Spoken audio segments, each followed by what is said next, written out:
senior members of the Stenga Taxi Association being, amongst others, Mr. Ngobo. Do you remember Mr. Ngobo was referred to in Mr.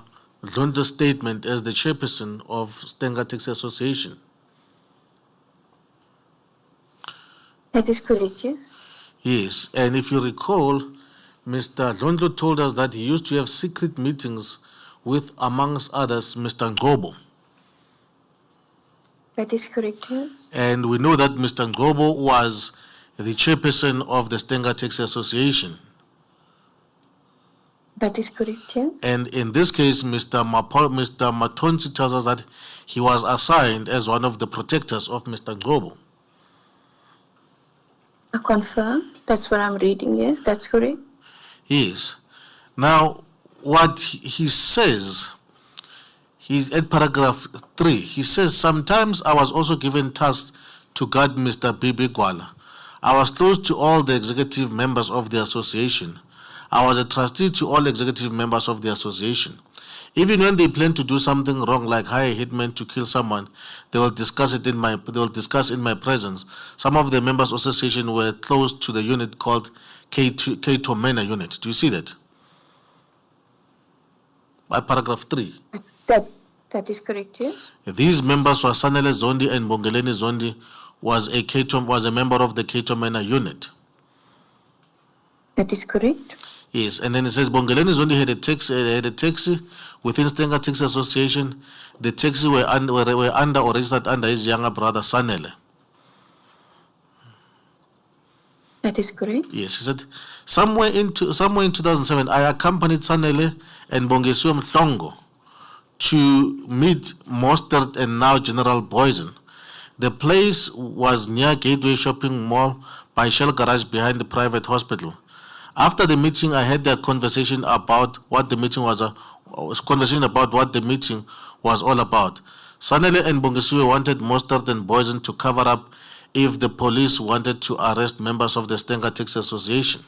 Do you see that? That is correct. Sanele and Bongesuwe were untouchables because they had senior officials on their side. The day of the meeting, Sanele said the executive have to pay money to K-Tomena unit senior officer, referring to Mostert and Boysen that they had met. Do you see that? That is correct. And then at paragraph 6, it says, after a week, I was called to accompany Sanele and Bongisiwe. We went to Gateway Shopping Mall off McDonald parking. Bongisiwe had an envelope containing money. It was not inside. Upon arrival, we met now General Boysen and two senior officers were traveling in a gray BMW 5 Series. The driver was Mostert. And Bongisiwe and Sanele got out and went straight to the BMW. Bongisiwe had same envelope contained cash. I did not know how much it was, and it was a lot. Sanele and Bongisiwe remained in the car for about 45 minutes to an hour. Do you see that? That is correct. And then he says that in the process, there was a conflict between Stenga Taxi Association and Maphumulo. According to my knowledge, during those years I was there. Nobody from Stenga Taxi Association was either arrested or killed by K-Tomena unit. Right? And then it says the only police officer who was a threat to Stenga Taxi Association was Superintendent Konko. According to association, Konko was a straight police officer. Konko did not take bribery either from Stenga or Maphumulo Taxi Association. If somebody committed murder relating to taxi, he would get out and arrest suspects without involving K-Tomena unit. Without involving K-Tomena unit, and was not happy with Superintendent Konko. Sanele and Bongiwe were not happy with Konko. I heard them, Sanele and Bongisiwe, saying Konko was trouble and they will talk to senior officer, referring to Boysen and Mostert to sort him. Do you see that? That's correct, yes. Paragraph 9. Yes, and then it says, paragraph 10, I heard them talking about the plan to kill Superintendent Konko. Sanele and Bongisiwe arranged someone who was a member of Maphumulo Taxi Association to organize a hitman for Konko. Sanele and Bongisiwe did not want to arrange or hire hitmen themselves. They, Sanele and Bongisiwe, wanted to be seen as Maphumulo are the ones who planned the killing of Superintendent Konko. Hitmen for Konko was Kopolota, Lim Tembu, and Swayo, and others. Do you see that? That is correct, yes. Yes. And he says K-Tomena unit was also part of the plan. Konko was gunned down. After the killing of Konko, Cato Mena started to kill all hitmen behind Konko. I heard Sanela saying that he had a list of all people that need to be killed by the Cato Mena. Bongani Mkhize was a chairman of Mapumulo Texas Association. He was also on the hit list and he was the last person to be killed. It was difficult for Cato Mena to get to Mkhize because the reporting Mkhize did to the high authorities. Do you see that? That is correct. Yes. Now, the gist of this is that what Mr. Matonsi seeks to do is to show that, paint a picture that Major General Boysen knew that in killing the members of the Guamapumulo Taxi Association, I.E. Kopolota, whom we know was killed by the taxi, died at the hands of the taxi of the Cato Mena, and all the others, that basically this was a cover-up for what the Stenga Taxi Association did, or Cato Mena did, in killing Superintendent Konko. In essence, to show that, in fact, Major General Boysen knew that the Cato Mena squad was had embarked on a pattern of racketeering activities. Did you have regard to this statement? We did. Now, and we did analyze it. Yes. Now, if one reads this, it seeks to paint the picture that Major General Boysen knew, at least, or ought to have.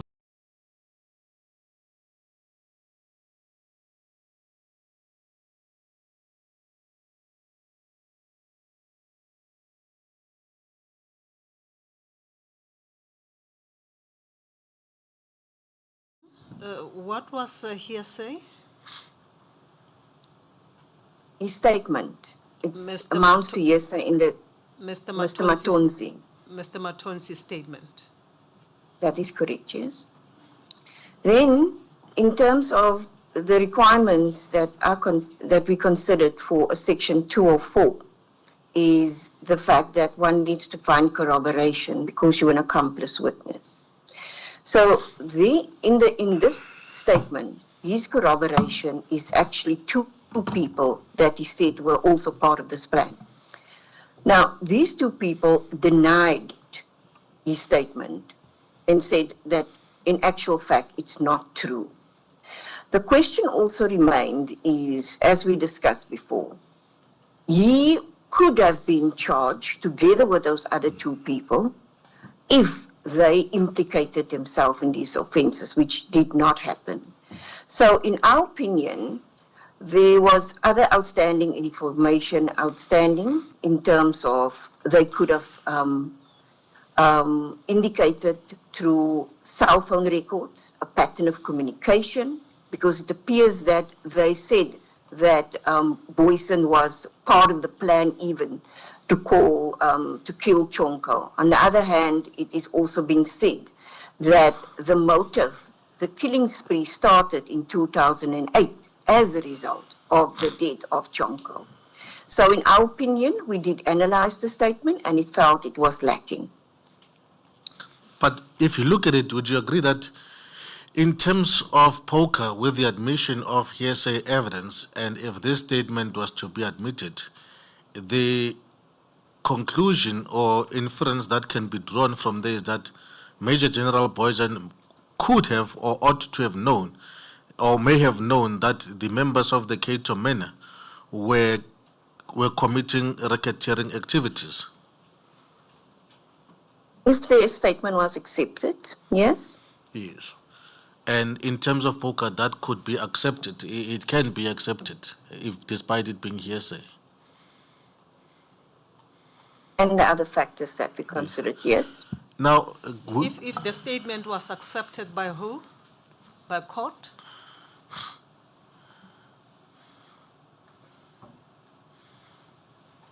You've just said that if the statement was accepted by who? I responded to a question by the advocate when he said if it was accepted. okay.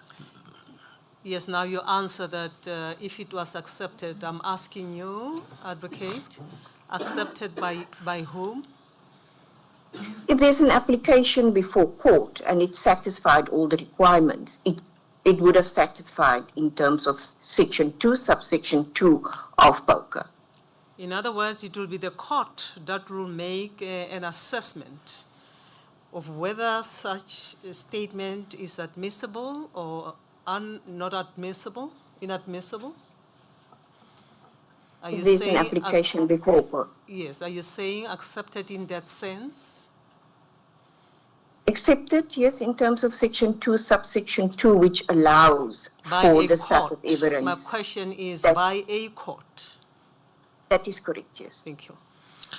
Now, now, Advocate Riley, with what we have just demonstrated, can I just also ask you to go further insofar as the knowledge or otherwise, or the or ought to have known fact by Major General Boysen, ask you to go to the same document that you were looking at, Maton's state, that you are looking at that statement. Look at page 1A162. It's the answering affidavit by Major General Boysen in the application that was brought by Mr. Mkhize. I just want to get your comment on something there quickly. Can I just ask to get to the document? For the sake of you identifying the page quicker, there is a top page 70 at the top. That would be Anisha GSM 7.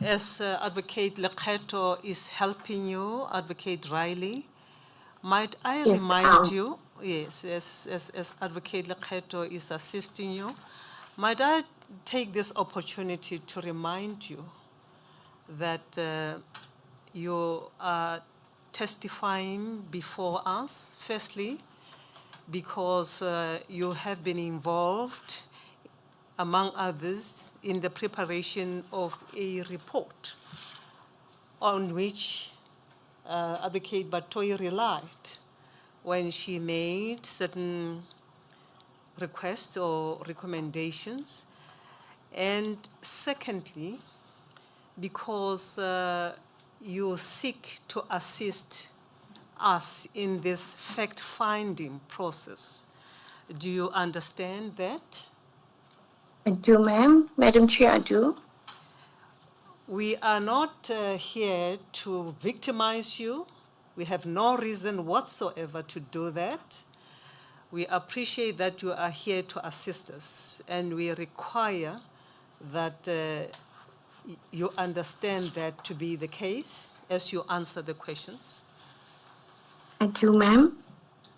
We verily expect and honestly expect you to assist us in this fact-finding process. I understand that, Madam Chair. Thank you. Now, Advocate Riley, did you find the document I was referring to? Is that the statement of Johan Wessel Boysen? Yes, it's the answering affidavit. Now, Okay. that affidavit was deposed to in the course of or in response to an application that was brought by Mr. Mkhize, who was the chairperson of KwaMaphumulo Taxi Association, wherein, amongst others, he sought to interdict the police from assaulting or killing him. You recall that application? It was part of the docket. In That is fact, correct, in yes. fact, this affidavit in the Durban Central case is Annexure A92.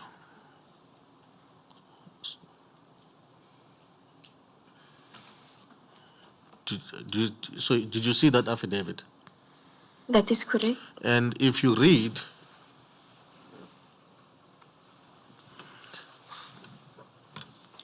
the affidavit by Mr. Mkhize, the gist of it is that the Cato Mena unit was busy killing or killing members of the Guamapumulo Taxi Association, and he understood that he was on the hit list.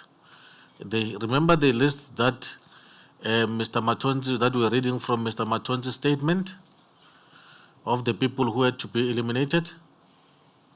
That is correct. I Yes. read it in his statement. Yes, he said that there was a list. And Mr. Johan Boysen, in answering to that affidavit at paragraph 2, he says that the facts that are in this affidavit, unless were indicated, fall within his personal knowledge and belief, or alternatively have been obtained by him from files or documents under the or in control of South African Police Service. Do you see that? That is correct. Now, in amongst the allegations in the papers were that these members, your Kopolotas and others, were assassinated. They were actually not killed in self-defense. Do you see that? In the papers, You read that affidavit, is that correct? some time ago, yes. Yes. Now, if one looks at it, and with what I've just taken you through, do you still maintain that the inference that Major General Boysen may have known for the purpose of management is far-fetched?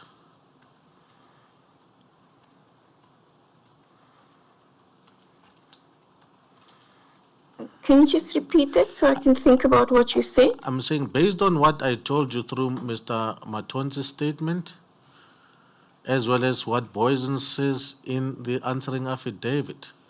Now, would you say that the inference or conclusion that Major General Boysen knew or may have known that the Cato Mena squad, which were embarked on a pattern of racketeering activity, would you say that that conclusion is far-fetched? That is correct, yes. Can you please explain that? I'm trying to see, I do understand what you said about the Matonzi statement, and I indicated to you when we analyze it why we said it was of very low probative value. I need to understand the current statement. I need to understand your question. The current statement, what are you referring to me in this statement that in addition to the Matonzi statement explains potentially knowledge of what the Cato Mena unit was busy with? I don't understand that part. In paragraph 2 of the answering affidavit, Boysen says that the allegations that he talks about in the answering affidavit fall within his personal knowledge, or it comes from information provided to him by those within SAPS. Right? Do you see that? Yes, so it can either be within his personal knowledge and belief, but alternatively, he could have obtained that information also from files and documents under or in the control of the South African Police Service. That's how I understand it. But I'm trying to find out what are you saying is about that paragraph? Now, if Boysen admits that he knows, because in the answering affidavit, he talks about the circumstances that led to the deaths of your Kopolotas and everyone else. Now, basically, he accepts that he knew how they died. Now, remember, for management, the requirement is knowledge. Now, if we accept that Boysen knew, do you still maintain that it was not proper for Boysen to be charged for racketeering for the purpose in contravention of Section 2 and F? I don't see how paragraph 2 assists with that he had knowledge, because he qualifies it. I might have had personal knowledge, but alternatively, any information relating to that might have been obtained from files and documents under or in the control of the South African Police Service. I can't see how that paragraph 2 can lead you to that conclusion that he had knowledge of that the Cato Manor unit were unlawfully killing people. So do you still maintain that they were not the Major General Boysen? There was no evidence that he knew. That is correct. And if I'm allowed to, I can qualify why I say that when it comes to knowledge. Just briefly, ma'am. And my Advocate the Riley, panel, you wanted to explain, to qualify. Can you just qualify that briefly? that the evidence in the dockets doesn't show that he had knowledge that the Cato Manor unit was unlawfully killing people for rewards. Can I follow up on your question, Advocate Ntweni?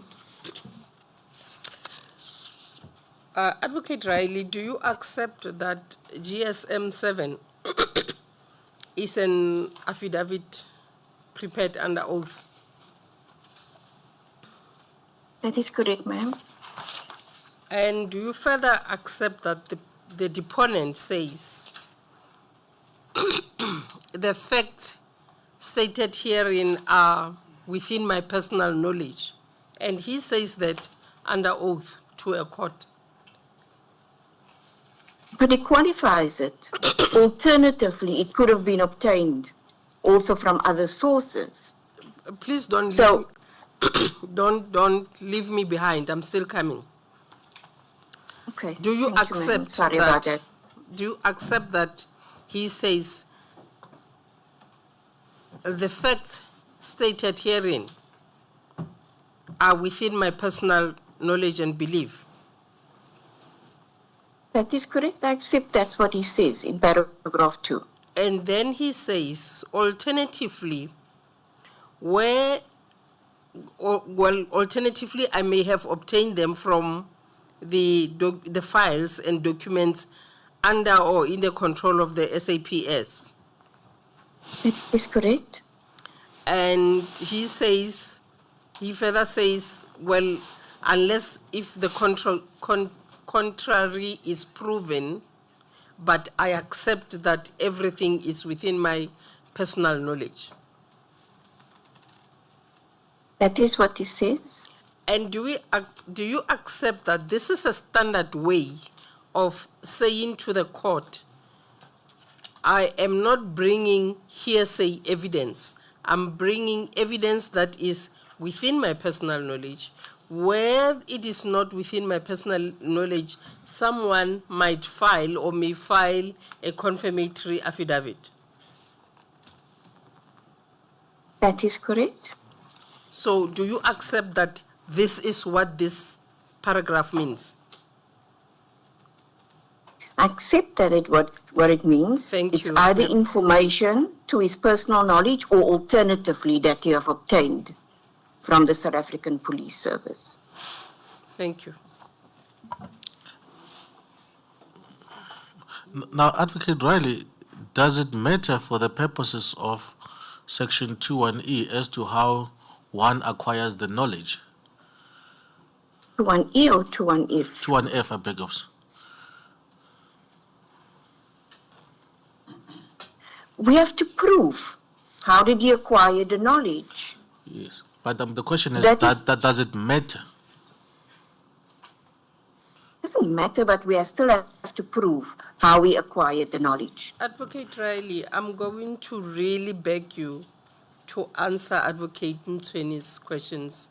If the question starts with, does it matter? Then it means the question should be, yes, it does, or no, it doesn't. Thank you. Thank you, ma'am. Now, just on your answer, when you say we have to prove, now, do you still have to prove when Major General Boysen says so himself that I know, when he makes an admission? He admits himself that he knows. He said so on his own words. I know. And I still don't agree with you, Advocate Msweni, that paragraph 2 speaks only of personal knowledge. It's qualified by the fact that he could have obtained the knowledge from files, documents in the control of the South African Police Service. If it simply said there, personal knowledge, then I would have conceded to that. Okay. Can I just make the following analogy? Sorry, Chair. Advocate Mchene, I think you have been dealing with the issue of management Yes. for a long time. This could be a matter for argument. Yes, thank you, Madam I'm Chair. just getting worried that we are not making any progress, and we are still going to take a long time, I suppose. Yes. I think the witness has answered. Maybe you can consider moving forward. Thank you, Madam Chair. Now, May I just ask the witness, Advocate Riley, Yes, ma'am. it seems to me you are very angry as you No, I'm answer the not, ma'am. questions. If you can get composed, if you need a short break so that you can take a deep breath, let us know. We will allow you a chance to pause and reflect and come back. Against the background that postulated to you that we are here on a fact-finding process. We are not a court. We seek you to assist us, and we really plead that you assist us. Do you understand? Understand that, ma'am. You I understand understand. our approach? That is correct, You yes. have read the terms of reference, and you know why we are here. We seek That is your correct, ma'am. assistance to the extent you can. If you cannot, you can say so. But don't be agitated, and I can see that you are very unhappy as you answer our questions. Do you need a break? Yes, ma'am, please, thank you. I would Yes. appreciate it. Yes, please take a deep breath and stay composed. We'll pause for 5 minutes to allow you a chance to compose yourself, and we will come back in at about 1:15. We are still under oath, madam. We're taking this short break to give you a chance to compose yourself. We'll pause for a few minutes, Advocate Mchene, and resume at 1:15. We will take a lunch break at 1:30. And I do so because I can see that Advocate Riley is just unhappy.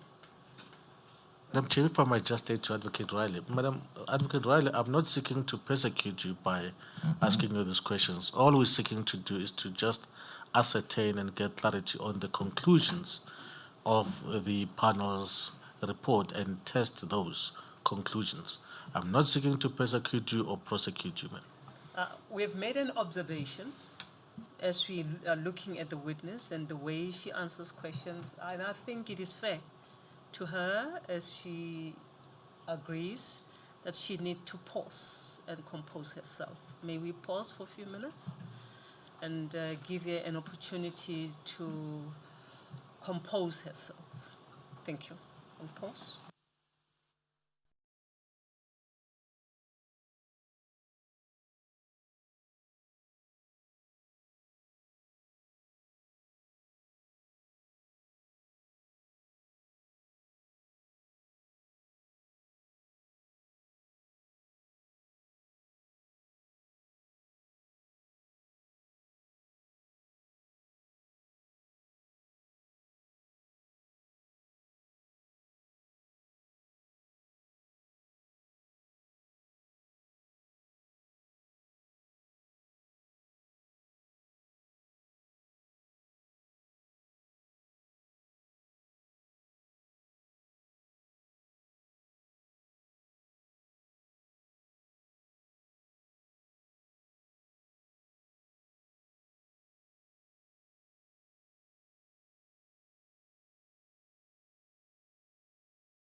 Thank you. You can take a glass of water, just put it in front of you, and take your sip as we proceed. You continue to be under oath, madam. Yes, ma'am. Thank you. You may proceed, Ntate Mokgotshwane, until 2 o'clock. We will take a lunch break at 2 o'clock, and hopefully you would have made progress by the time we pause. I hope so, Madam Chair. In fact, I'm going to try now. Remember, we have to work until late. Yes, no. But that does not necessarily mean that you must move slowly. Please, let's make progress. Yes. Now, Advocate Riley, we've covered insofar as Major General Boysen is concerned. We now move on to the other members of the Cato Manor who were charged together with Boysens for management. That is Olivier, Eva, Lockham, and Van Tonder. That is correct. And you say that the prosecution memo is quiet or is silent as to what role they played in their, what is it that they did in their managerial roles. And on those basis, you then say that the fact that they were commanders or held senior positions within the unit is not of its own sufficient to prove that they were managers. That is correct, yes. Yes. And you say, in fact, this is one of the issues that I didn't cover under Major General Boysens. You then say, further, if they were managers and participated in the and managed the enterprise, then one would have expected them to be charged for the underlying predicate offenses. That is correct, yes. Now, if I might ask, is it a requirement or necessary for one, when charged in terms of Section 21F, to also be charged for the with the predicate offenses? Can you just refer me to that part? Which paragraph is that? Paragraph 89 of your statement.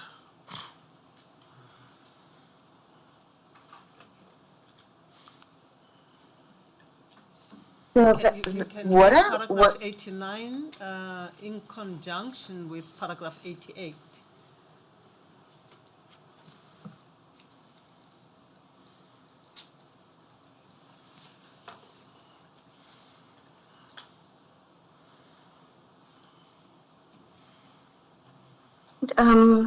Maybe I can just explain my submission in 89.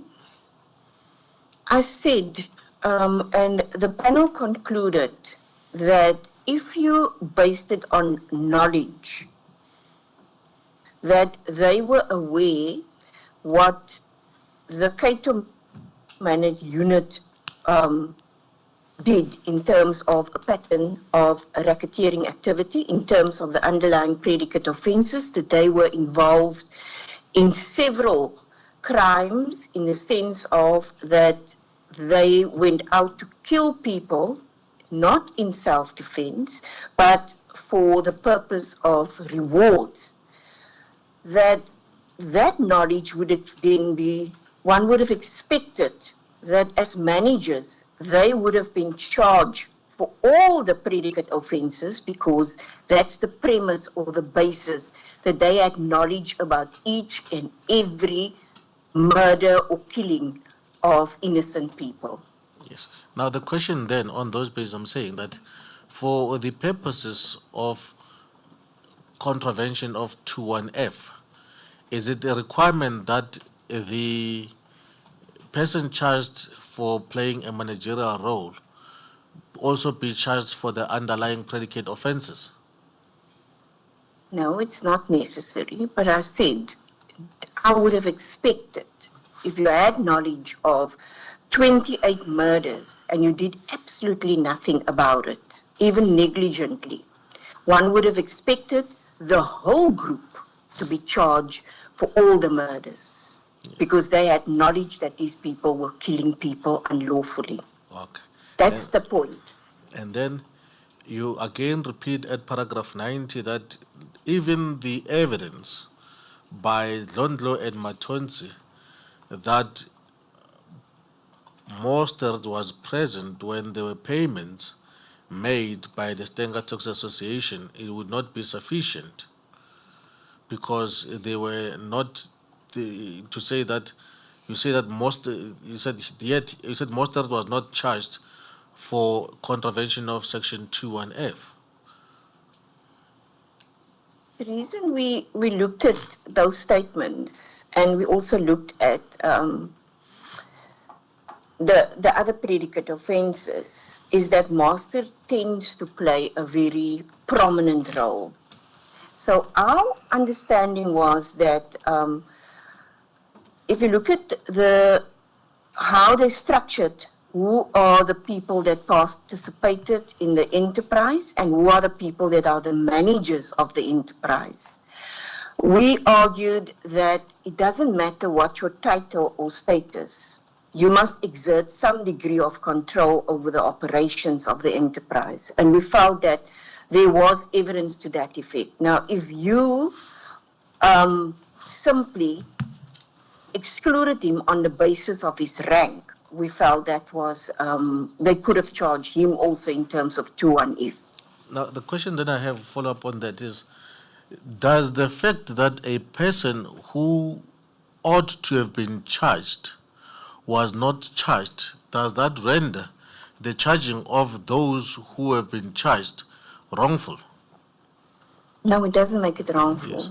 So the question is, does the fact that Mostert was not charged for contravention of 21F, does it have any role in the others who were charged, in the decision to charge others for management? No. Yeah. Okay. Sorry, the follow-up question would be, you were asked to analyze, and where you find shortcomings and you identify them. For example, here you identify that Mostert should have been charged in terms of 21F.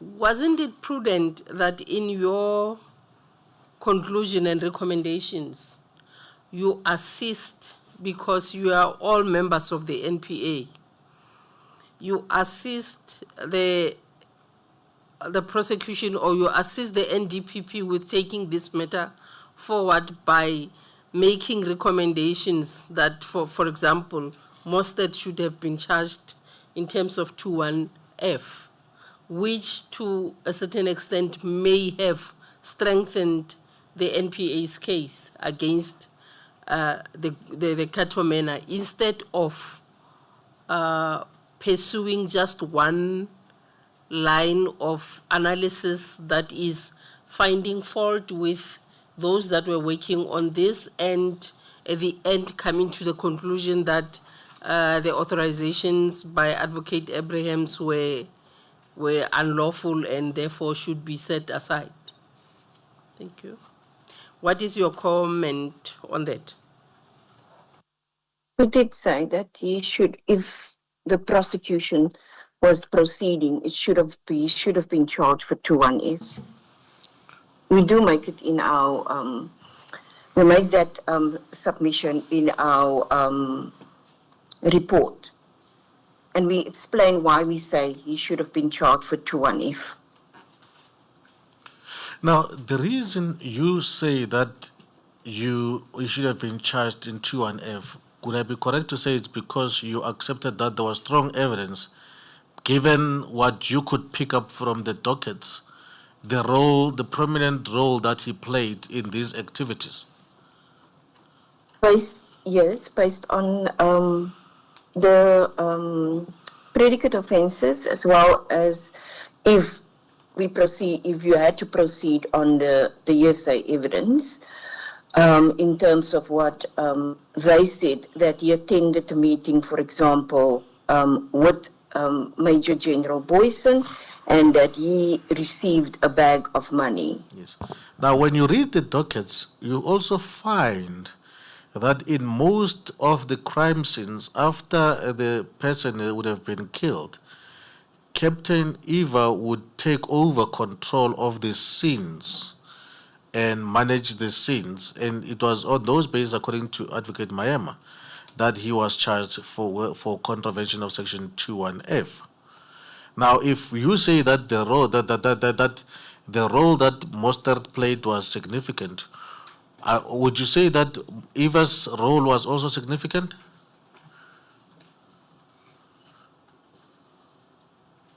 In the context of, and I'm trying to understand.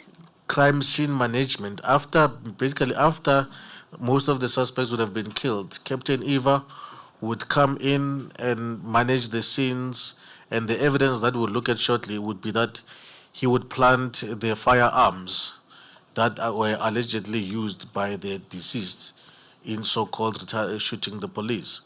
Now, if that evidence is proven to be correct, that Captain Eva played that role of doctoring the scene, would you accept that then, therefore, it was correct for him to be charged for management because he played a critical role? That's the evidence. That's the evidence, yes. I would agree, he played a critical role in. Yes. If the evidence is that he planted firearms and that he cleaned up the crime scene, if that's the evidence, yes. Now, let us look at that evidence. In the document that you gave us earlier, where you were asked to analyze where you analyzed the ballistics, do you recall that? That is correct, yes. And the first case, the sixth case that you looked at, and I'm just want to zoom in on what Captain Mangena said. Remember, you wanted to deal with Captain Mangena's evidence. That is correct. Yes. Now, this is that time, ma'am, that I'm going to ask you to deal with that. Now, if you look at case number 6, Durban Central, amongst the dockets that you analyzed was the report by Christian Mangena. Is that correct?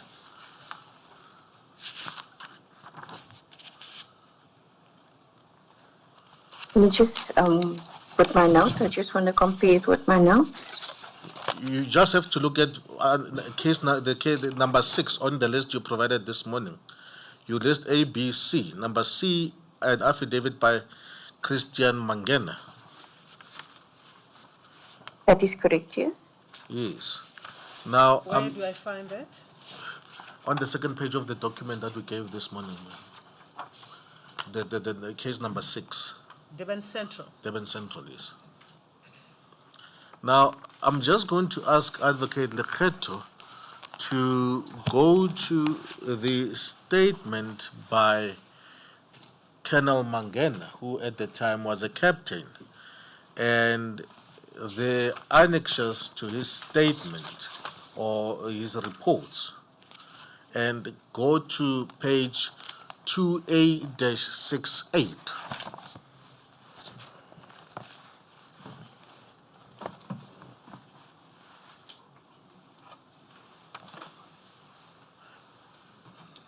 Are you there, ma'am? Is Advocate Lekgetho helping you? Just looking for it, yes. You're referring us to that document as well? Yes, I'm going to ask to go to 2A-68. That is his report in the Durban Central case. Where do we find that in these bundles of documents? It's in annexed to Captain Mangena's statement. Yes, but please refer us to the volumes, Counsel. You have prepared for leading evidence, and you have to assist us. I'm not sure of the volume number, but it's 2A-68, page 2A-68.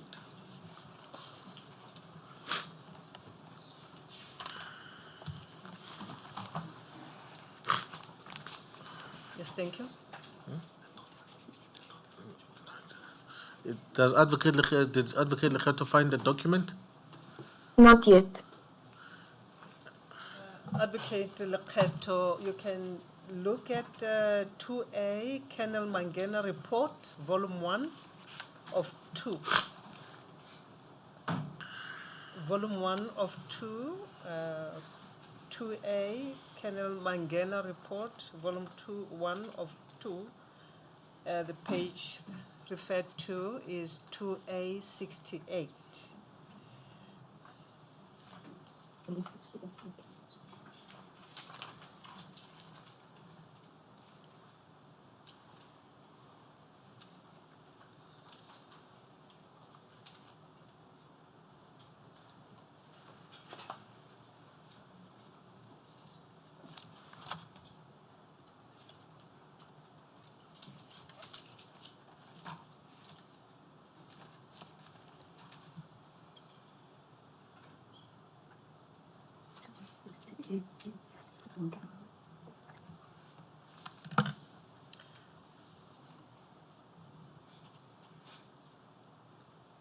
It is a section 212 statement by Christian Mangena. Are you finding it? Yes, ma'am, I'm looking at it now. I'm just trying to go to the first page. Yes. It's in relation to Durban Central case.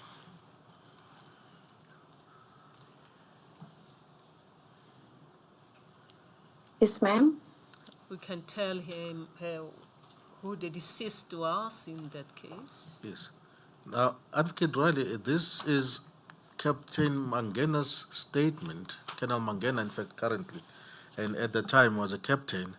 This is his ballistic report in the Durban Central case, which related to the death of Mr. Bongam Kize.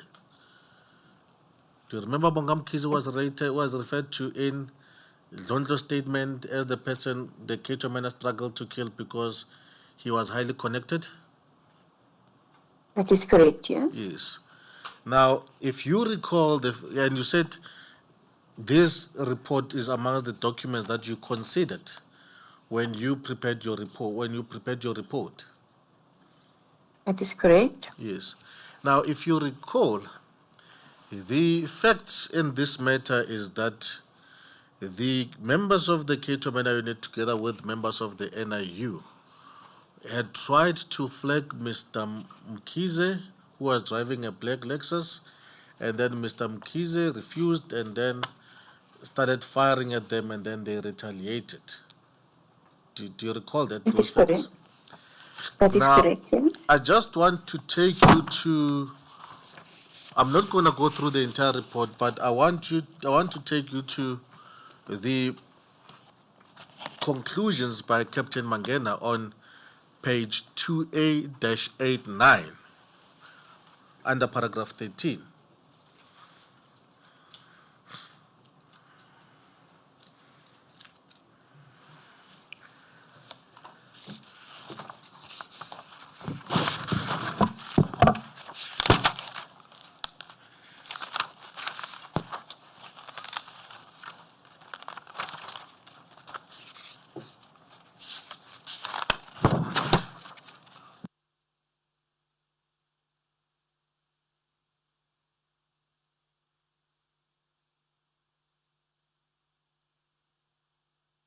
Paragraph 13. It's on page 2A-89.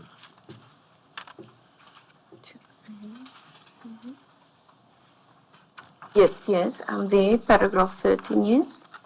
At paragraph 13, it says, after observation of the crime scene photos, post-mortem reports, ballistic reports, and statement by officials, I could reach the following conclusions, right? He says at paragraph 13.4, the smaller shrapnel laceration injuries sustained by the deceased on the right arm and right side of the face were probably caused by glass particles and bullet fragments created by high velocity bullet impact on the glass. This gives the impression that the driver's side window was shattered by bullets fired into the vehicle. The shrapnel laceration injuries sustained on the right arm give an impression that the deceased's arm was stretched forward, possibly holding the steering wheel. Do you see that? It is correct. And it says the person who fired the shots with low velocity firearms were positioned on the right side towards the back. And then he says at 13.5, the position of the cartridges of cartridge cases and glass particles at the crime scene gives the impression that the vehicle was stationary during the incident. And then 13.6, there was no sign that shots were fired from inside the vehicle. Do you see that? That is correct. So basically, what Captain Mangena says is that Mr. Mkhize did not, and was not, when he was shot, was not firing at the police.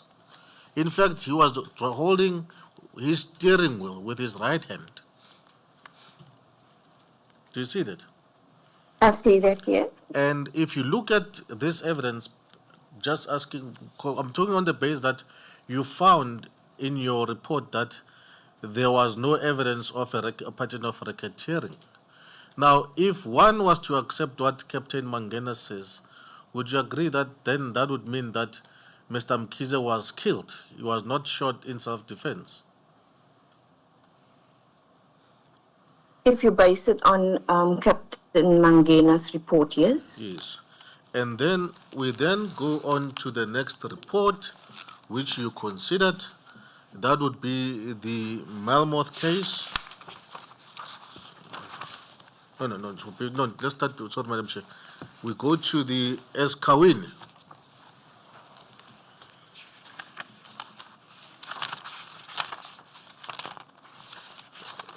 That is the case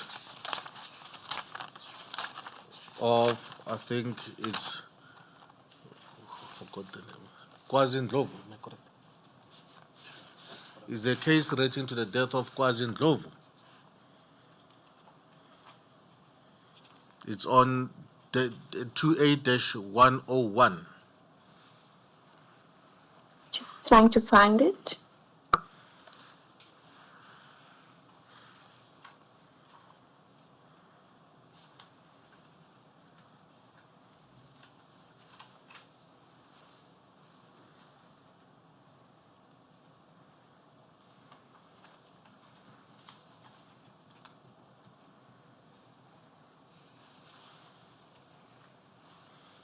Have you found it?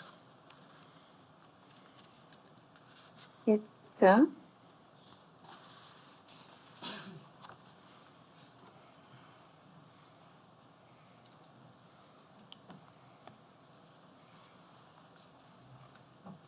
Yes. In fact, on this case, you, in your report, it accepted that that the KwaZulu-Natal was an innocent person, because him and Kanyisile Biela, there was a chapter that you say killing of innocent people. Do you recall that? That is correct, yes. And in fact, in this case, amongst the recommendations you suggested was that, in fact, Parayachi must be prosecuted. That is correct, yes. So would I be correct that you accepted that the version that he was killed in self-defense was not probable? Based on the evidence in the docket, yes, in that specific docket. And you know that evidence, there were attempts by his colleagues to corroborate that version, and despite that, you still found that it was not probable. Based on the evidence in the docket, yes. Yes. And if someone goes on and says, well, my colleague shot this person in self-defense, very well knowing that that was not the case, and the person is charged with management, then you can accept then that the person knew that the colleague had embarked on a pattern of racketeering activity over and above other incidents. In that specific incident, yes. And if the evidence shows then that Eva, Lockham, and those others knew that what Parayachi did in killing Kwazi, he was not acting in self-defense, but had killed him for no reason, that might then mean that they knew that their colleague had embarked on a pattern of or had conducted a racketeering activity. If the evidence shows that they knew, yes. But you found that their version that their colleague had shot this young man in self-defense was not probable. Hence, you said he must be charged. That is correct on the evidence in this docket. So, okay, let me just go take you through the last report by Mangena. That would be the Pinetown on 28-227.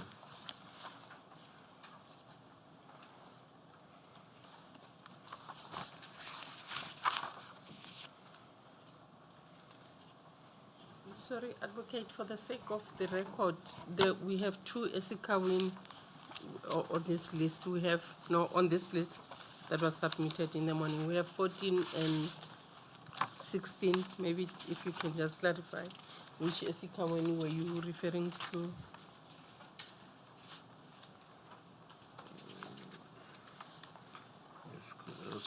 Just get Because both have Captain Mangena's report. the KwaZulu that we were looking at is number 3.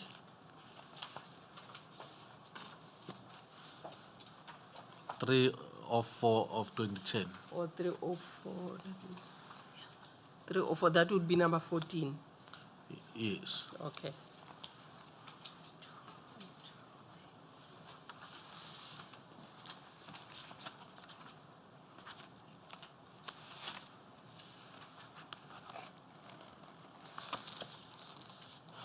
No, in fact, madam, I think the most one that I just want us to, let's look at the Melmoth one at 1812. Sorry to send the panel and my colleagues up to and fro.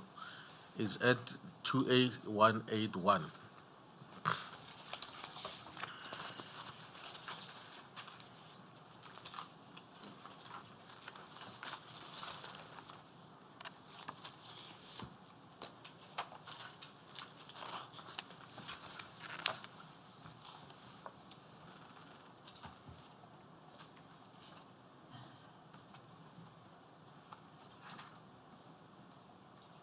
You're referring to the Esekaweni Met case number, No, no, Melmoth, madam. Melmo.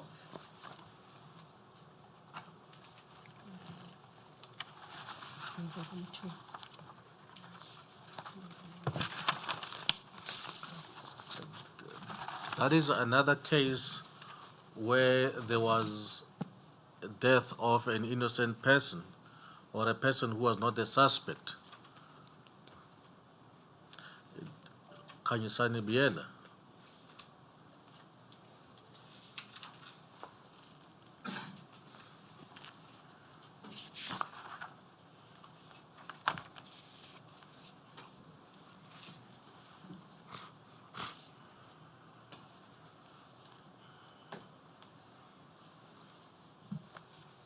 Can direct It's- Advocate Riley, that report, that statement, the affidavit is at 2A 181 of volume 2 of 2.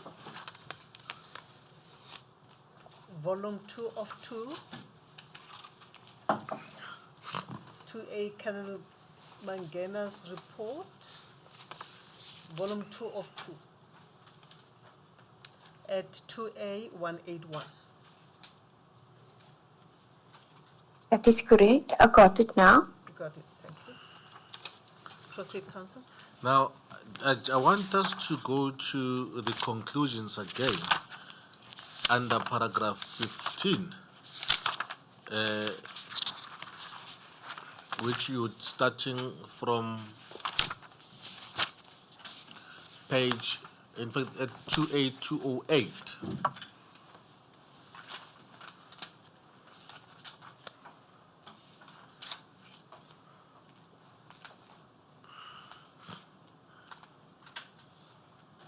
Paragraph 15 starts at 201. Yep.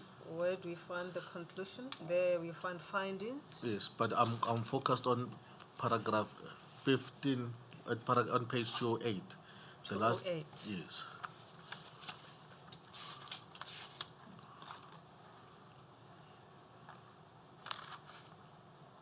Which paragraph? Of 15.8. 15.8.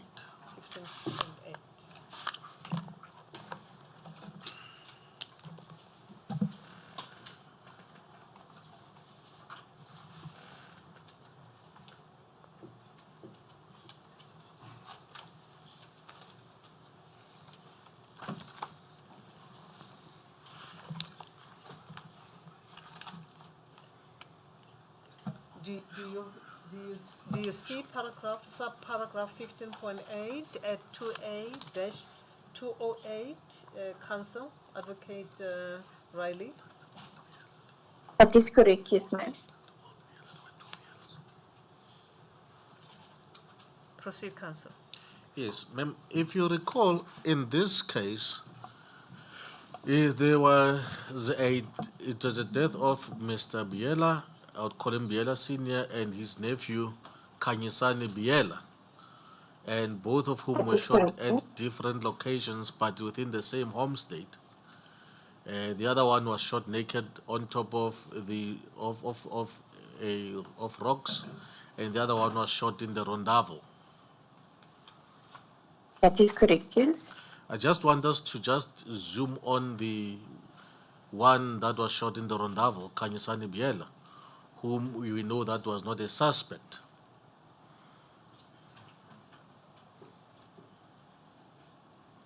That is correct, yes. Yes. Now, in that case, what we know as well is that according to the statements, Kanyisani, the police were there looking for his uncle, and then the next thing he started shooting them through the window, and then that's when they then started shooting back in self-defense. That is what they say in the statements. Do you recall that? That is correct, yes. Yes, but now this is what Captain Mangena says in his statement to show that apparently that version was not correct because he could not have had a gun at that time. He then says at paragraph 15.8, I also observed the position of the firearm. The firearm is positioned on top of blood. Looking at the condition of the firearm, the condition of hands, the deceased and the movement of the deceased since started bleeding, I would expect the hand grips of the pistol to be smeared with blood. Do you see that? That is correct, yes. And if one was to look at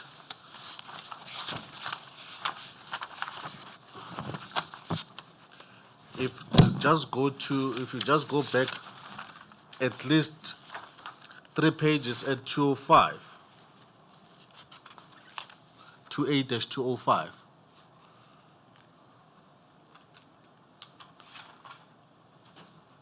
Are you there?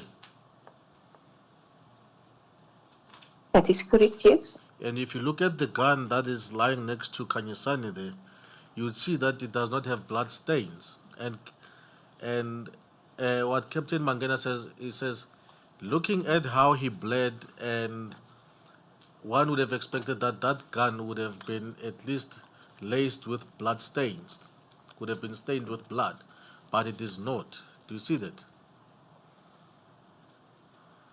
I see the firearm on the blood, yes. Yes. And Mangena says he would have expected then that that blood would have been smeared with blood. That firearm would have been smeared with blood.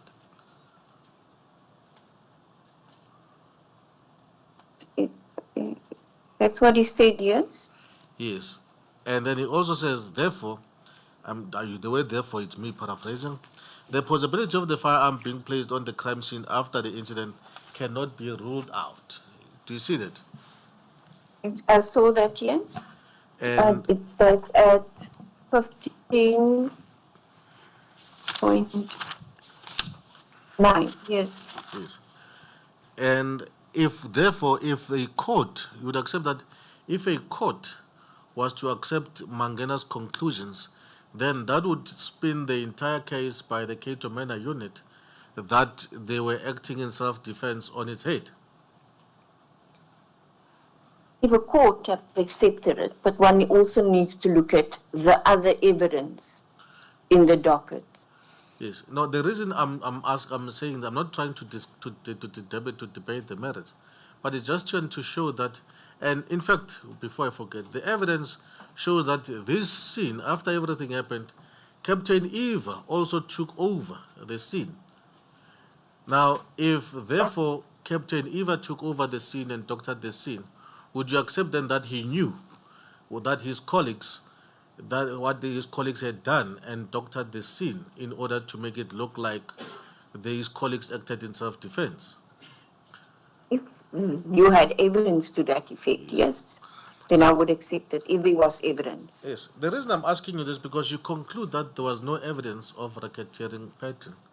So, but I just want us to show what value did you, as the panel, attach to Mangena's statement and the conclusions, especially in coming to a conclusion that there was no evidence of a pattern of racketeering activity? In respect of all his reports? At least the ones that we've got, or the ones that you've analyzed, and that I've just analyzed. Okay, because I because part of analyzed. I analyzed 3 for a reason, because Yeah. you need 2 or more. if there was evidence to that effect, yes. Now, On its own, Mangena's statement is not sufficient can you elaborate on that? because he talks about the possibility, and you bring it in terms of Eva coming onto the crime scene.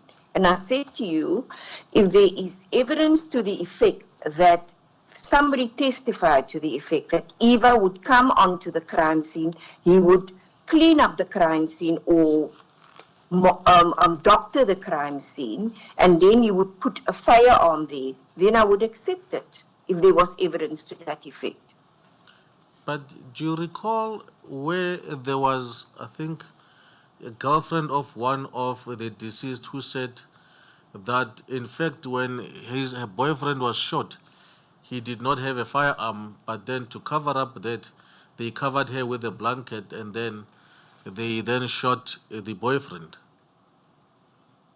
Can you refer me to which matter that is? And it's in your report.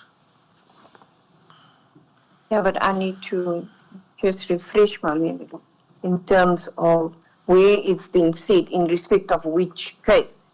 Because I do know that there are cases of girlfriends, and I think most of the statements in these cases, the family members do say that the deceased did not have firearms. I'll just ask Advocate Mhlamiane to find that for me. While I beg your pardon, my sisters. My sister on the right, you may. While they are still looking for that, you said in your last answer when you were asked that after analyzing and looking at Colonel Mangena's report, do you still maintain that the police shot these victims in self-defense? Your answer was qualified. You said only if there is other evidence that corroborates. Now you are being given an example of evidence that corroborates, and you say yourself that there are other instances where family members deposed to affidavits to say the victims did not have firearms. I think the closest that one can refer to is the Biela case, where Biela Senior was shot naked. So if he had a firearm, where would he have concealed it? Because he didn't even have underwear on him. So there was no way where he can hide a firearm. And I think it's the wife, the common law wife, who deposed to an affidavit that Biela was naked and he was taken from the room by a group of police officers and then shot outside. But what happened next is there was a firearm next to his body, and then a claim that the police shot him in self-defense. Given that scenario, would you still say, reading Captain Mangena's statement and analysis, findings and conclusions, and together with the family members' statements, and also looking at the photo album, given the state of the victims, would you still say there was no evidence to show otherwise other than that it was in self-defense? I will reiterate, my opinion will remain the same, that I will have to look at the facts of that specific case. I will have to look at other evidence in terms of witness statements, that is correct, but I've also looked at primary residue evidence, and then I will have to look at whether there were any fired cartridges from that specific firearm. So I can't now completely remember in the facts of each and every case. In this one that you mentioned, honorable panel member, but I would have to look at the whole matrix of evidence in that specific docket. Yes, and that's the correct thing to do. But all those points that you've mentioned have been covered in Colonel Mangena's report. Whether, let's take for example, Mr. Bongani Mkhize, he found that there were no cartridges to indicate that shots were fired from inside the car. All the evidence pointed to shots being fired from outside, that is, shots being fired towards Mr. Mkhize. And then I'm not sure whether it's in this instance where he dealt with primary residue, but all those points that you mentioned, if you have gone through all these dockets and the evidence, you would have found that they were covered in the ballistic reports. And even the the positioning of the firearms that are purported to belong to the victims were dealt with in detail by the ballistic and forensic analysts. Your comment? If one refers to one specific docket, I would like to go back and read that docket and give you an indication. If Durban Central is the case that I think I remember, there was also a witness statement that was a retracted witness statement. And one also have to remember another aspect that you're going to consider as to why potentially there were no, it was a moving scene. So I would like, if you want to ask me about a specific docket, I can go to that docket and I can more or less explain, in addition to Mangena's statement, whether there were any other evidence that we considered. I will avoid back and forth. I will just leave it at that. Thank you, Chair. Advocate Riley, you asked me a question and say, where is that? In fact, in your statement, there was a paragraph in your report and statement, there's a chapter that deals with the planting of firearms. And in one of the cases that is referred to there, I think it's the Kwaduguza, where Ms. Thandeka Sokhulu said in her statement, I will not go there, but you've summarized in your statement that at that, where I think is the death of, I think it's Lindelani Mkhize,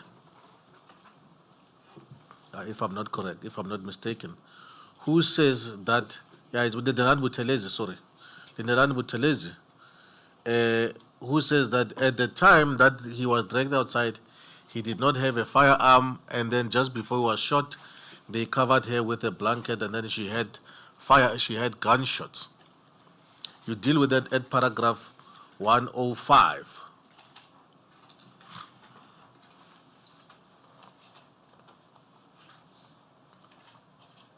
Of your statement. And you criticize that, you say, well, they were not present when the shooting occurred. Now, the question I have for you is, what do you say about Ms. Sokulu, who says, I was there, I was next to them. Just before they shot him, they covered me. Did the panel ever look at that? That is correct, yes. And what weight did you attach to Ms. Sokulu's statement where she says, I saw him. He did not have a firearm, but just before they could shoot him, they covered me with a blanket, and the next thing I had firearms. We also qualified it that when the allegations, the person were not present when the shooting occurred, and there were spent cartridges next to the deceased person, which were positively linked to the firearms found next to the deceased person. I can't remember specifically in this case, and that's why I said if we're going to go into individual cases, I will also have to look whether this is one of the cases where the deceased tested positive for gunpowder residue. Yes. So what I'm trying to say is that each individual case, one needs to look at the evidence in each case. So I can't generalize and say in respect of every case, that is what happened. Yes. Okay. Then so basically you concluded then as a panel that there was insufficient evidence to charge one, Major General Boysen for contravention of 21E and F, as well as the other members who were charged, because there was no evidence of a pattern of racketeering activity. That is correct, yes. Yes. You then move on into the next. Before you move to the next one, you dealt with Melmoth. Yes. Advocate Riley, you remember Melmoth pertain to the two deceased, the Bielas? That is correct, yes. And in your statement, paragraph 1015, if you can go to your statement there, paragraph 101.5.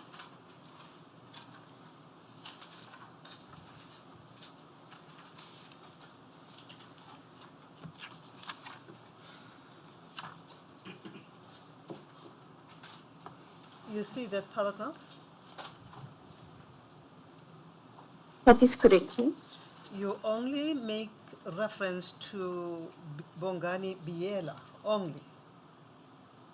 That is correct, but it's in the context of cases where there were warrant of arrest for persons, because I think the prosecution, Advocate Mahema, they asserted that these people were innocent, there was no reason to approach them. I have not finished asking you a question. Okay.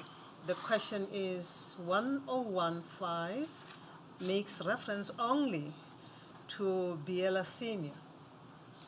That is correct, yes. That case 142/11-2008, pertain to the two deceased, the two Bielas. That is correct, yes. And in your report, or at least in your list, you indicate that you had regard to the ballistic report of Captain Mangena. That deals also specifically with regard to the young Biela, Kanyiseni Biela. That is correct, yes. Where in this statement do you make reference to Kanyiseni Biela? There's no reference to him. Why so? Because it's contained in our report. Where in your report? I will have to go through it.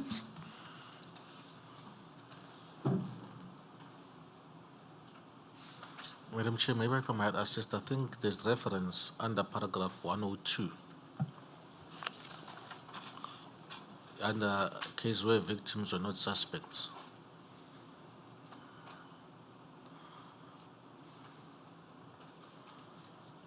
Yes, but in the context of the ballistic report. Okay, I understand it. Council is drawing me to paragraph 102 of your statement, where you make mention of Khanyisani Biela in your statement. But my question relates to the fact that expert findings were made by Captain Mangena about this deceased, Khanyisani Biela. My question is, did you have regard to that? As That is correct, ma'am. Did you? That is correct, ma'am. Did you summarize that part of the ballistic report in your report? I'm just trying to find that section, if I can be given an opportunity. Yes, your report to Advocate Batoi, that is the DeCock report. If you can take me to that part, it will assist me.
There are a reference to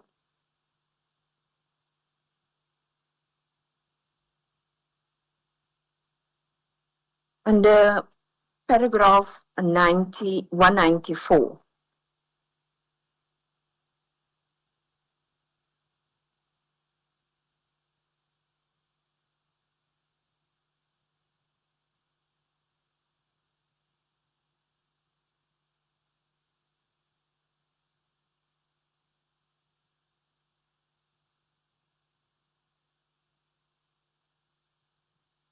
It's paragraph 194 saying? That's part of our report. Do you want me to read it out, Madam Chair? Yes. Okay. The killing of innocent civilians, which the police allege were suspects. In the prosecution memorandum, the prosecution also alleged that the police killed innocent civilians and would then allege that they were suspects. The deceased, Khanyisani Biela and Kwazi Wiseboy Ndlovu were not suspects sought by the police. According to the accused, Biela fired at the police through a window of a rondavel when they went to arrest a family member at the reserve. The police entered the rondavel and he was fatally wounded. The cartridges found in the rondavel was positively linked to the firearm the accused alleged he fired at them. The firearm had a serial number, but no investigation was done to determine ownership. Yeah. In respect, yeah.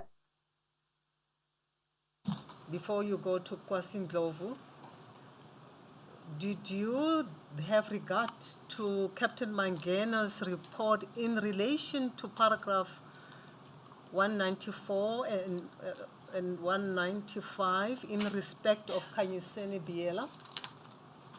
And That is where does correct. that appear in the report? In your That is correct. in your report, yes.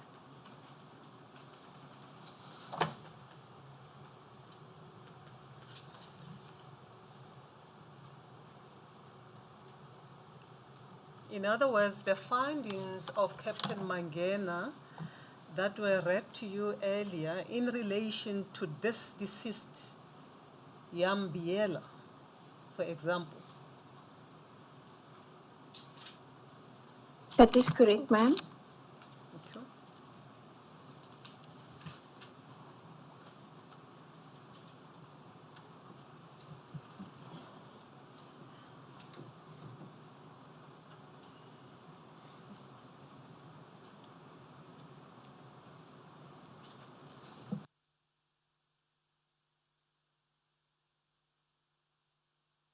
Advocate Riley, because I just want us to conclude on this racketeering activity before we take the lunch adjournment. You cannot conclude when I'm asked waiting for an answer. Oh, sorry, Madam Chair.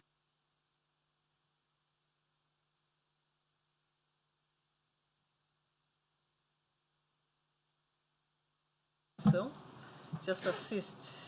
Would like to know and understand in relation to the Yam Biela, Kanyisani Biela, in respect of which a ballistic report had been prepared.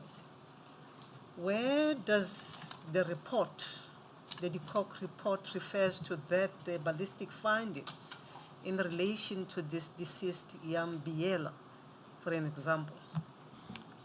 It doesn't refer to the Mangena report. In other words, you did not at least include the findings of Captain Mangena in relation to Kanyisani Biela that was drawn to our attention earlier in your report to assist Advocate Batoi. It wasn't in the report referred to. Yes, that's correct, ma'am. Thank you.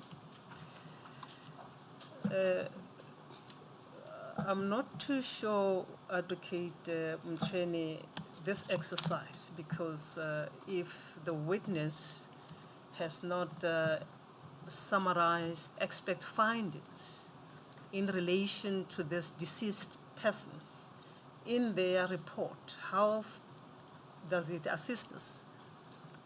Because it is clear that these expert findings in the ballistic reports were not included in the report to Advocate Batoi. How does this exercise assist us? Madam Chair, the only reason I was taking the witness to that was because she says that there was no evidence of a pattern of racketeering activity. Now, what I wanted to ask her is to whether, in light of what the evidence that was before them in the form of ballistic reports, which show that which cast doubt on the version by the police that they shot in self-defense, that she still maintained that there was no evidence of a pattern of racketeering activity. That's the context that I asked her. I referred her to the ballistic reports because she considered them. They considered them as the panel, and so I wanted to attach what weight was attached to those conclusions, and in light thereof, does she still maintain the conclusion that they do not establish a pattern of racketeering activity? We can verify from her whether, in relation to the instances you have referred her to, she still maintains same. I think I asked her that, and she said she still maintains. She says she still maintains same. She can confirm that. Advocate Riley, we have just spent a few minutes, quite some time, analyzing Mangena's conclusions in the reports that, as the panel, you analyzed. I'm not going to talk about other reports which Captain Mangena prepared, which also point to the same direction, but I want to focus on those that the panel looked at, which at least cast doubt on the version by the members of the Cato Manor that they had killed these people in self-defense, and asked you then that in light of at least these 3 incidents that I've referred to, do you still maintain that they do not establish a pattern of racketeering activity, or that if Captain Mangena's evidence was accepted, that would not be sufficient to at least establish a pattern of racketeering activity?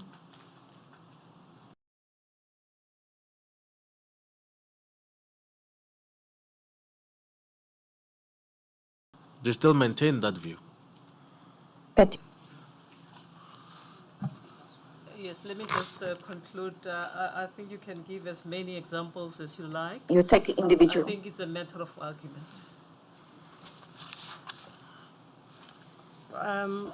Captain Riley, in your affidavit, in your statement at paragraph 101.3, when you deal with Devon Central, case 185/02/2009, okay, you deal with quite a number of cases there, but you are specific on the evidence that Bongani Mkhize was one of the orchestrators of the murder of Nkosi Zondi. Are you at that paragraph? That is correct, yes. You sat in the panel in 2017. Were you aware that during 2008-2009, Mr. Spem Hlongo was arrested for the same for the death of for the murder of Nkosi Zondi? That is correct, yes. There was a case. And are you aware that his confession was declared inadmissible as it was coerced by torture and physical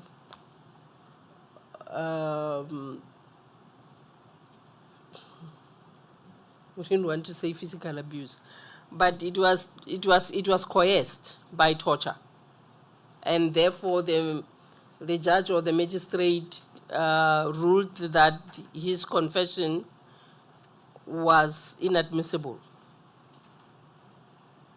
I don't know everything about the case, but we were aware that they were found not guilty. So The accused were found not guilty. You were aware that it was ruled inadmissible? I don't want to say that I'm aware of the facts. I just knew that the persons were found not guilty. His case did not go to the merits. It was a trial within a trial, and the confession was ruled inadmissible. I would accept that, if that is what you said, madam. And then in the case of Swayo, unfortunately, Mr. Swayo was killed before he appeared, he was killed after he got bail, before his trial ran. And in his bail application, he deposed to an affidavit where he denied the confessions that implicated Bongani Mkhize, the same as the argument raised by Mr. Spem Hlongo. Are you aware of that?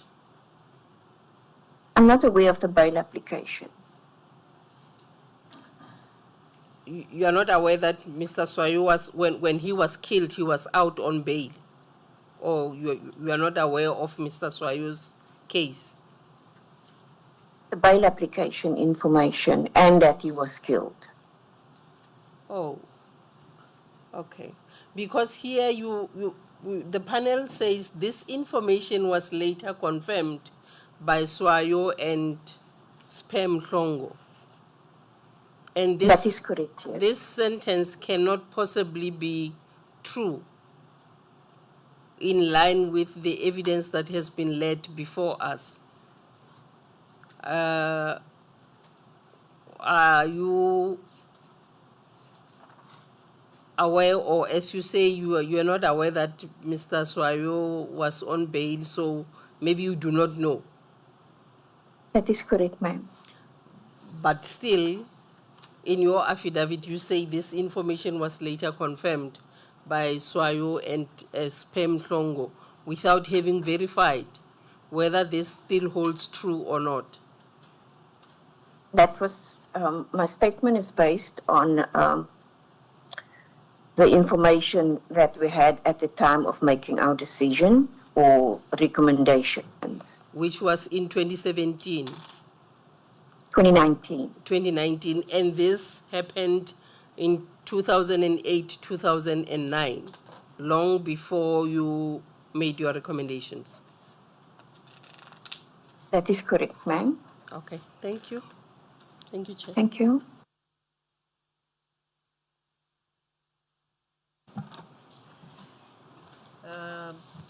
You propose to break for lunch. It's almost 2:30. We will reconvene at 3:30. How long are you still going to take? Madam Chair, now I can make an undertaking 30 minutes. When we reconvene? Yes. We'll take a lunch break until 3:30. Advocate Riley, we're going to pause. Yes, ma'am. We're going to pause for lunch and reconvene at 3:30. You continue to be Yes, under ma'am. oath as we adjourn, remember? I will do so, ma'am. Yes, thank you. We adjourn. Thank you.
I confirm that. Thank you.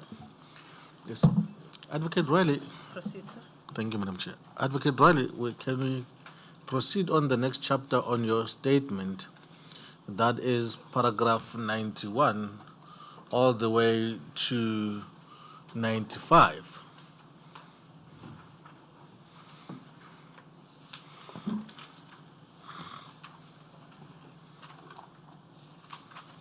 It is correct. I'm here.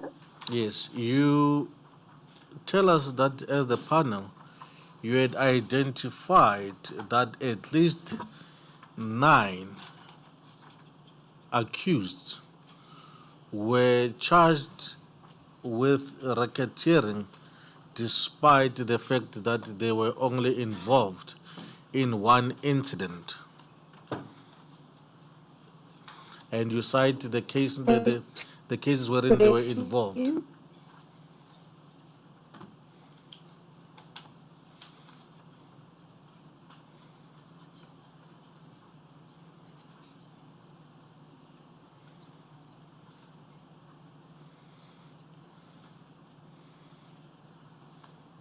Before you answer, are the air conditioning, are they working?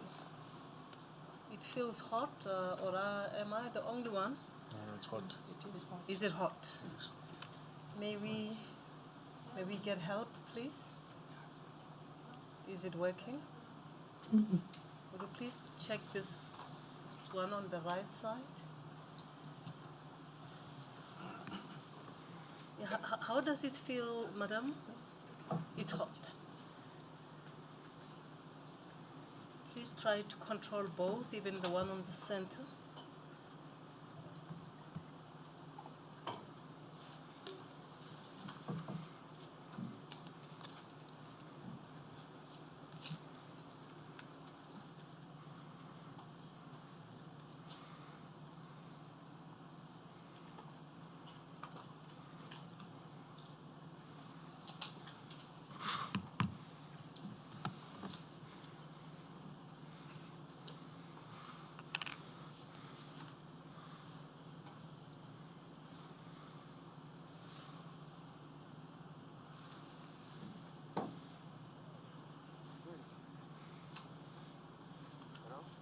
Thank you.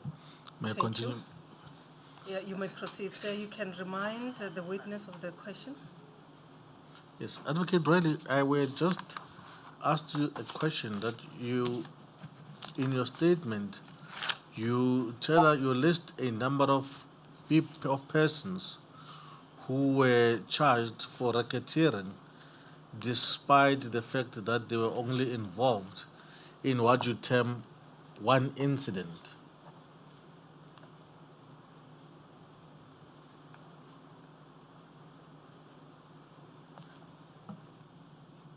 Can I just want to have a look at this section.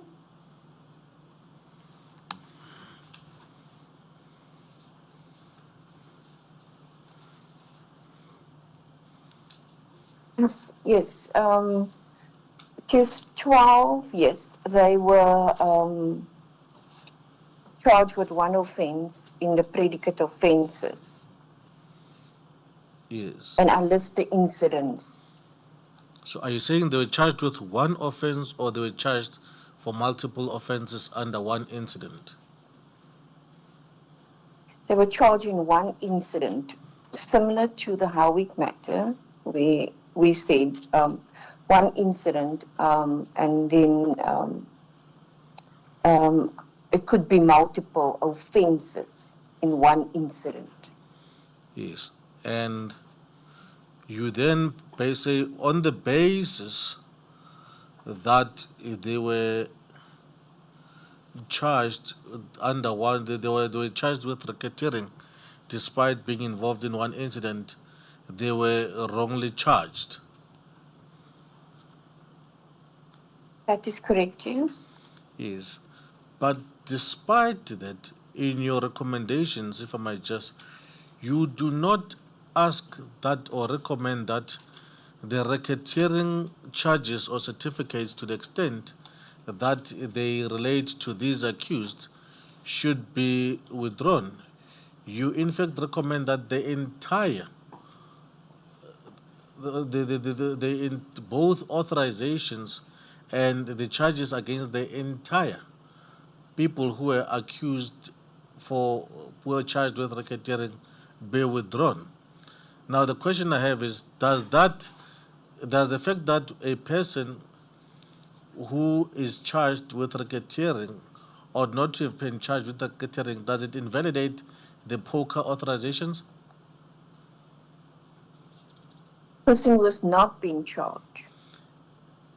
Yes. I'm just trying to understand what you're saying, Advocate Sweeney.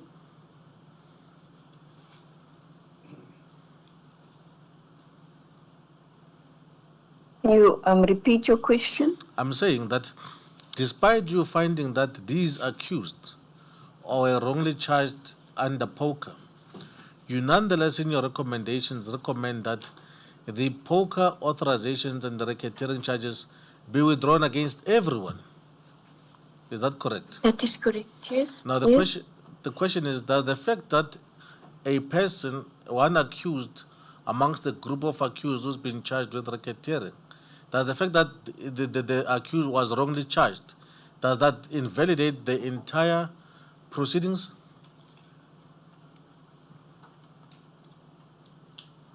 In respect of, we've gone through the Cato Manor grouping, we've gone through some of the accused that were charged in one incident. That is correct. Thank you. And then and the next paragraph. Sorry, is the witness saying it is correct that once you find that there are few people who are wrongly charged, then it invalidates everything? Is it what the accused? Sorry. Is it what the witness is acceding to? No, ma'am. I didn't want to mishear or misunderstand her. Can you just clarify that, Advocate Riley? I did not say that if there are people on a racketeering indictment is charged wrongly, in other words, that they don't belong as part of that racketeering, that invalidates the whole authorizations. That is not what when I said that. It does not imply that. Okay. Thank you. Are there questions from the panel, Madam Chair? Yes.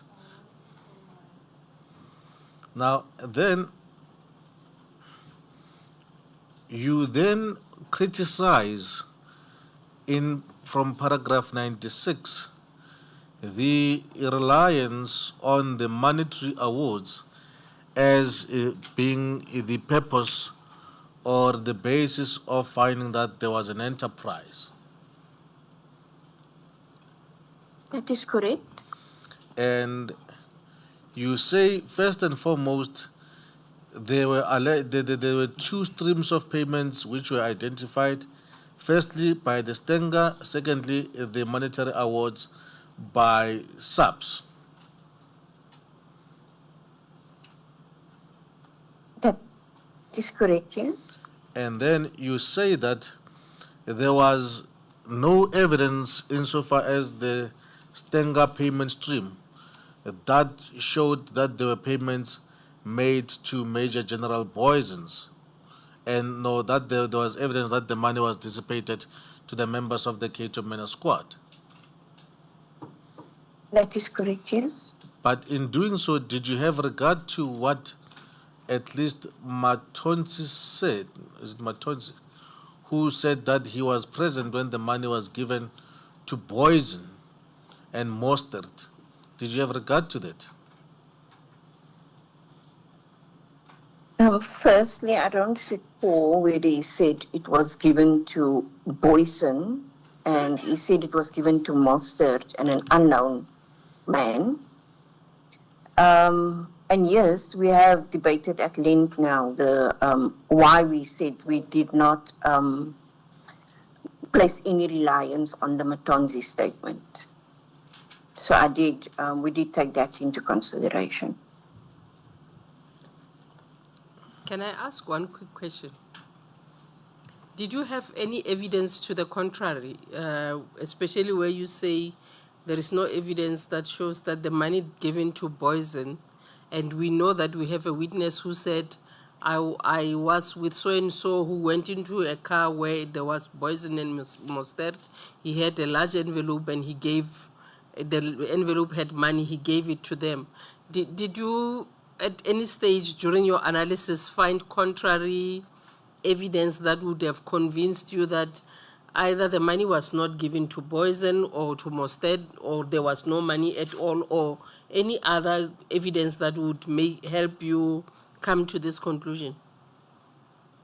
There was no evidence in the docket. If that was properly investigated, one would have expected, and that's one of the points that we raised in our report as well. There was no financial investigation done. So one would have expected a financial investigation to be done, as well as an asset forfeiture investigation to potentially show that besides the money that they receive as a salary, they through their assets, through a bigger house, holidays they've gone to, as well as monies in their banks, that they have more money than would have been expected from a police officer on a salary. So that would have, but there was no such evidence.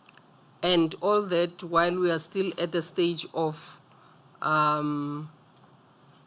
seeking authorization certificates, not at trial stage. The requirements are for a racketeering authorization is that you do a financial investigation, potentially to show money laundering, and then secondly, you do an asset forfeiture. That is standard in terms of any racketeering request for racketeering authorization. So one would have expected that to have been part of that investigation, even at the stage when they submitted an application for authorization to the NDPP. You say that it is standard. That is correct. Can you direct us? I would have to go to relevant provisions of the Act, maybe? There's no provisions in the Act. It's internal in terms of what is required in terms of a poker prosecutions. Obviously, in terms of a poker prosecution, we say that the drive in order to commit these offenses is very often, or if not in the majority of the cases, it's financial. It's the financial benefits that you're trying to obtain. So part of our requirements in terms of our policies is that when you look at a criminal network, in particular criminal network that is committing crimes, that you have to look at the financial investigation and that you have to look at asset forfeiture. Is it standard? It's not in terms of any law. Oh, I'm sorry. I thought you were done. Sorry. I said it's not in terms of law. It's what is required of a prosecutor when you conduct a prosecution, a racketeering prosecution. My next question would be, is it standard or does it differ on a case by case? Are all cases where you deal with poker and racketeering the same, or you deal with them on a case by case basis? You are required, when you do an application for racketeering authorization, you are required to address the NDPP whether there was any financial investigation and whether there was an asset forfeiture investigation. And both those, that forms part of our discussions around whether racketeering should be authorized or not. You are required to address the NDPP on the financial investigation as well as the asset forfeiture investigation. So I wouldn't say it is, I think that's the norm, that is what is required. Even if you don't find financial benefit or asset forfeiture benefit, you still have to address the NDPP on that. Thank you. Advocate Riley, if I may just ask, the standard for institution of criminal proceedings is prima facie case, am I correct? Prima facie case, yes? Now, what is the standard for to be applied by the DPP, by the NDPP, when he or she decides to issue poker authorizations? Is the standard the same? That is correct. I think you still have to consider reasonable prospects of success, even if there's a prima facie case. So, prima facie case means that there's a case to answer. That is correct. So, the test is the same throughout, in both instances. I think our policy manual referred to prosecutors in general. What is your role, as well as what do you have to consider when you decide to institute prosecutions or not? Please And just also answer, factors to be considered. Counsel Advocate Riley, confine yourself Yeah. to the question by counsel, by Advocate Mchweni. Please repeat that question. I'm saying that the test is the same for both institution of criminal prosecution as well as granting of poker authorizations.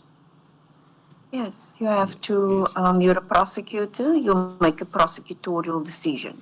Yes, and there's still room that even after the issuance of poker authorizations or institution of criminal prosecution, that that investigation can still be done, mostly under the direction of the prosecutor.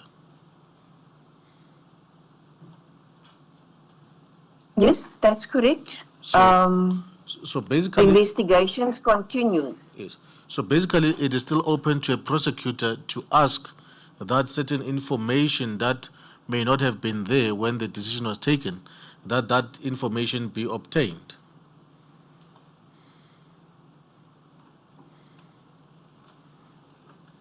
Yes, you can ask if you Yes. didn't have it, yes. Yes, and that would not invalidate the prosecution.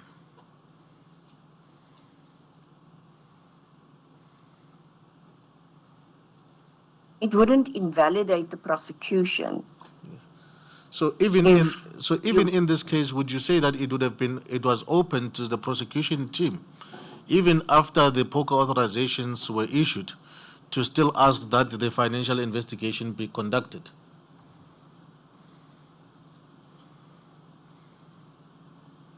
We're talking about this in the context of the money that was received.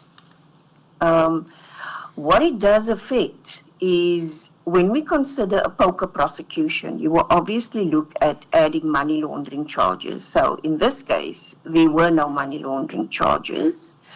So I assume that either there was a financial investigation or it wasn't concluded. And if you say that they could have done it even afterwards, yes, it's possible. Yes, but that does not mean that the fact that it was not done, that it was wrong to charge, to institute for the NDPP. Would you say that it was because it was not done, it was therefore wrong for the NDPP to issue the poker authorizations? No, these are two separate issues that we're discussing now. Additional charges, and then there's the authorizations in terms of 21E and 21F, and the evidence that relates to those charges, the 21E and 21F. You can at any stage add additional charges. So, but it is not a requirement that you should, before you institute poker charges, that you must also institute money laundering charges. The two are independent of one another. It's required that you address the NDPP on it. But if you have a plausible explanation as to why you didn't do it or why that investigation is not finalized, it's up to the NDPP to decide what should happen to those additional charges. Now, in this case, did you as the panel consider the fact that this money was paid in cash, therefore there would be no footprint for that money? The Stenga money. The Stenga money. Yes. It was paid in cash, so therefore we have the one. you would We not have the find one footprint. incident. I understand it correctly. We have a statement of one incident where money was transferred. I can't tell you whether there was any other evidence to the effect that they was paid into their bank accounts. That could have been a potential as well, and that's why I said a financial investigation is important. Okay. You then also find that are there questions from the panel, Madam Chair, before I move on? Are there clarification questions on this? Okay, thank you. You then go on to also say, well, it is highly improbable that you say that the SAEPS monetary award stream would also not constitute proof of an enterprise, and you amongst others say, well, it's because one cannot risk their career for a mere 10,000 rands, and then that in some instances some received more, some received less. Can you just elaborate on that? That is correct. It appears that what is regarded as the motivation for the Cato Manor group to become involved in these criminal activities was financial. So there's the money from the association, and then there's obviously the rewards. So if that is your case, one would have expected quite a number of people to receive more. So you say Boyson is the manager, Boyson is the one that's behind this whole criminal enterprise. And the point that we make, it's just interesting when you actually study the rewards, that Boyson only received the 10,000 rand, while others who are your associates or just simply participated, like a Mostert, received 95,000 rand and now 55,000 rand. So this is clearly not a very successful criminal enterprise, in particular if you say that Boyson is the driving force behind it, because he only gets paid 10,000 rand. Is there anything in law that requires that for a manager, that the manager's reward must be higher than the subordinates for the purpose of poker? No, but it's common sense, isn't it? But why would you, as a manager, the driving force,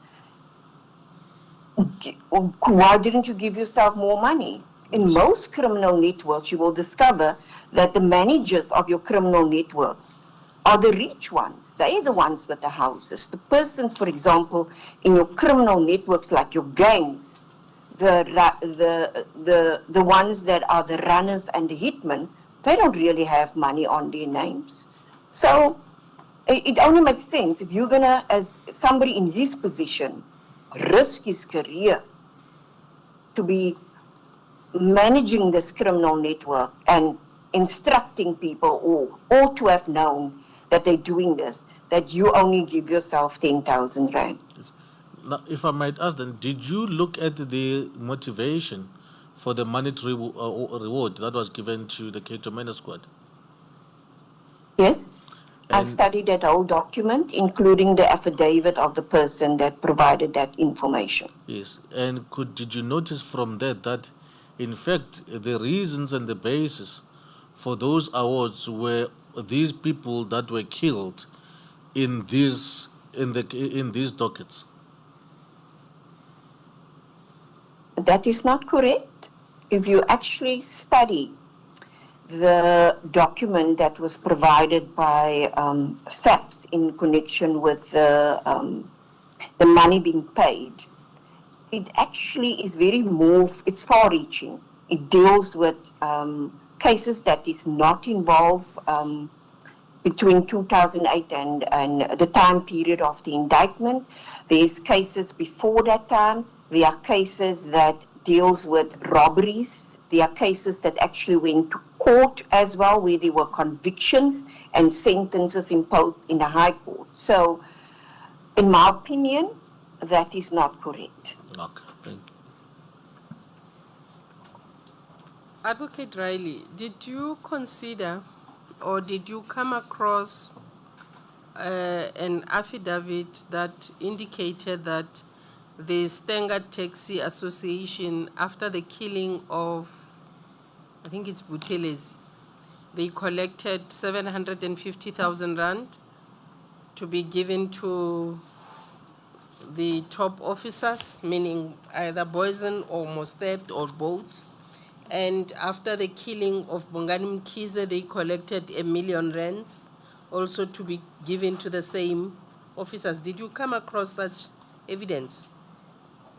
Is there a statement to that effect, and whose statement is that? I didn't get your answer. You said yes, you saw that. I said I don't have independent recollection of it, but that's why I'm asking if I can maybe refresh my memory by means of a statement that indicates that that money was paid.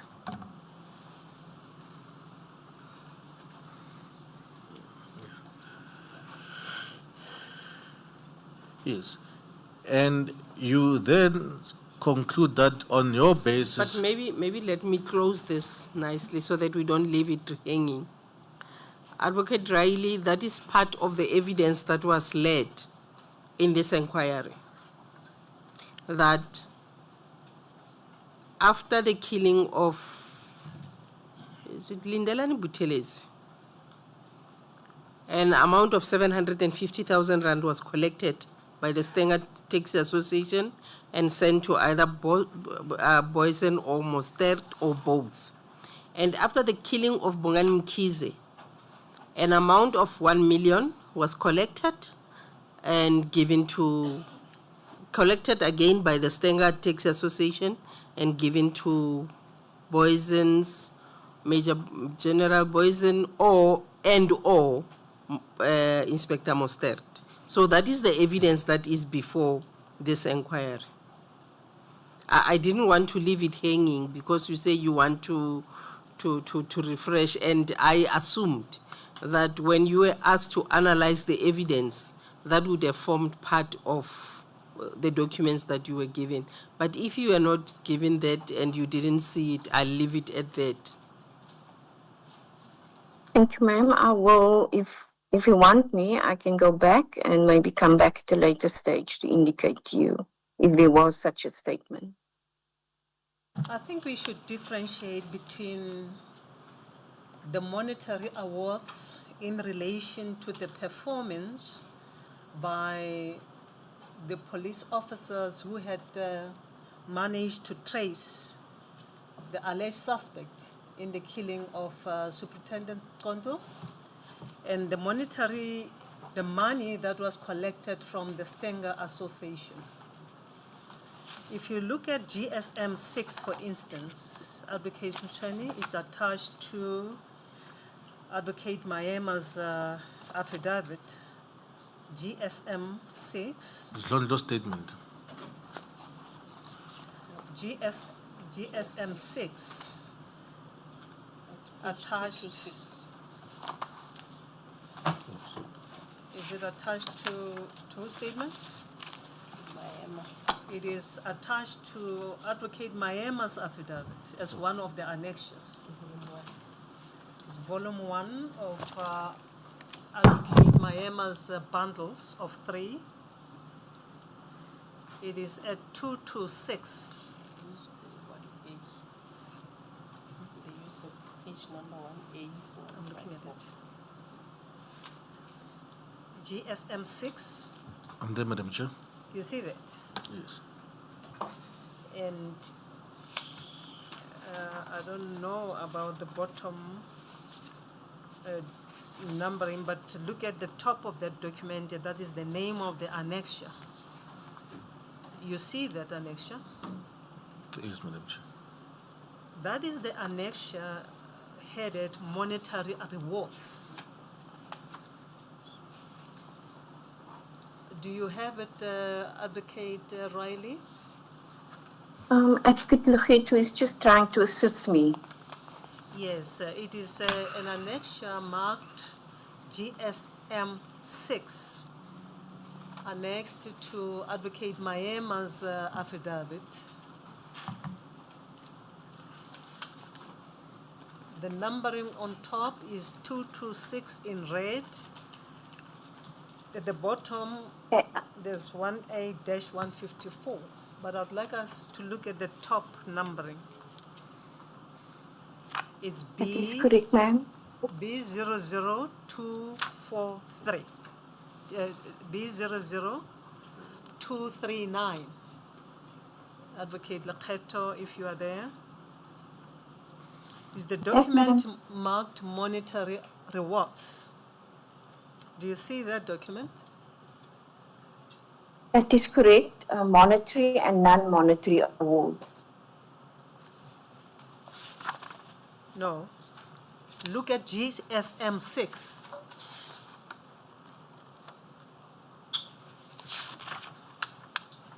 The next one is monetary and non-monetary awards. Look at GSM 6, that is marked monetary rewards.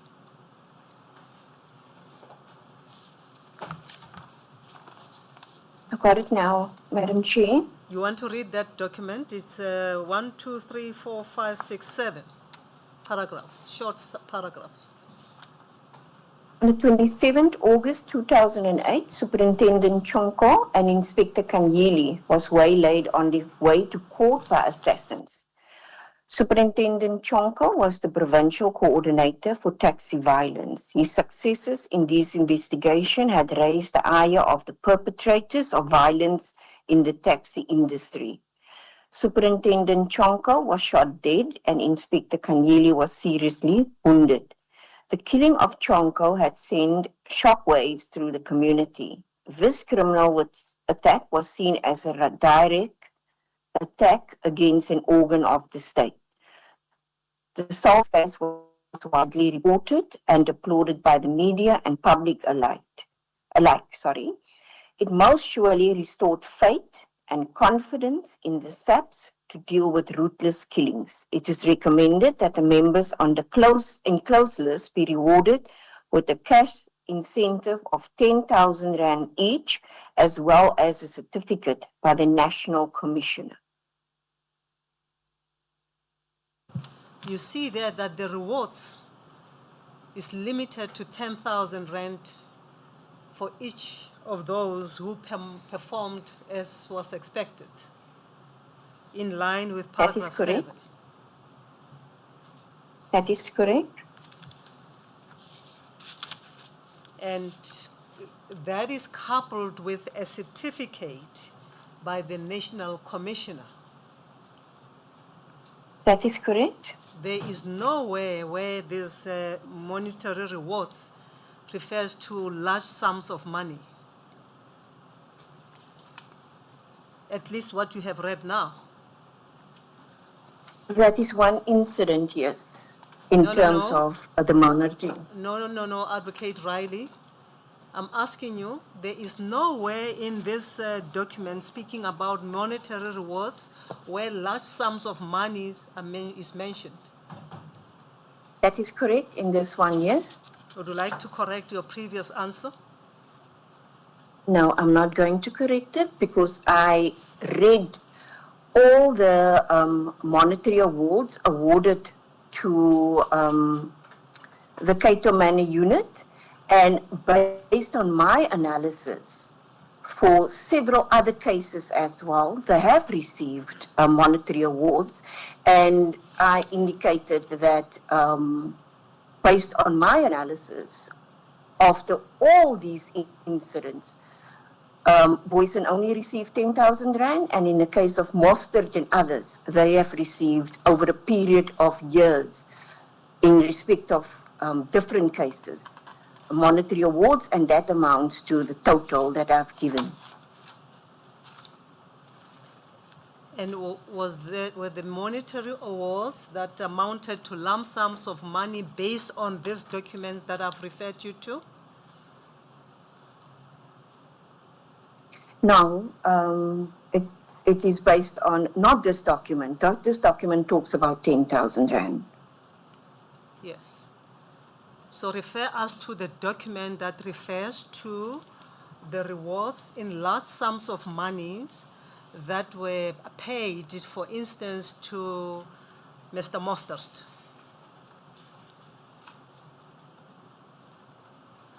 This document is available because it was part, I don't know whether it's available, if it's part of the evidence that was, or the exhibits that was handed in during, but if you give me an opportunity, I can find that document. I'm asking Because you that document, because you don't want to retract your previous answer. Your previous answer, according to the question, should have been based on this document that I've just referred to, because that was the monetary rewards in respect of the killing of Superintendent Konko. This is what was promised. that I will, The large will amounts agree in of, listen to me respect of first, the- madam. If you can just listen, please. The other so ma'am, sorry. The other monies that were paid, that we are referring to, does not form part of this rewards that is mentioned in this document. That is why I'm asking you if you can refer us to a document of rewards of large sums of money in respect of which Colonel Mostert was paid. Refer me to that document, because I am only aware of monetary rewards, one document referring with regards to the killing of Superintendent Konko. And this is the document you that I've give just me an referred. This is the document that I've just referred to too. If I've been given the opportunity, I will do so. I will provide this panel with that document. When will you do that?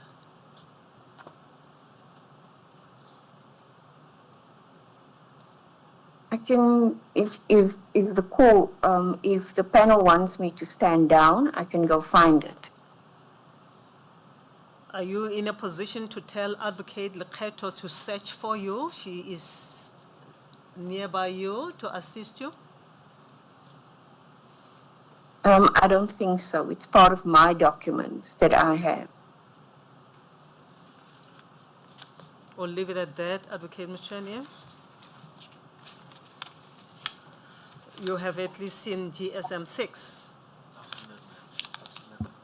Thank you. Now, Advocate Riley, just to close up on this GSM 7, did you have regard to this document?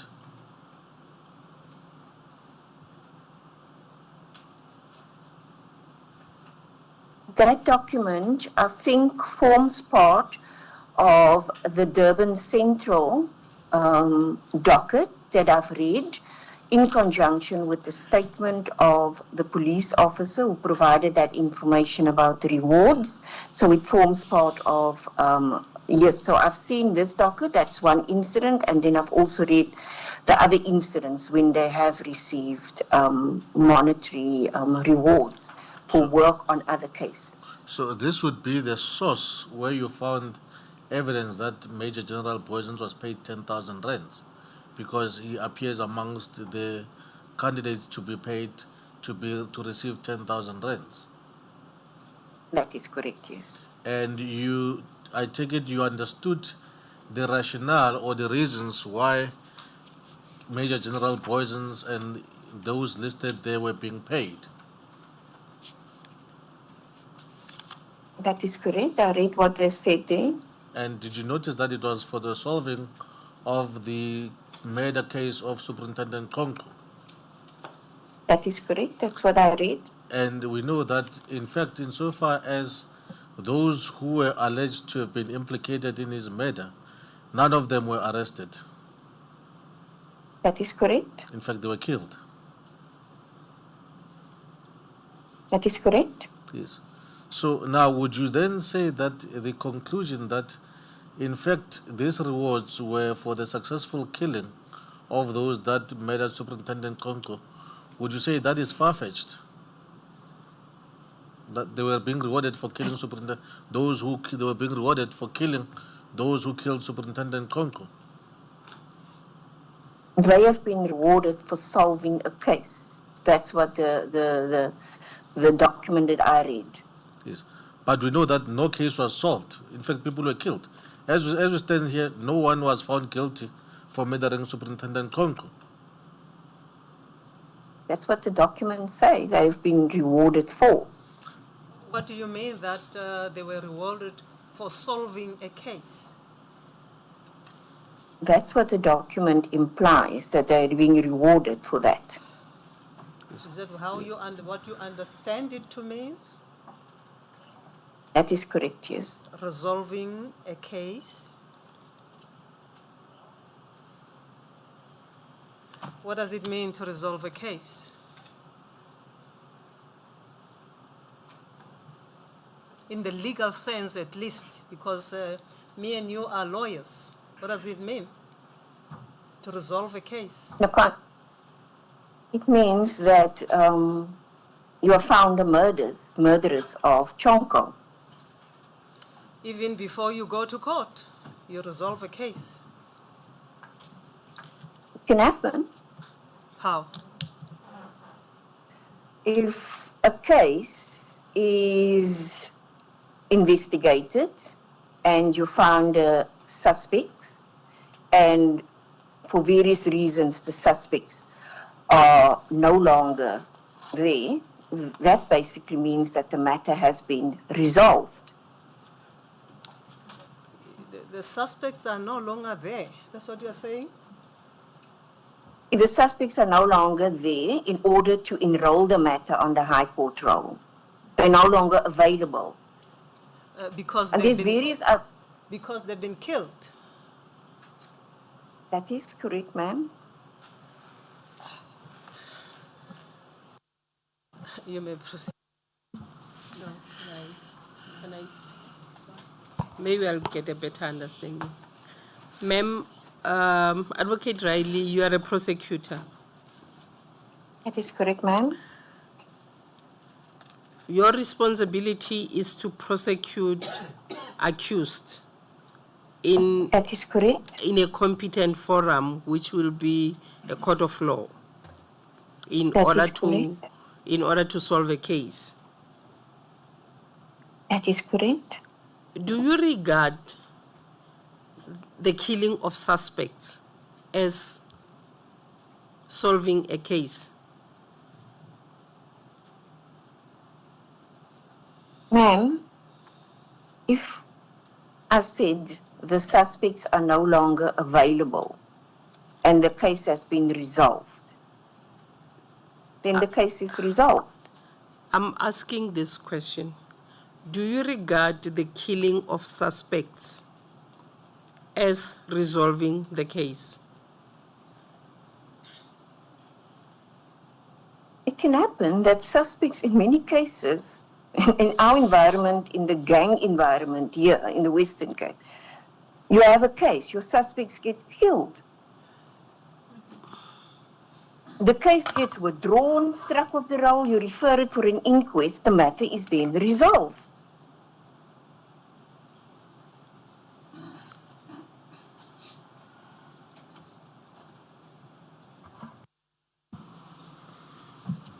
It's a difficult one to comprehend, but you may proceed, sir.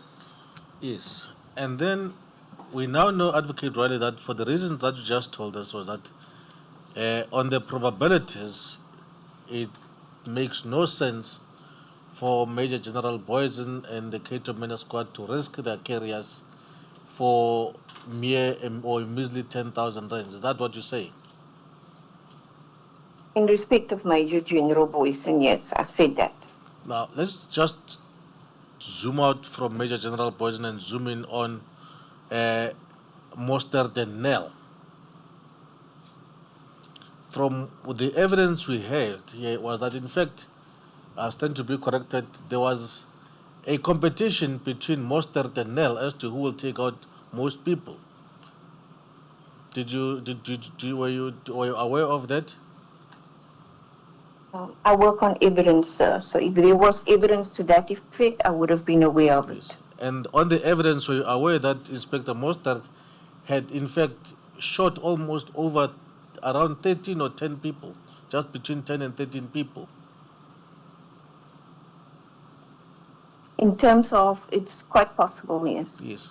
So would you say then in that case, would you say that with the conclusion that in fact he would be motivated to kill people because he stands to gain a reward, would that conclusion be far-fetched? I can't say that because based on the evidence in the dockets, there's no evidence to that effect. But we know that he has You can killed. point me to those evidence. But we know that on the evidence he has killed at least 13 people. That's the inference that you make.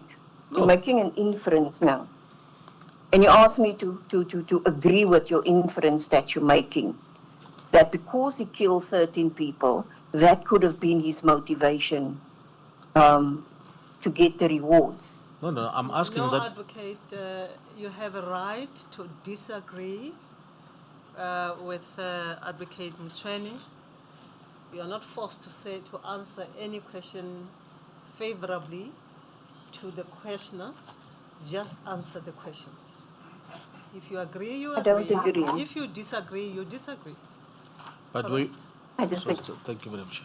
Were you aware that, or at least on the evidence, Mostert has killed 13 people?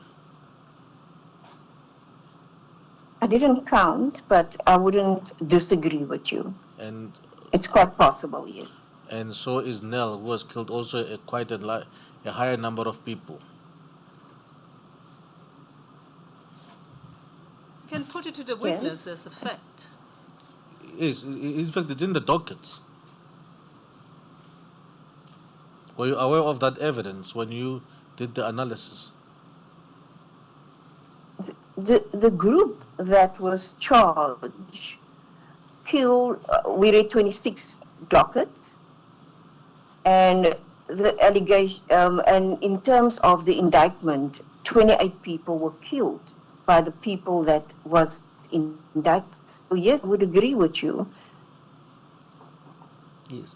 And we know that it looks like there was a practice to reward members of the SAPS for solving cases. And on your version, killing a suspect is part of the solving of the case. I didn't say killing. I said if you have a case and your accused is no longer available, whether it's withdrawn, struck off the roll, or referred for an inquest, it's regarded as being resolved. But would we not regard the reason why it is struck off the roll or reserved for an inquest as, can we ignore that?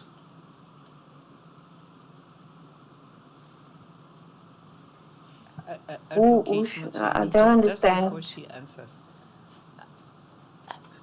unless I'm missing something, I think the questions that you are asking, the last 2 or 3 questions that you are asking, are a question that has been asked and answered. Okay, I'll move on, Madam Ramakha. Thank you. Okay, now is there anything on this chapter that you want to add under the alleged purpose of an enterprise that you would like to add, Advocate Riley?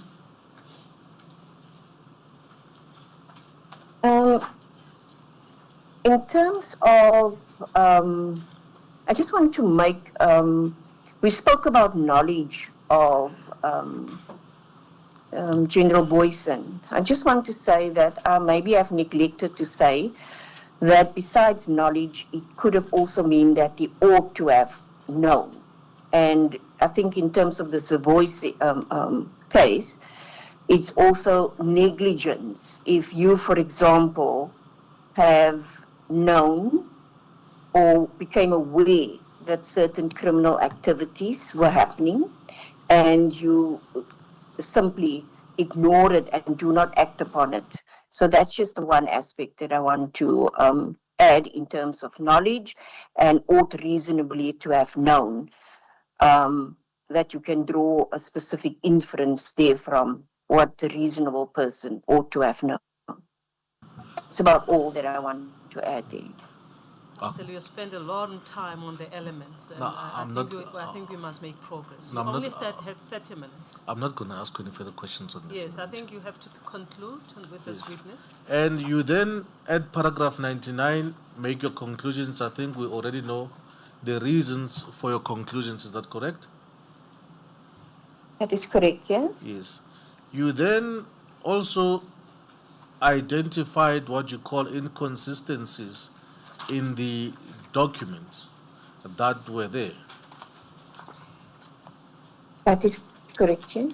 Yes. Is there anything that you want to say over and above what you said in your statement relating to the alleged inconsistencies? No, and we also deals with it in our report in terms of the inconsistencies.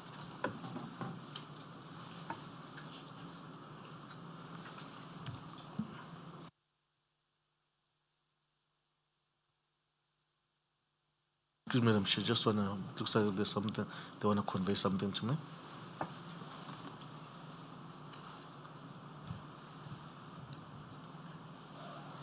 No, and why isn't that just Melime just sitting behind you when you could have been sitting next to you? Because your colleagues are not here, there's nobody from the NPA, it would have been quite easy for you to confer with one another. I got the message though, Madam Chair. Yes. Yes. When you re-examine, at an appropriate moment, move forward, sir. Then the next chapter is where you say there were people who were killed who were not victims. I think we've addressed that as to what your recommendations were. And then you then say that in the next chapter, you talk about incidents where there were, you seem to refute the contention by the prosecution team that in fact in some of these instances there were no warrants of arrest. And you identify at That is least correct. 4 cases where there were warrants. Is that correct? That is correct, sir. But other than this, would you agree that in respect of the others, there were no warrants of arrest? That is correct, yes? Yes. Can I ask a quick question? Does the fact that there were warrants of arrest justify the killing of the suspects? No, ma'am. It was simply in reference to the fact that the prosecution said there was no basis for them to go and look for the suspects. Thank you. You then, in the next chapter, from paragraph 105, you refute the evidence of the planting of firearms. That is correct, yes? And we know that the person who tells us about the firearms being planted is Captain Mangena. The possibility of the firearms being planted is Captain Mangena. In the matter that you referred me to, yes? Yes. Did you have any evidence to contradict what Captain Mangena said relating to the possibility of firearms being planted? As I indicated before,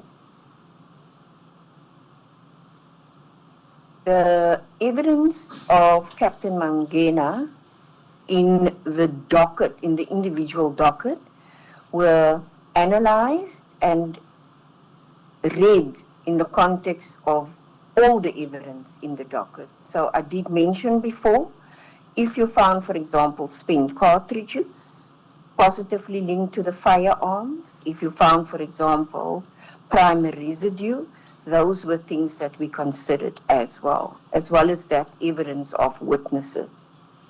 Please repeat Other the question witnesses. for the witness to answer the question. I'm saying that in those cases where Captain Mangena, I think we went through those dockets earlier, could you find any evidence to contradict what Captain Mangena said about the possibility of the firearms being planted? Did you have any evidence to contradict it? Not just evidence, In the- expect evidence. Yes. The one case that you refer me where I said the possibility, we didn't have any other evidence in the docket, yes. In particular, expect evidence, because we are talking about the expect evidence of Captain Mangena, who was a ballistic expert.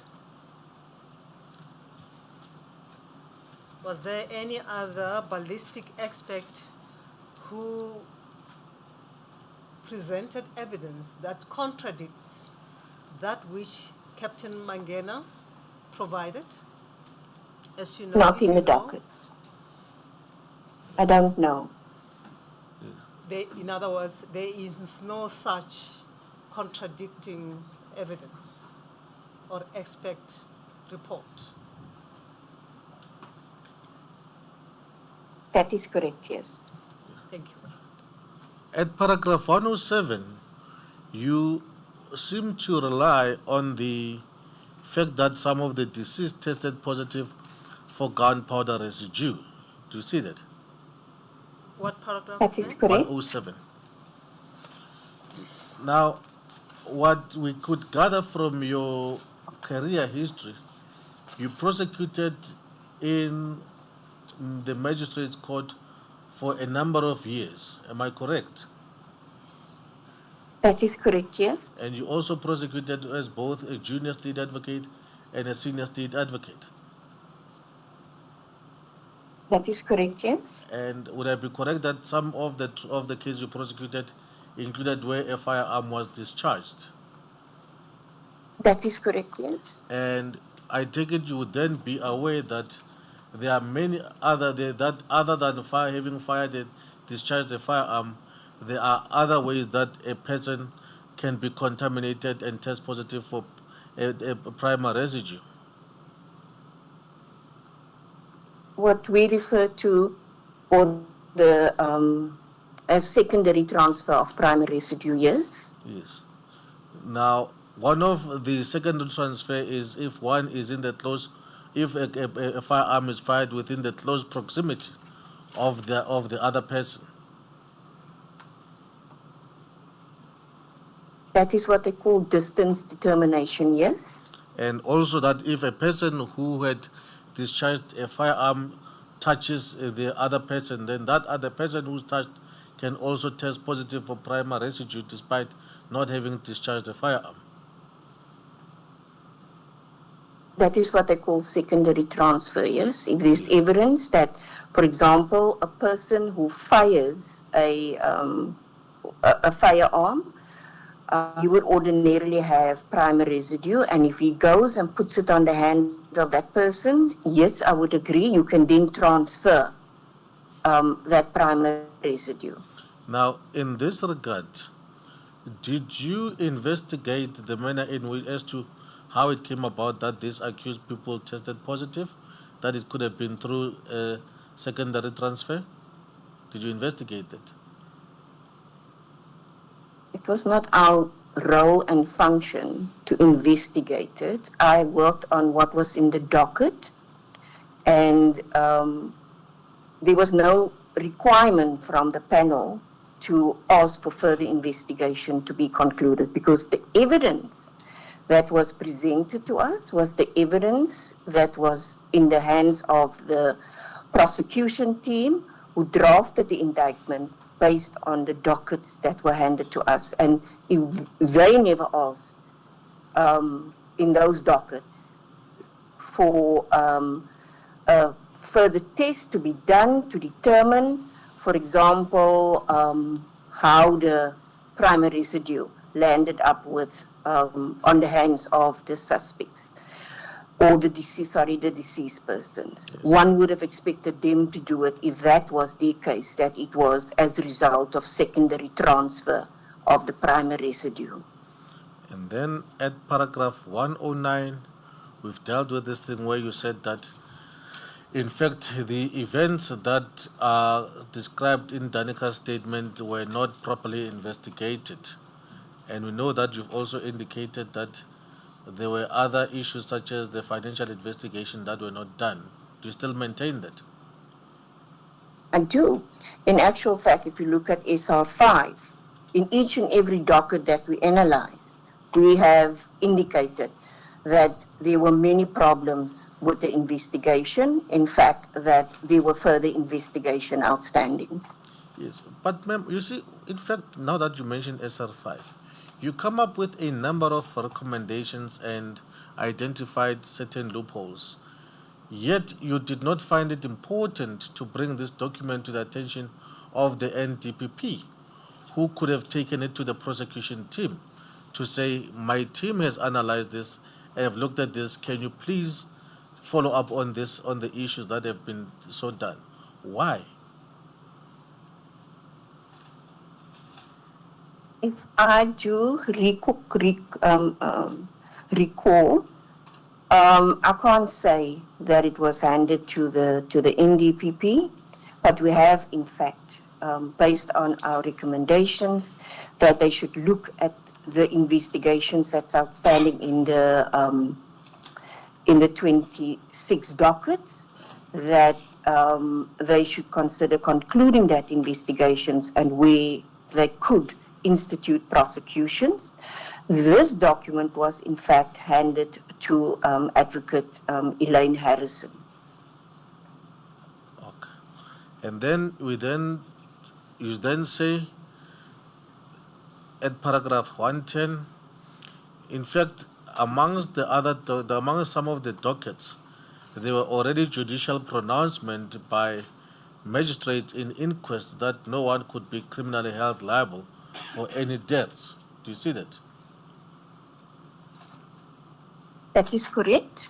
But were you aware that some of this, that even in where there was an inquest which had found that no one could be held criminal liable, that does not close the doors for for the prosecution to be instituted against anyone in case new evidence comes to the fore?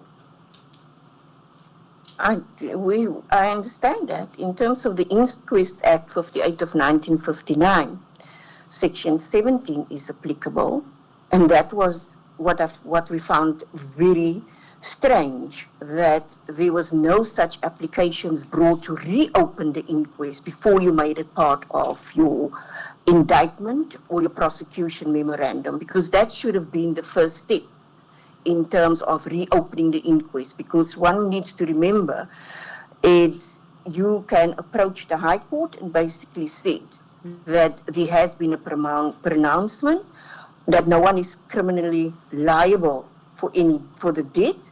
However, you have now new evidence that refute that, and you should ask the court then to reopen it. It wasn't done in these cases. But you'd agree that the two processes can run parallel. Remember, a finding by a magistrate is tantamount to a judgment. So you need to undo that before you add that matter. And it's the same thing with the Timor matter, for example, where that process needs to first take place before you prosecute or decide to institute prosecution. You need to undo that process by presenting new evidence, such as in the Timor matter, and then the court undo the past decision or judgment that has been brought out by that magistrate. Yes. Now then finally... It should have been done before the time. Yes. Then finally at paragraph 111 and 112, you then deal with your findings and your recommendations. Is that correct? That is correct, yes. And amongst the recommendations or findings you make relates to the validity of Advocate Jiba's authorizations, which you had said earlier were not part and parcel of the mandate that was given to you that in is April. Correct, yes. But yet you I went on... concede that, yes. Pardon? No, Advocate Riley, when counsel is asking you a question, just afford him an opportunity to finish so that you can answer. I'll do so, madam. I apologize. Yes. Madam, would you please wait when each of us is talking to you? Don't interrupt, as we do not interrupt you when you answer. It is a respect thing. As we accord you the respect, you must return that respect.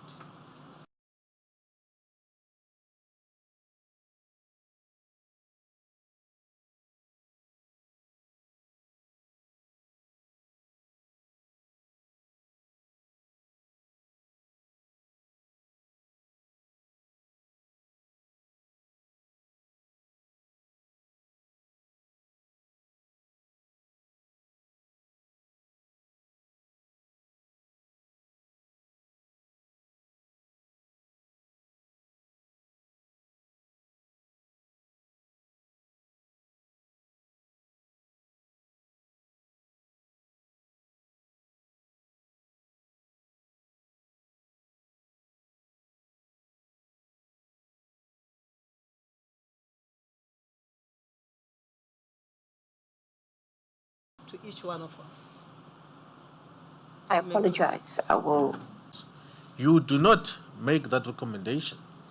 You, in fact, make a finding that the authorizations were invalid, which amounts to basically you say that they were unlawfully issued.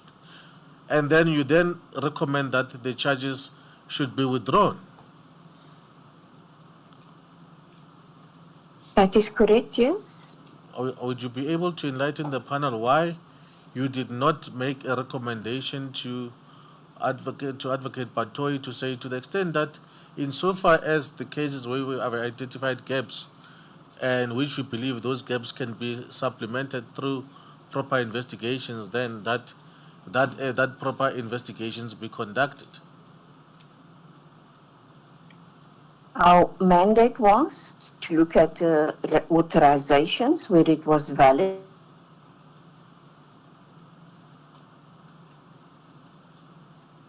What was your mandate?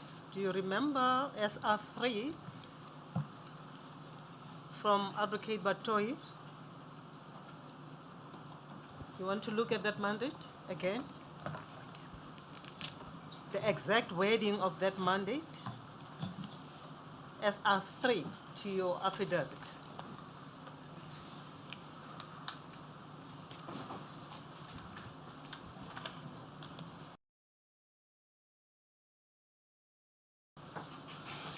At SR 1077, the mandate is spelled out very clearly there.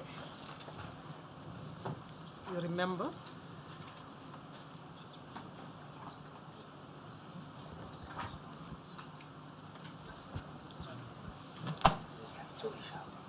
She's back. Advocate Riley, you seem to be disconnected. Are you now connected again? That is correct. We were disconnected for a while. Yes. You had just spoken about your mandate, what your mandate was, and I said to you, we may have to revisit SR3, which is a letter that was addressed to you to the team, not you personally or you alone, to the team, the DCOC team, by Advocate Batoyi. If you look at SR 1077, you remember that letter? Can I just refresh my memory with it? Yes. You may specifically look at paragraph 2 at page SR 1077.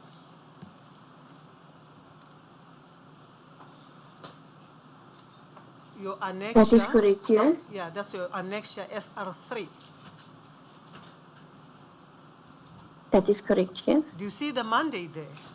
If you look at the correct. middle of that paragraph, he says, in the circumstances, I request your assistance in perusing all the evidence and other relevant material, and thereafter furnishing me with a well-reasoned and motivated opinion. You see that? That is correct, yes. Yes.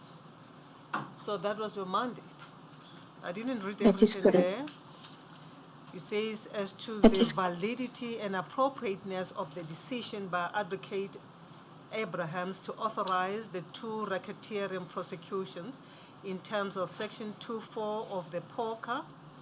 In the matter, please include in your report any factors that you regard as relevant and should be brought to my attention.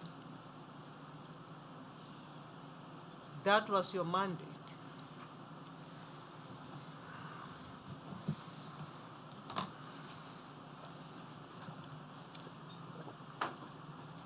Any comment? Any comment?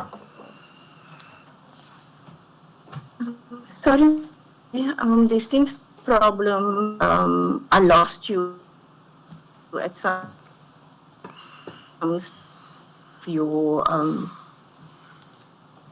of what you asked us to have a look at in terms of. I just heard you reading up until section 2, subsection 4. Yes, that paragraph, it contains the mandate that was given to you by Advocate Batoi, the request as to what you should do as a panel. You agree?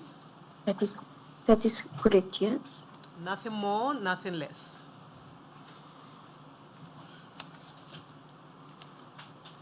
Correct? That is correct, yes. Thank you. May I continue? Yes. Now, taking from what the chairperson just read out to you, the last sentence, in fact, goes wider than what we are asked. She asked you to say if there's any other thing that you regard as being relevant and that should be brought to my attention, please do so. Do you see that?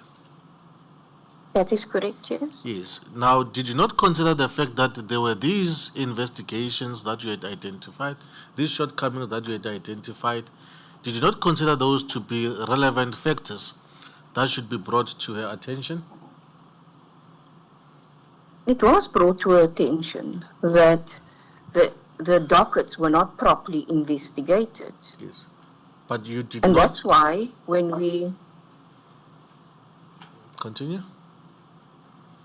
That's why when we go to 112.3 of my affidavit, we ask the DPP KZN must review the evidence and decide whether to proceed with the predicate offences. So we highlighted and we forwarded our document to the DPP KZN to have a look at the dockets in which we highlight that there is investigation outstanding. Yes. But remember, the poor investigation that you had identified, or the shortcomings that you had identified, related to the sufficiency of the evidence in order to sustain racketeering charges. So she asked you to say, well, if there's anything that you believe it's important insofar as racketeering charges are concerned, please bring it to my attention. Now, you say that the lack of proper investigations affected the sufficiency of the evidence on the racketeering charges. Now, did you not regard that as being an important aspect that you should bring to her attention, that, well, in as much as we believe there's insufficient evidence, this evidence can be supplemented through proper investigation? Did you not consider bringing that to your attention? 21E and 21F, we have discussed at length the evidence that was relied on. Which, for example, I don't know what you want me to say in respect of did you expect us, in addition to that, say that what evidence are required to prosecute these people? I think you've... Because that will be tantamount to us then doing a further investigation ourselves, and that was not part of our mandate. We did indicate that the investigation, there are outstanding investigation, and we did include, indicate what are those investigations that are outstanding. Yes. And then you then conclude in your report that says your conclusions were based on your understanding of the law and the analysis of the evidence as well as the material before you. At paragraph 113. That is correct. And you had indicated earlier, yesterday, that you had wished to supplement your statement by dealing with the evidence of of Captain Mangena. Do you still wish to avail yourself to that opportunity? No, I see that I've been provided by Advocate Legoto a bundle containing the cross-examination, which also... I beg your pardon, Advocate Lekgeto. Lekgeto. My apologies. You say she provided you with? An index from the cross-examination, and I see on there is cross-examination that will take place in respect of the reports of Captain Mangena. Yes.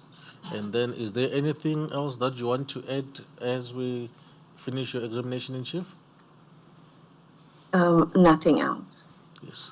Advocate Riley, thank you for your time and your cooperation. I've got no further questions for you. Madam Chair, I've got no further questions for the witness.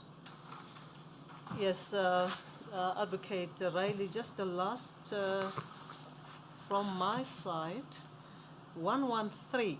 There are two 113s there. The second 113, you say, we were not influenced in any manner whatsoever. What was the point of making the statement?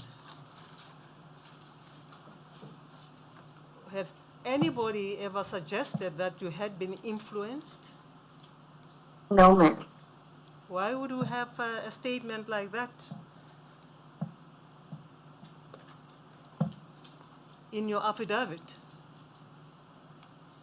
Or is there any Basically, reason why you deemed it fit to include a sentence to that effect? I have no reason to indicate basically that our decision was made objectively.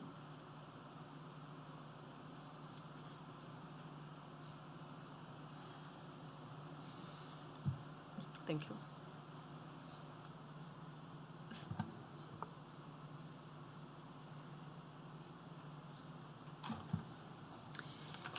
Yeah, thank you, Chair. Advocate Riley, Yes, ma'am. yeah, I'll be asking questions. I will try my utmost to avoid long answers. If you can help me with that, then we'll be finished soon with this inquiry. Now, is an understanding that what you were required to do was to actually interrogate the decision of Advocate Sean Abrams of issuing the racketeering certificates in the main. That is correct. Whether it was properly granted, Yes. the authorizations, yes. Yeah, so your concern would be to look at the facts that are available and to try to get into the thinking of Advocate Sean Abrams as to what prompted him to issue the certificates as he did. That is correct, yes. And Advocate Sean Abrahams has drafted an answering affidavit to the application that was made by General Boysens, seeking to, thank you, I'm sorry about that, seeking to have the certificates set aside. That is correct. That is correct. Thank you. And in that affidavit that he has drawn, he is dealing with his interpretation of the POCA Act or the POC Act. Am I correct? That is correct, yes. And also, in his affidavit, he is also placing on record facts upon which he relied when he issued these certificates. That is correct. So, looking at those facts, it is fair to say the thinking of Advocate Abrahams would be found in his answering affidavit to the application. That is correct, ma'am. And that answering affidavit, as you read it, clearly sets out his defense of the decision that he has made. That is correct. And he actually stood by his decision. At no point in that affidavit is he making a concession that he may have erred by issuing those certificates. Is that correct, madam? That is correct. Yeah, remember, I don't have to remind you. If it's correct, say so. And the affidavit of Advocate Abrahams is actually found in page SR 0140. Please get, it's an attachment to your statement. SR 0140.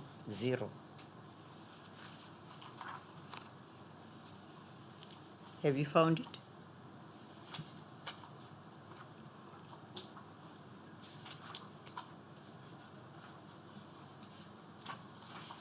That is correct. I have it. You have it. Thank you. I'd like you to please turn to page SR 0160. I'll refer you just several paragraphs, and then from there I think we'll part ways. Are you I'm at 160? SR 0160. That's correct, ma'am. Okay. Now, I'd request that you please read paragraph 72, 72 to 73, no, 72. It ends at 161. Will you please read that into the record? SAP's correspondence attached to Mahema's affidavit as SM9 corroborates the allegation that members of the Cato Manor SVC, falling under Boyson's de facto operational command and control as outlined above, systematically assassinated members of the KwaMaphumulo Taxi Association, KTA, who were engaged in a taxi war with the Stanger Taxi Association, STA. Thank you. Now, do you agree, as you looked at the dockets, and as it has become known to you that many have died in the That name is correct, yes. of death, the death of Superintendent Kongo? Would you agree that many of the persons that died, that were killed, they are persons that were found to be members of the KwaMaphumulo Taxi Association?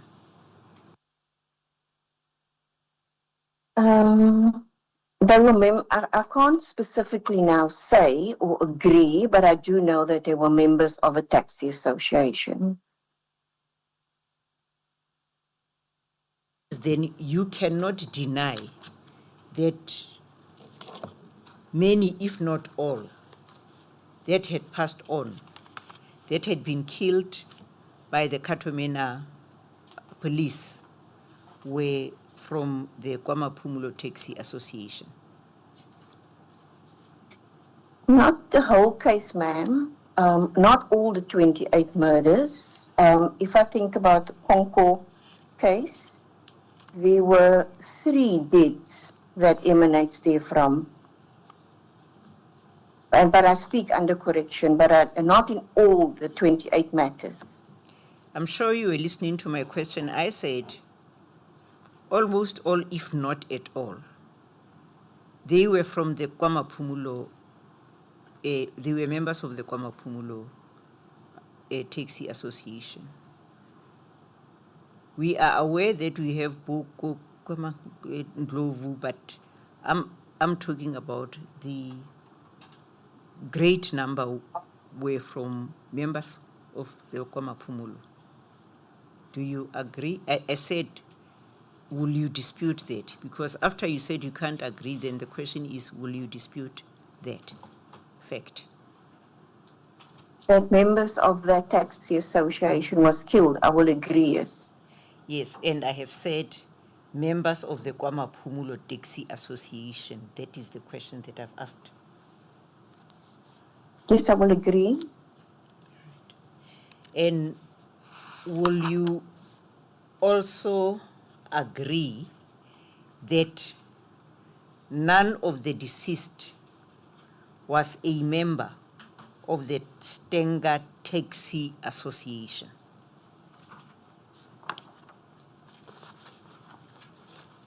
I can't say I agree or disagree. I will have to go and have a look at the specific dockets, yes. Now, shall we then proceed to paragraph 75 on the same page 161? Do you see that? That is correct, yes. Will you please read that paragraph 75 into the record? Chauke's death set in motion a series of shooting incidents, 23 in all, in which 28 people died.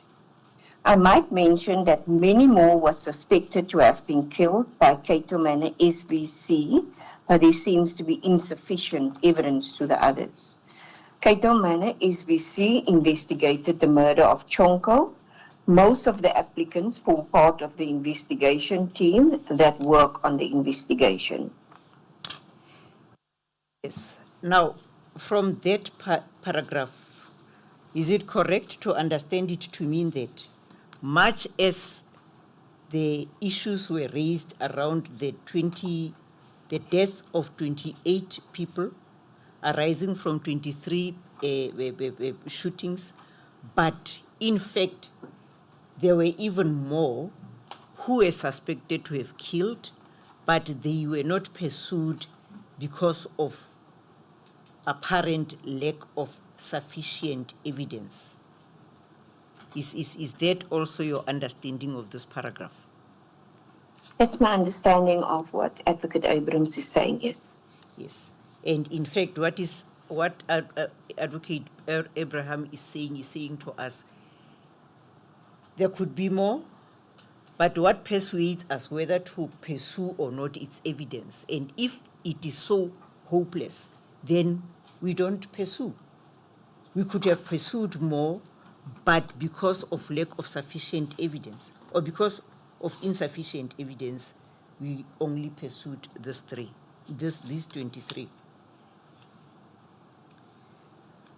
That is correct. That is correct, yes. That's fine, thank you. And now let us turn to paragraph 76. And it is still on the same page, and I would appreciate if you are to read that paragraph into the record. 28 people were shot dead by the members of Cato Manor SVC.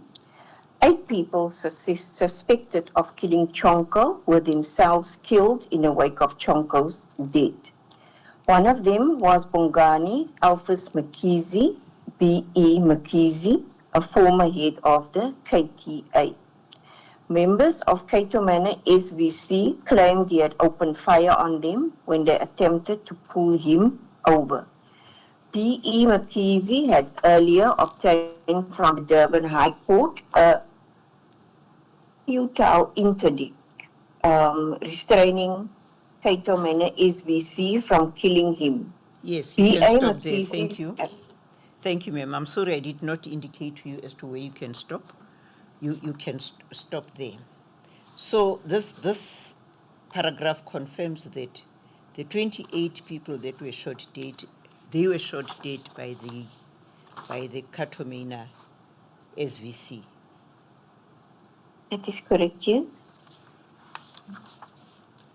And then let us look at paragraph 80. Hmm?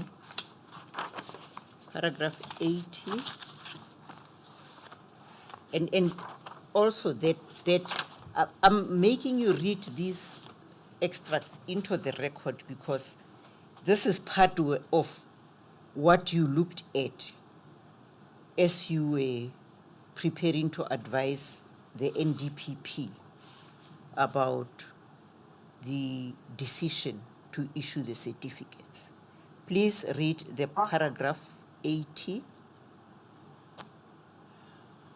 The extraordinarily high mortality rate among suspects where Cato Manor SVC was involved formed the basis that it may have evolved into a hit squad. Ordinarily, for every fatality in policing of this kind, one might expect at least one wounded suspect. But here, almost all instances, all the suspects at the scene were shot dead. The explanation given by Cato Manor SVC was that the suspect had returned fire.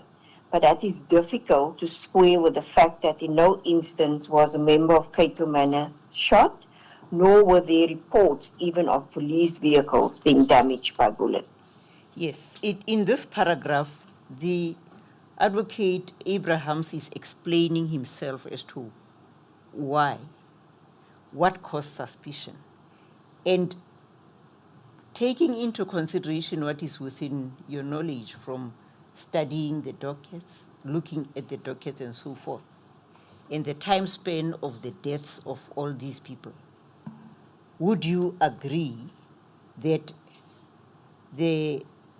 indeed the mortality was extraordinarily high? The mortality rate actually was extraordinarily high, where Cato Manor SVC was involved and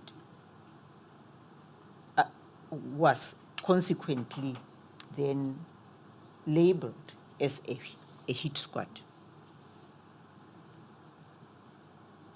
It was a high mortality rate, yes, I agree to that.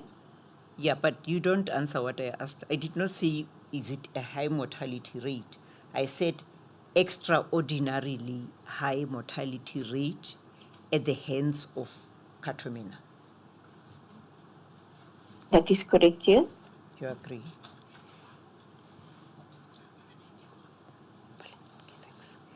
And then please now proceed to read on the same page to the next page, 164.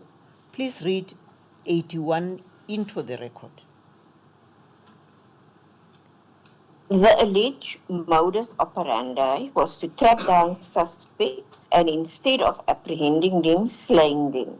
Cato Manor SVC officers would then, so it was alleged, plant firearms to support the claim that the victims were killed when the police returned fire. I refer to the following eyewitness statements relating to the killing of Prince Tapedi in Kwamashu 69811 of 2009, referred to in counts 62 to 65 of the indictment. Yes, before you then proceed, as a public prosecutor, you know, lawyers here, fortunately, lawyers know that the duty of the police officers is to track suspects down, and the success would be when those people have been prosecuted in an open court and a verdict is given by the court.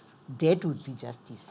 Verdict, whether guilty or not guilty, but that is what we call justice. Do you agree? That is correct. I agree, ma'am. And contrary to that, what is painted here in this paragraph is that suspects, the modus operandi would be to track down the suspects, which should be loaded. But the downside is that instead of apprehending them, it would be to slay them. I'm sure you're also disappointed with that approach. Advocate? That is correct, ma'am. It's correct, yes, I agree with you. Now, when one even looks, trying to scrutinize this very paragraph from Advocate Abrahams, he says the Katomena SVC officer to then saw it was alleged plant firearms to support the claim that the victims were killed.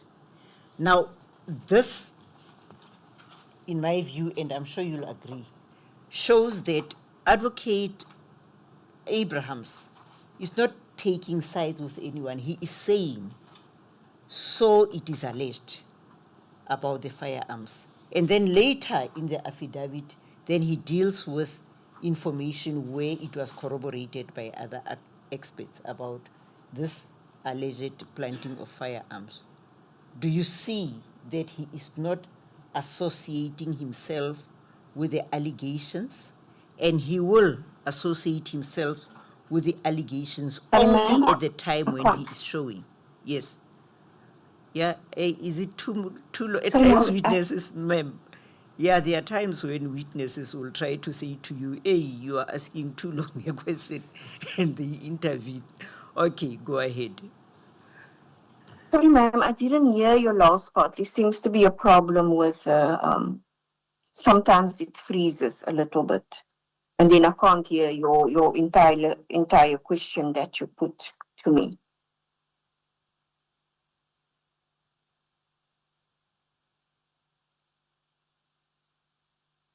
This paragraph 81, ne?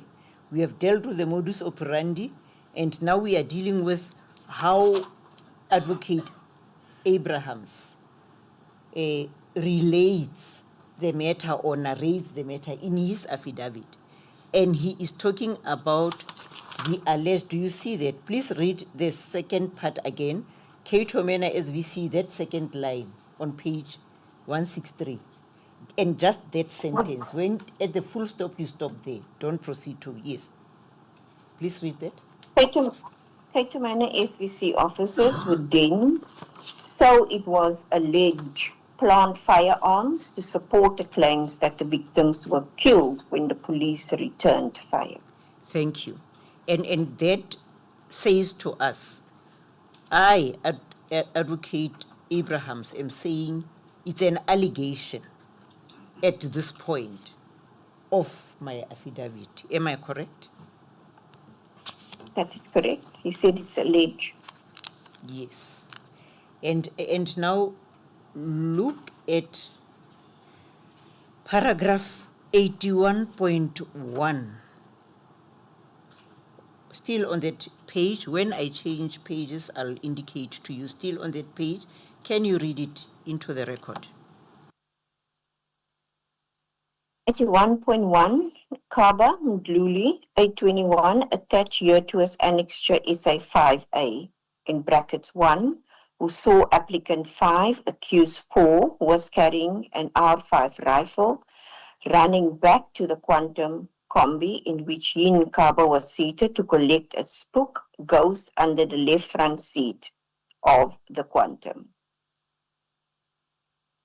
Read 81. 81.2 so that when I deal with them, I deal with them at once. Okay, ma'am.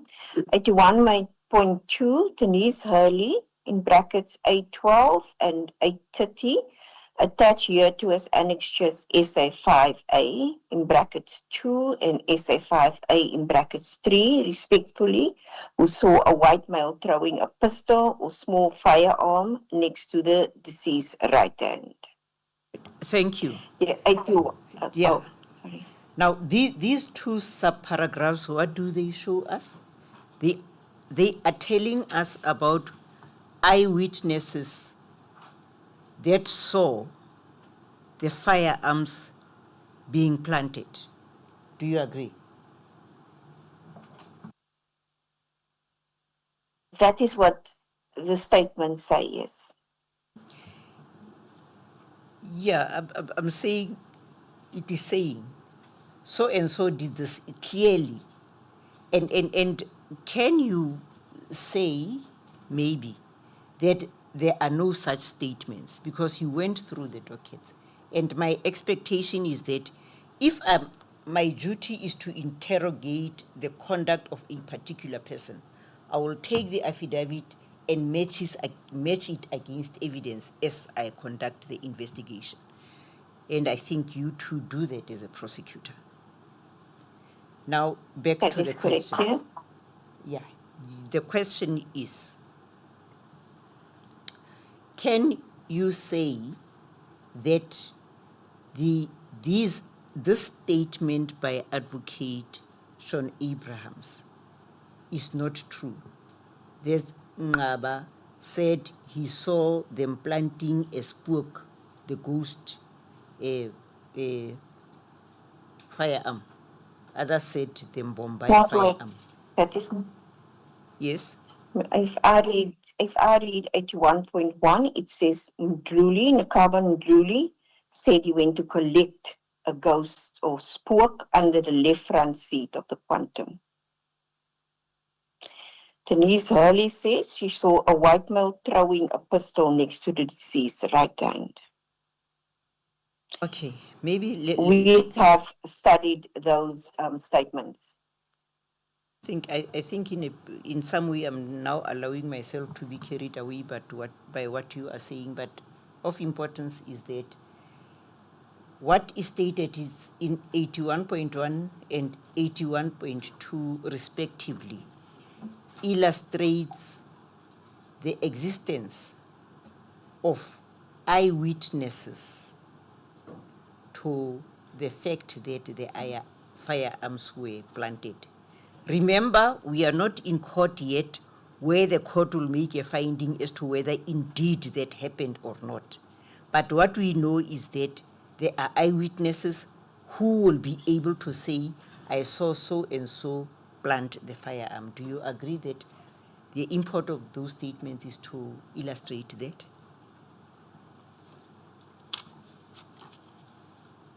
Ma'am, I didn't, you're breaking up, I'm sorry, but so I don't hear the full context of your question or what you put to me. It's very bad in terms of me having to listen. I can't respond if I can't hear the whole question put to me. Okay. You know, the question is in what you have read into the record. Do you hear me thus far? I can hear you, yes. Okay.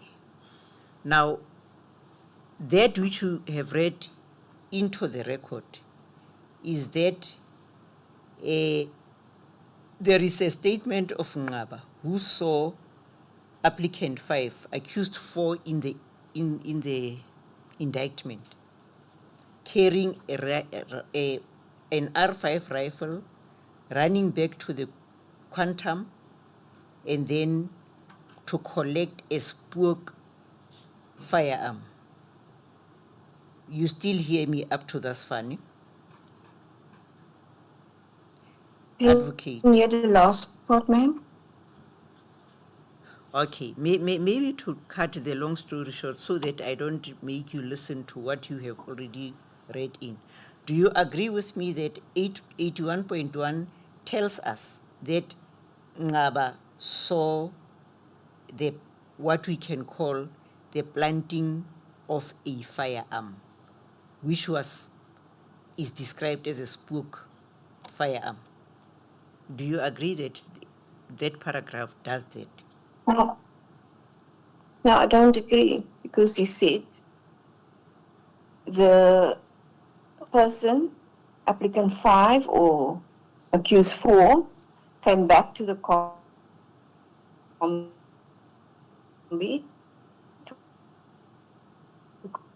collect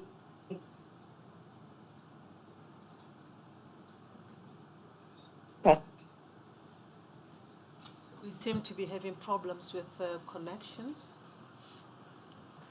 Advocate Riley. Unfortunately, we don't have anyone here to assist. The secretary is supposed to be here to help us.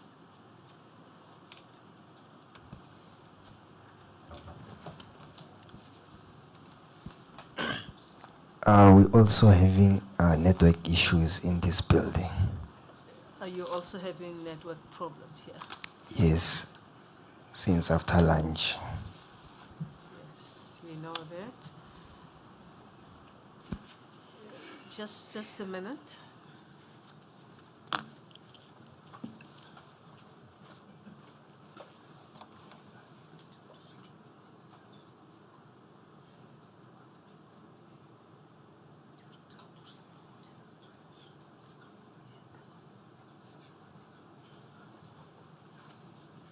Yes, I'm advised that they've gone downstairs to reboot, but it will take 30 minutes, meaning that we may have to adjourn for 30 minutes so that we can get the connection back.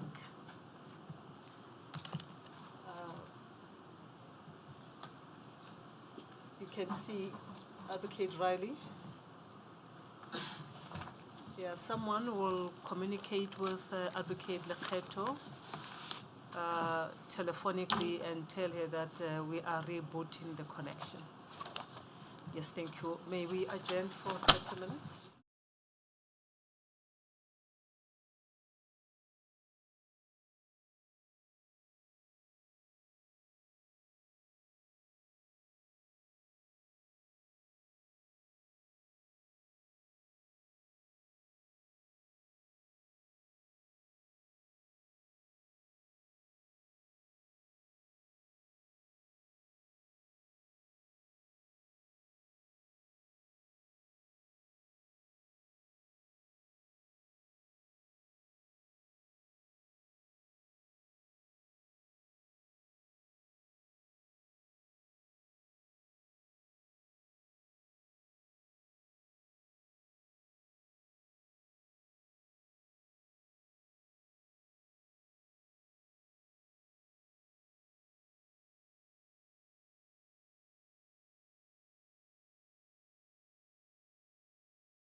Advocate Riley.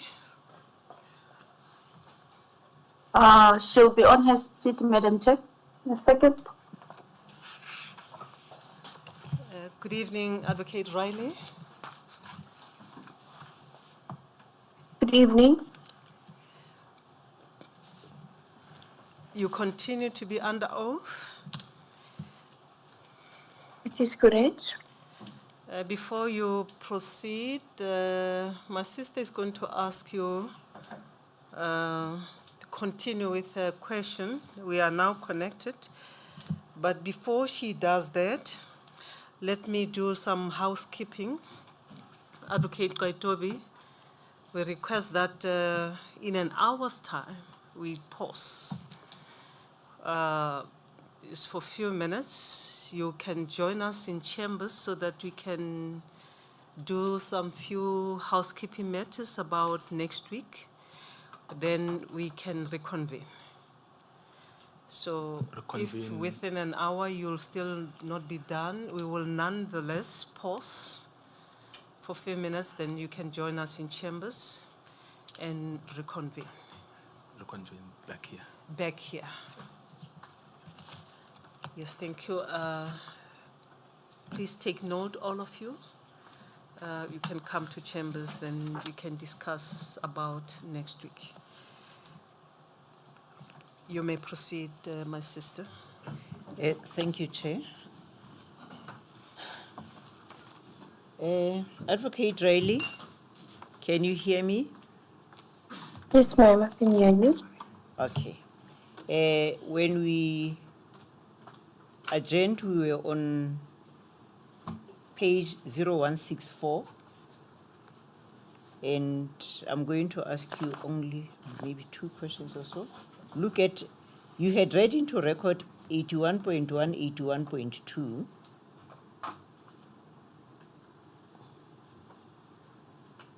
I'm just trying to find that page.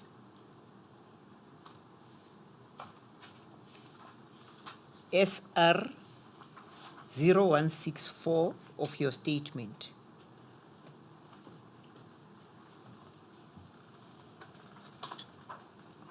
It is correct. Okay, thank you. Now, do you see paragraph 81.3? That is correct, yes. Will you please read that paragraph into the record? Check Jacobus Stale, in brackets 826, attached here to as SA 5A, in brackets 4, whose finding was that the deceased was lying on the bed with his head on the pillow when all the wounds were inflicted, and further that the revolver, as depicted on the scene photographs, was defective and not capable of discharging ammunition. Okay, yeah. Now, that says that the revolver that was next to the deceased was defective and not capable of discharging ammunition. You confirm that? That is, I Right. confirm that. Thank you. Then read paragraph 82. The modus operandi was further explained in a detailed statement by Danicus, a police reservist who worked closely with Boyson, annexure NJ3, referred to above. It was corroborated by ballistics reports supporting the allegations that those killed were not in fact resisting arrest when they were killed. Some corpses show execution-style head wounds. Danica's statement, which was later supplemented as detailed in Mahema's state affidavit, has since been signed. Yes, this says that statement of Danica's, whether signed or not, but it was corroborated by ballistics reports. We are in agreement about that. That is what it says, yes? Yes, and the rest now, it deals with each and every case concerned, and it will not be necessary for us to proceed to deal with that. I think it has been dealt with in detail. And Advocate Riley, that is the end of my questioning. Thank you. Thank you.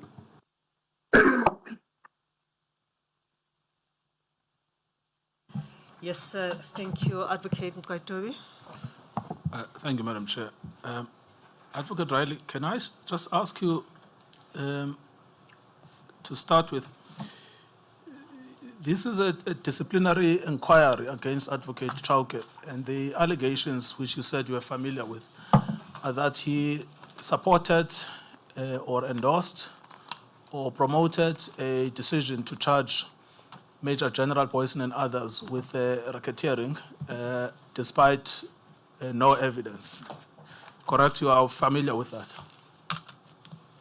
That is correct, yes. Yes. And one of the, in fact, the only ground upon which he has been charged in relation to the Cato Manor issue is your report, correct? If I read the charges, that is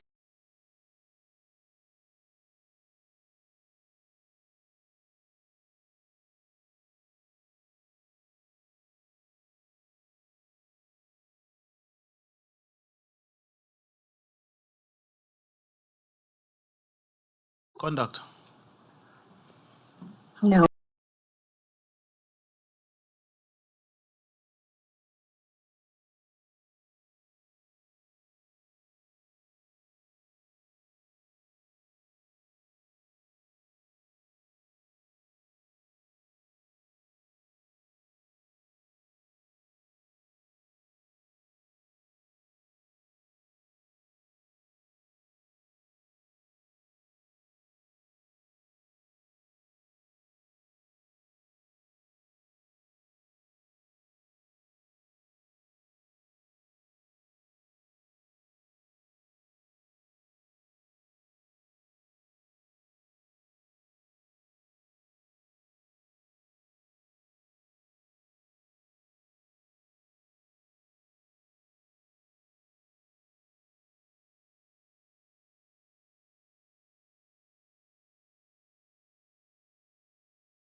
Which we did, and we made recommendations to the NDPP. I We understand. did not tell her to follow those recommendations. I understand precisely. That's exactly what happened to Advocate Chauke. He was not a decision maker. The decision maker was the NDPP. He is charged for recommending and supporting, which is precisely what you have done. And he is also charged because he comes from Gauteng and is involved in matters from KwaZulu-Natal. You come from Cape Town, you are involved in a matter in KwaZulu-Natal. So it seems to me that it's hypocritical for you to say, no, you should not be charged, but Advocate Chauke should be charged. I didn't institute any charges against Advocate Chauke. I never said he should be charged. You are there, you are incorrect. I see. So you would agree then that it would be wrong to charge Advocate Chauke merely for making a recommendation which is not binding on the NDPP? I did not make the decision. Neither do I know on what basis that decision was made. I understand that, but if you want us to go through the terms of reference, we can do that. It's clear on what basis the decision was made. I'm simply testing whether there is consistency inside the NDPP's office. That's why I'm asking you that you cannot be a hypocrite. It is either you agree with me that if the MK party succeeds, you should also be charged with misconduct, or you say, I don't agree with you, in which event that applies to you and it applies to Advocate Chauke. It's as simple as that.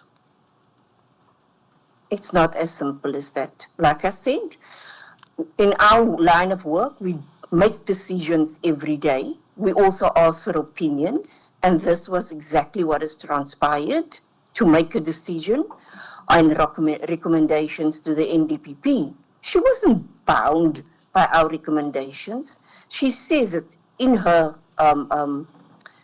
internal memorandum to us that the final decision will lie with her. Yes, but In that's, respect of the charges, I was, like I said, right, in respect of your first question, I was not involved in any way with the decision to charge Advocate Chauke. yes, but I'm asking you for your opinion now. I hear what you're saying. Whether or not the DPP of South Gauteng, who is in the exact same position as you, was correctly charged for making a recommendation that is not binding on the NDPP. What's difficult in committing an answer to that? Because I was not involved in that decision. I don't know on what basis the decision was made to charge him. Well, If you can explain to me that, then that's fine. But I wasn't involved in that decision. okay, let's look at the basis for it. I'm going to ask you to look at the terms of reference, which set out the basis.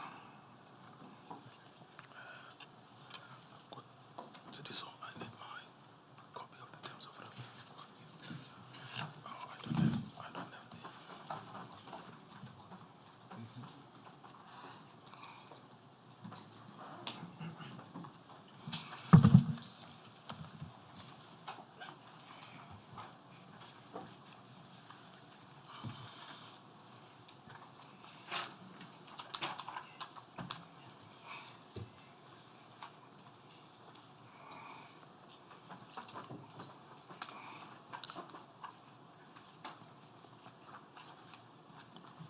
Are you able to find it, Advocate Riley?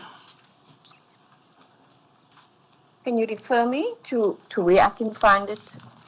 Then I can ask Advocate Legeto to assist me. I'm sure she can find it. She knows her way around the papers. It's in various parts.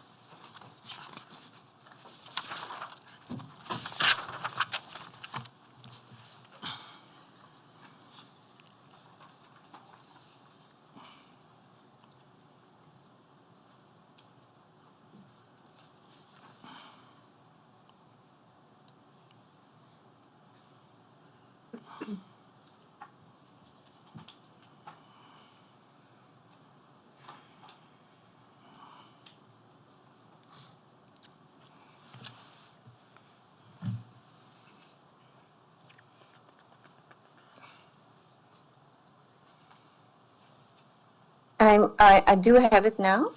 Thank you. If you can turn to page number 6, paragraph 3.1.1.1. Can you see that?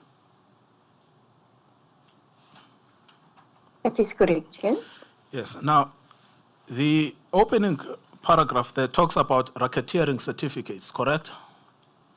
That is correct, yes. And it's common cause that racketeering certificates are within the exclusive jurisdiction of the National Director of Public Prosecutions, correct? That is correct, yes. Now, 3.1.1.1 accuses Advocate Chauke of supporting a decision, not making it, supporting a decision to charge Major General Boysen, correct? That is what it says, yes. You would agree that he's not a decision maker, someone else is a decision maker, correct? That is what it said, supported a decision. All right. If you then go to 3.1.1.2, it talks about recommended, correct? That is correct, yes. And again, even there, he's not the decision maker, he's merely recommending, correct? That is correct, yes. Now, that is what I mean when I say he is in exactly the same position as yourself, where you are either supporting or recommending a particular decision, but it is not your decision, it is the NDPP's decision. So That is correct. this is the basis of the charge that you were looking for. Now, I come back to my original question. If you say, if this decision is subsequently set aside of Advocate Batoyi, you should not be charged for supporting or recommending. you must agree that even Advocate Chauke should not be charged for supporting and recommending.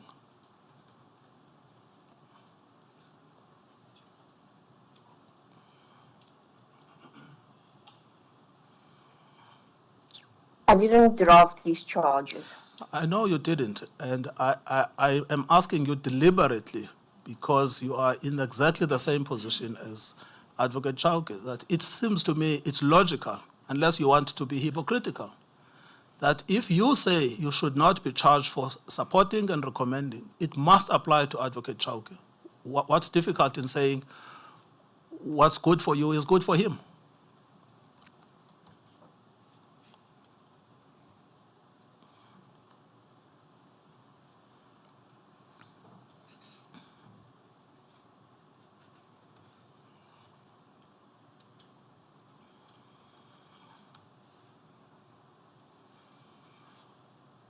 Are you able to comment, Advocate Riley? I'm not able to comment because I was not part of this decision making. To charge Advocate Chauke, I don't know the basis for it, and I didn't draft any of these charges against him. So your answer is, should we understand your answer to be no? That is correct, yes. I did not, I was not involved in this decision to charge Advocate Chauke. No, that's not the point. The point is not whether you were involved or not. The point made by counsel is that if you are similarly placed as Advocate Chauke, or in the position similar to Advocate Chauke, because in your report, together with your colleagues, you supported and made recommendations in relation to racketeering authorizations to someone, well, let me put it directly, to Advocate Batoyi, who has the power to decide on those racketeering authorizations. She has exclusive powers to decide on these racketeering authorizations, not you, not Advocate Chauke. And counsel is saying, because you are in the same position, doesn't it then follows that if Advocate Chauke, who is in the same position as you, who is alleged to have done what you did in your report, should then make you to be in the same position, and therefore you should also be subjected to the disciplinary hearing? Because you supported and recommended on the decision on the matter that falls within the exclusive powers of the NDPP. And you come from Cape Town. And yet you come from Cape Town.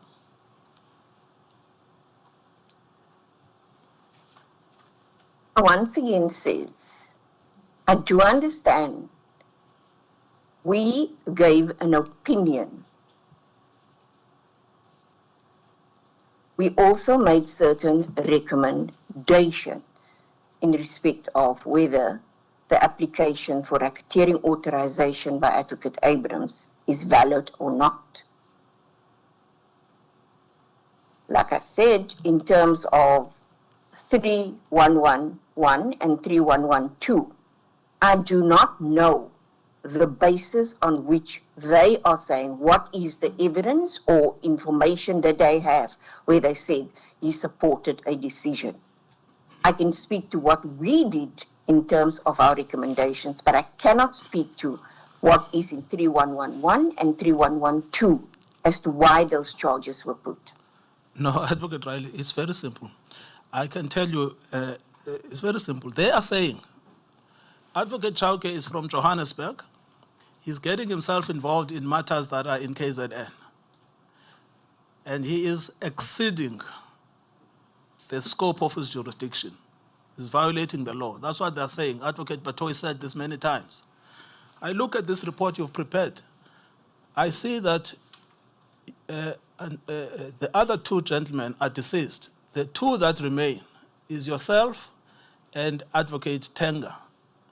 Unfortunately, you are the only one who's testified here. That's why I'm putting to you that if it is misconduct to make a recommendation on a matter from KZN that falls within the exclusive power of the NDPP for Advocate Chauke, it is also misconduct to you. Should you now also receive your charge sheet? That's the simple question.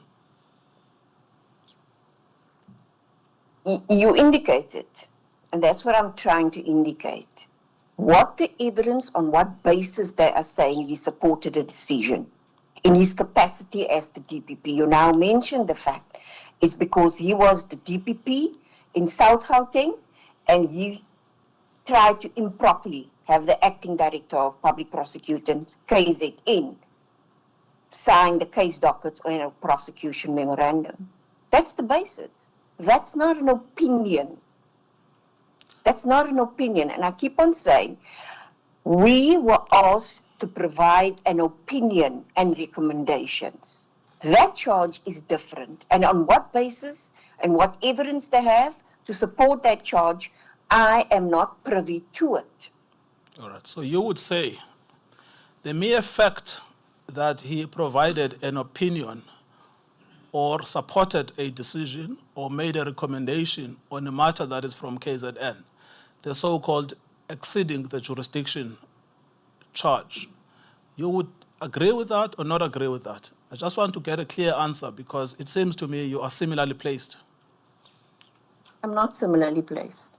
All right. As I indicated, the allegation against him that he sought to improperly have the acting director of public prosecution, KZN, sign the case dockets and or prosecution memorandum, I cannot speak to that. But that's very different from granting an opinion, reading dockets and giving an opinion to the NDPP.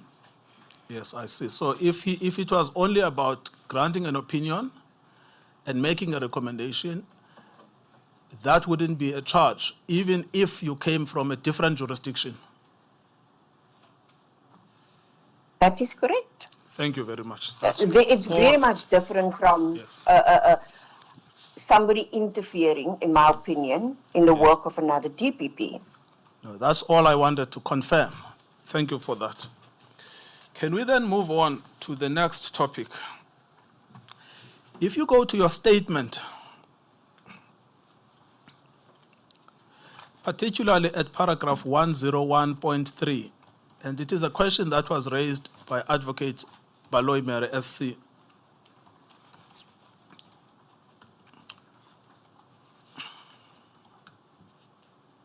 It's one, sorry. Paragraph 101.3 of your statement. That is correct, yes. Yes. Now, in this paragraph, it says, in Durban Central CAS 18502-2009, Pinetown CAS 1005-2009, Rustenburg 109809-2009, there was evidence that Bongani Mkhize was one of the orchestrators of the murder of Inkosi Zondi. The information was later confirmed by Swayo and Siphem Hlongo, correct? It is correct. Yes. Now, you've given this statement under oath, is that correct? That is correct. Yes. Now, the question that was raised by Advocate Baloy Mere was that in 2009, 2010, there was a trial of Mr. Swayo and Mr. Mkhize. It started off with a bail application. Mr. Swayo was granted bail. He was shot and killed immediately after that bail. Mr. Mhlongo stood trial and he was acquitted. The evidence they gave, which implicated Mr. Bongani Mkhize, was obtained under torture. That was the evidence in that trial. We've got the full transcript before us. We played it before the panel. Mr. Zungu accepted that that evidence was obtained by torture. Now, I want to understand why, as the Deputy Director of Public Prosecutions, you are relying on information obtained under torture. As I indicated when I was asked that question, I was aware of the judgment, but I wasn't aware of the information regarding the judgment. No, you see, I was aware that they were found not guilty. no, you see, I cannot accept that because, firstly, this is information that has been in the public domain since 2010. You did your report in 2019. Secondly, this is evidence that was led in this inquiry only 3 weeks ago. You did your statement 2 days ago. But in your statement before this inquiry, you are still relying on information obtained under torture. That's what I want to ask you. Why are you intentionally relying on information obtained under torture as a lawyer?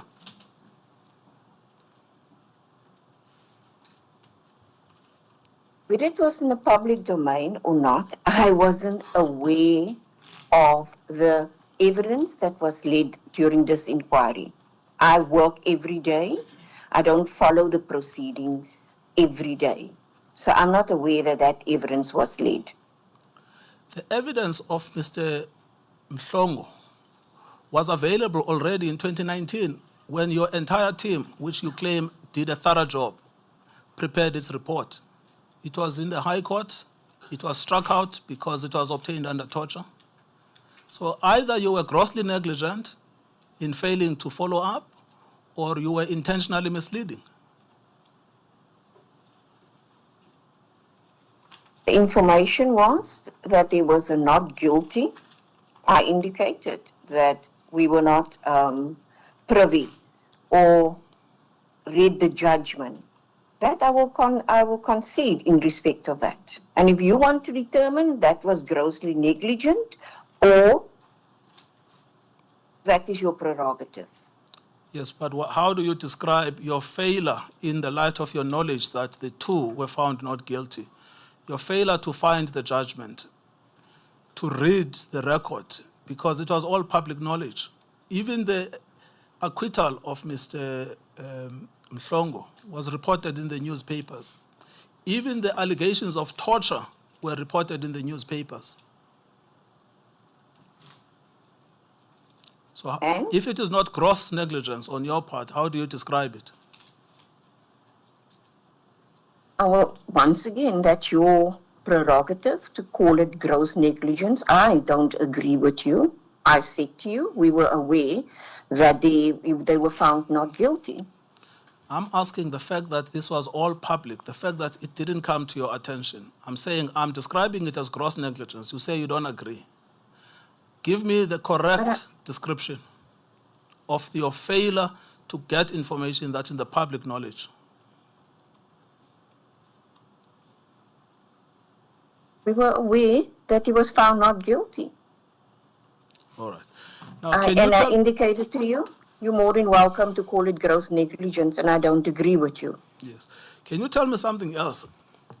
It is the second time in this inquiry it has been brought to your attention that you have relied under oath on unconstitutionally obtained information, obtained under torture as if we are still under apartheid. Do you want to retract that part of your statement or not? I will go read the judgment, and then we can return back to that. No, I'm telling you now that the information was obtained under torture, and I'm asking you if you want to retract that paragraph or not. I said I will go read the judgment, and once I've read it, and as a legal person, properly applied my mind to the judgment, I will then be in a position to give you a response. So at the moment, you are not prepared to say information obtained under torture cannot be relied upon by the NPA. I never said that. I said I will go read the judgment, and once I've read the judgment, we can come back to 101.3. Yes, but I'm asking you a different question now, which is, are you prepared to accept that information obtained under torture cannot be relied upon by the NPA? As a If matter of the principle. evidence during, Maybe put it this way, Advocate Riley. As a matter of principle, if it is correct, and it is correct because we have read the judgment of the court that the information was obtained under torture and there were statements to that effect. Regrettably, you have not read the judgment. But it is a fact now that there is such information, that the statements obtained from these accused persons were obtained under torture. As a matter of principle, as a prosecutor, you cannot rely on information obtained under torture, correct? Because there's a judgment that says so. There are statements that say so, and the court has found that such information was obtained under torture. It's not a speculation. In that event, for the witness, would you, as a prosecutor, rely on such information when the court has pronounced on its unreliability?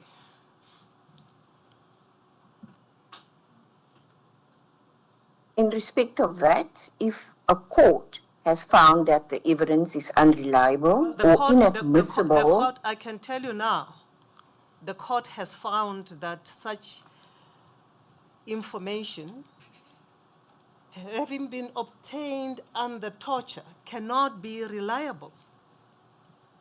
that is correct. Now, as a prosecutor, having that judgment, can you rely on information obtained under such circumstances? No. Thank you. Thank you, Madam Chair. Just one more point on this topic then. I'm not going to repeat this. I think we've explored this enough.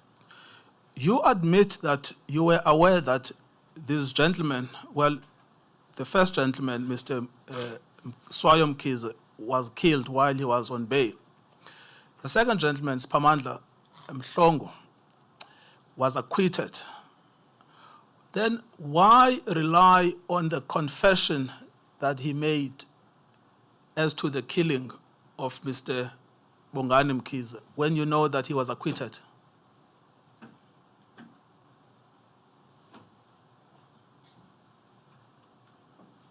There was evidence, like I said, I did not read the judgment. So the fact that he was acquitted, if I've known that he was acquitted as a result of unconstitutionally obtained evidence, we would have revisited that decision. Well, I suppose that takes us back to where we started, which is this was all publicly available information.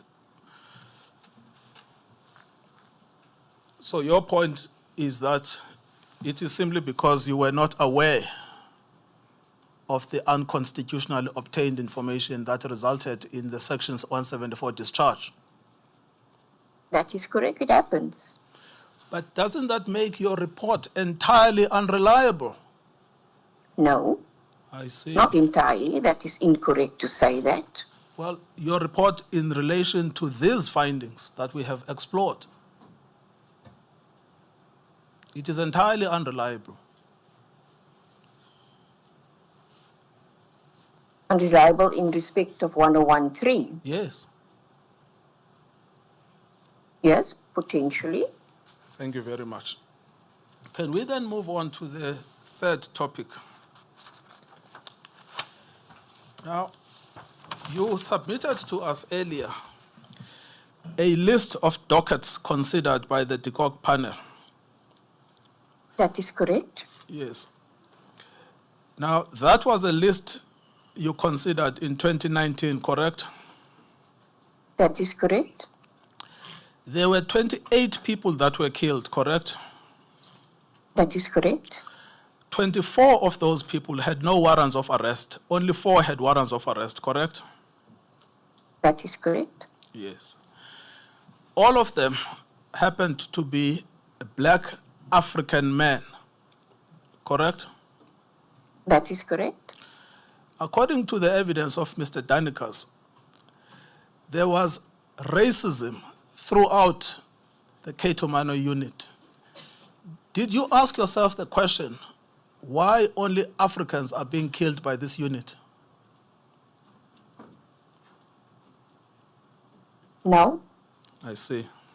I looked at the dockets, the evidence, and that was the decision that we had to make in terms of whether there was sufficient evidence. I did not look at the race of the person. I'm asking you, oh yes, I see, the race, you didn't see that it was only Africans that were killed, I guess. No, I did not say that. I said we did, when we made our decision in our dockets, we looked at the evidence. I understand. You did not look I'm at asking the you a race question.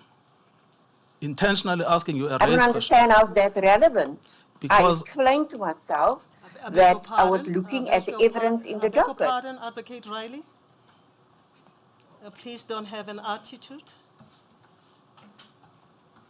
You are an advocate. You are well vested with procedures in court. You lead witnesses in court, you cross-examine witnesses in court, and you should observe the court decorum. We expect better from you. Please. I apologize. If you need to pause because you need to compose yourself, please ask so that we can give you a chance to pause. We all understand that cross-examination is not easy for anybody, but don't. It's also late in the day, ma'am. It's late. Madam Chair? It is late in the day. We started late. We had an opportunity to start early. Yesterday, we were made to wait the whole day because we were going to file a supplementary statement, which has never come forth. And we lost 1.5 days. And it is as a result of that that we have to sit until late. This delay cannot be put at the door of anybody except you. Because you made us wait when you had signed an affidavit over the Easter weekend, which we read, and we thought that we were going to start on time. But you said you are not available. You will only start on Tuesday after lunch. So we lost 1.5 days. That is why we are sitting until late, to make up for the lost time. If you need to pause, we are prepared to grant you the indulgence if you ask, but please answer the questions. Thank you, Madam Chair. Advocate Riley, I'm not going to leave the question of race. I want to know whether you noticed that only Africans were being killed by this unit. That is correct. I said it before that they were African males that were killed. Yes, but you noticed that in 2019 when you did your evaluation. That is correct. Yes. Now, there are 2 witnesses. One was called here, the other was not called. The one that was called is Mr. Ari Danikas, who said that there was a racist pattern embedded in Ketomano, which included the use of the K word. Were you aware of that? In his statement. Yes, in his statement to this inquiry, yes. That is correct, if it's in his statement. Now, that's exactly the point I'm asking. You have a group primarily of white men, Van Tonder, Lockham, Mostert, Boysen, executing African men. Didn't this play a role in your evaluation about the possible explanation? The reason I ask you this is because Merity Haas wrote a letter to Advocate Batoy and asked in the letter, if the deceased had been white, would you respond in such a careless fashion? She never got a response to that. And I ask myself this question, even to yourself. If the deceased had been a different race, would you be so nonchalant in the way you have dealt with them? I don't agree with your term nonchalant. As I explained it on several occasions, we studied the docket. That is my role as a prosecutor, to look at the evidence in the docket. So I do not agree that it was done nonchalantly. I have submitted SR5. That is our work document in which we looked at each and every docket that were given to us, the 26 dockets. I can't respond to the letter that was sent to the NDPP. Let me show to you why this was such a poorly executed job, that it shows that you didn't care about what you were doing. That's what nonchalant means. It means I don't care. You prepared a report in which you listed 22 dockets that you covered, correct? In the report, Yes, the report you gave us this morning, list of dockets considered by the DICOC panel.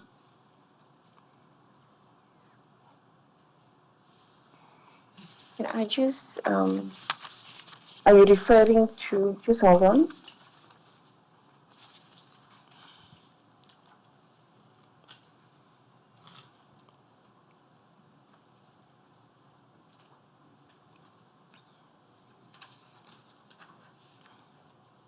That is correct, yes. Yes. Out of that, Captain Mangena appears 5 times. He appears on paragraph 6 under Durban Central, correct?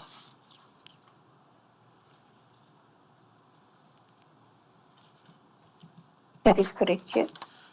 Under item 10, Melmoth, correct? That is correct, yes. Under item 12, which is Phoenix. That is correct, yes. Under item 14, Eskaweni, the first Eskaweni. That is correct, yes. And then under item 16, the second Eskaweni.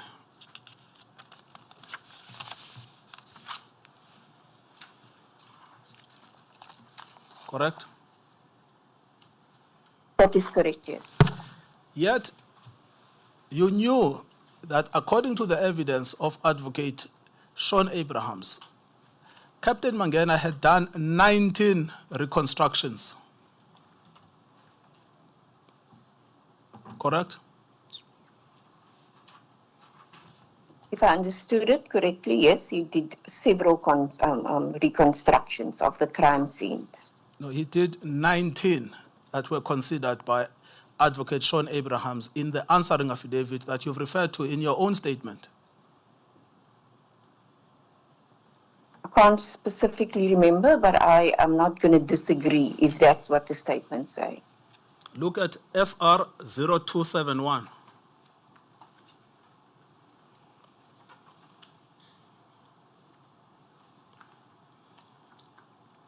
Paragraph 539.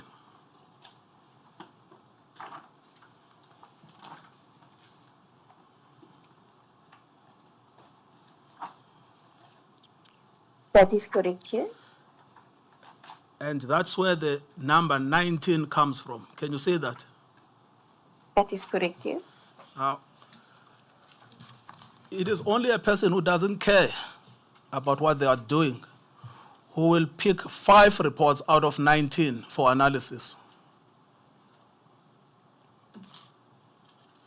That's the point I'm making. If 19, they were not all 19 dockets that form part of the indictment and the prosecution memorandum.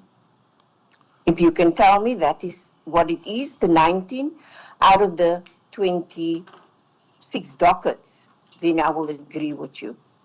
But you need to be able to show me that there were reports. How many reports were in those dockets? Well, this is exactly why we have included all of the reports in the cross-examination bundle, which you did not consider. I'll give you the names now of all of the reports that were in the dockets that you didn't consider. We can go through those reports and I will give you an indication whether that report was ever in that docket or not. Well, I am telling you, we found them in the dockets. These were circulated to this panel.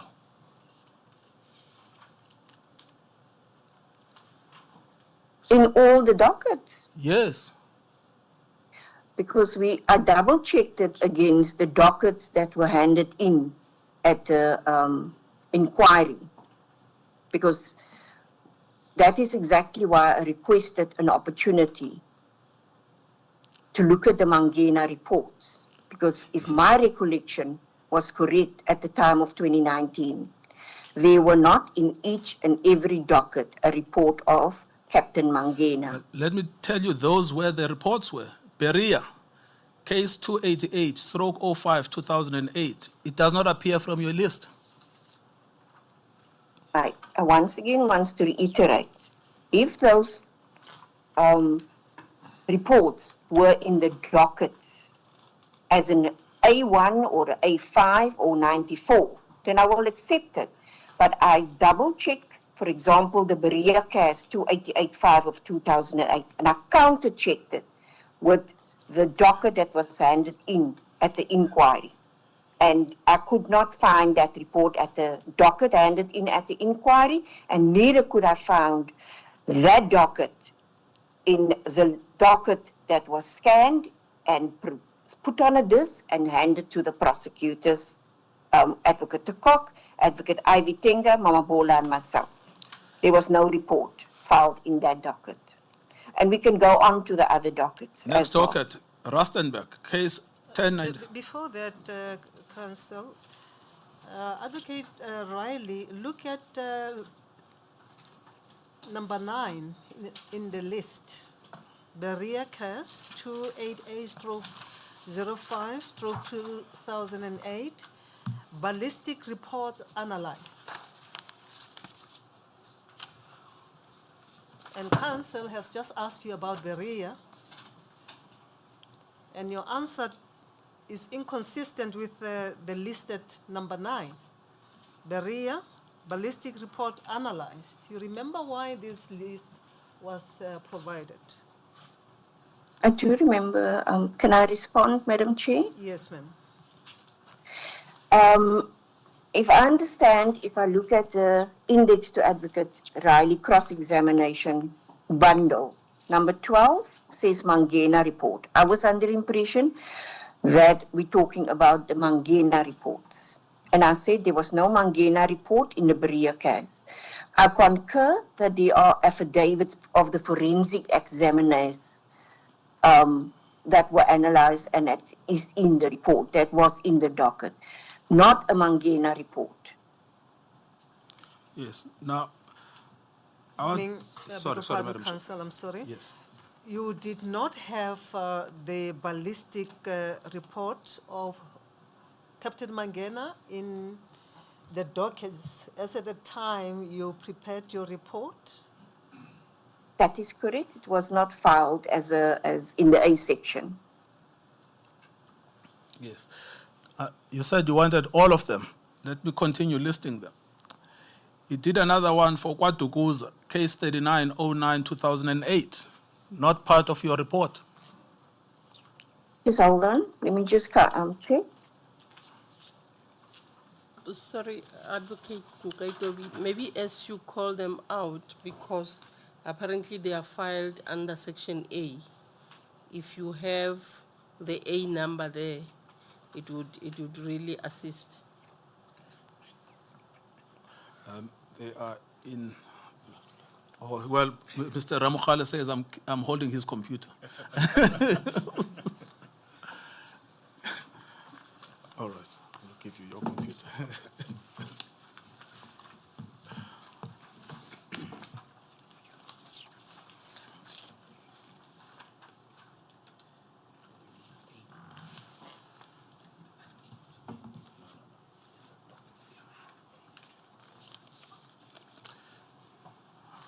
Are you finished looking, Advocate Riley?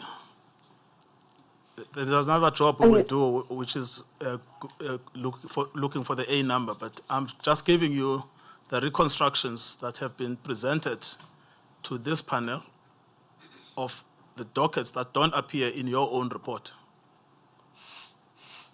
You indicated the Quadcusa. Yes. Which case number is that? 3909-2008.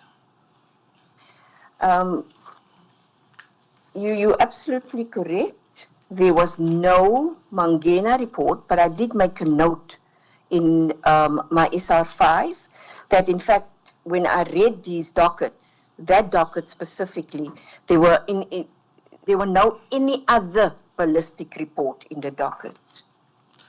Rustenburg. I do say, Rustenburg? Yes, case Just hold on. 1097, stroke 09-2009. Just hold on.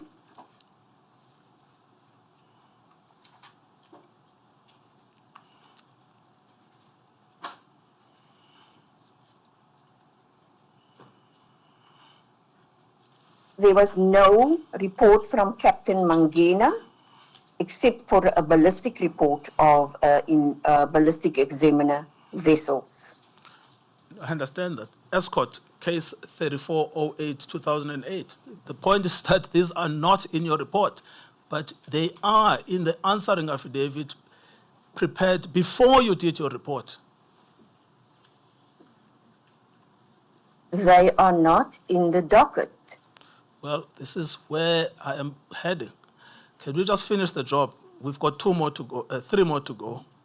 Escort, case 34/08/2008. Do you admit that that is not in your report? Can you please just, can I ask the chair if the advocate can just give me an opportunity to actually go to that specific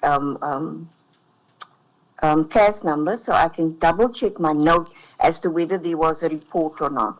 Escort, You're case going to- 3408-2008. There was no Mangena report in that docket. In the escort docket. That is correct, yes.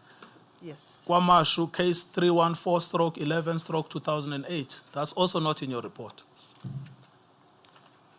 You can have a look before you answer.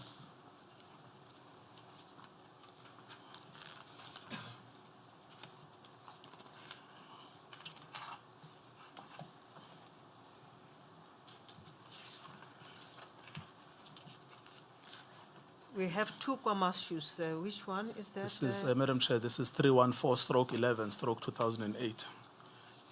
I'm coming back to this. Is that the cast number? The case number is 314/11/2008. It's number 19 on the list of the witness. Thank you. Thank you.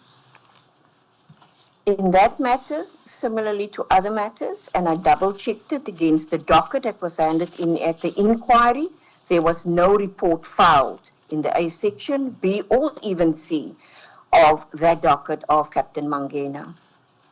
Pinetown, that's the last one. Pinetown case 1000/05/2009. There was no report of Captain Mangena in that docket, and I double-checked it also with the docket that was handed in at the inquiry. Yes. Well, thank you. Now, the point of this exercise is to show that at least 6 reports that have been presented here are missing from your analysis. According to Advocate Abrahams, there were 19 in total, which you've attached. I do not understand why you didn't ask for them at the time you were doing your job. If you can confirm that all 19 relate to the 28 dockets, Well, I that's- will understand that. But if I looked at your list that you have also provided, there are many other dockets that did not form part of the 28 dockets. For example, number 28, Tokoza CAS 1766 of 2011. Docket did not form part of the 26 dockets. I can list you perhaps another example of another matter. Heidelberg CAS 8911 of 2010. That docket did not form part of the 28 dockets. No, the 6 I read Certainly, are Dawn only taken Papa from, CAS. yes, the 6 I read Didn't- are taken from the 23 only. They are taken directly from the indictment. 6, yes? Sorry, I don't hear your answer. Advocate, You you are exchanging information from some list. She's talking about Heidelberg, and where is that? I think she is talking about the, She says the list comes from you. it is the index to the Riley cross-examination bundle. That's what she's talking about. Where do we find that?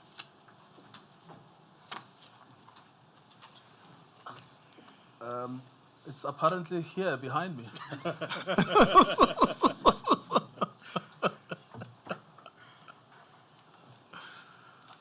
I apologize, Madam Chair. I had forgotten to ask that it should be distributed. So what the witness is talking about is from paragraph item 12.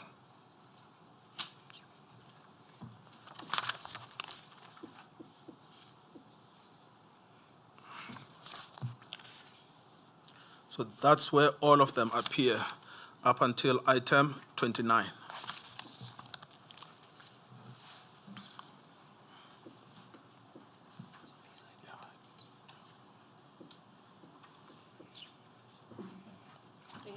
Thank you. Thank you. Now, Advocate Riley, I'm again not leaving this question because I need to get clear answers.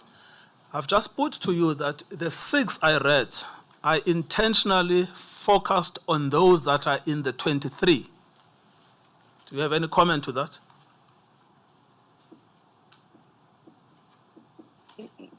comment to you reading the 6. Sorry? I don't understand what you're saying. Sorry, can you repeat what you're saying?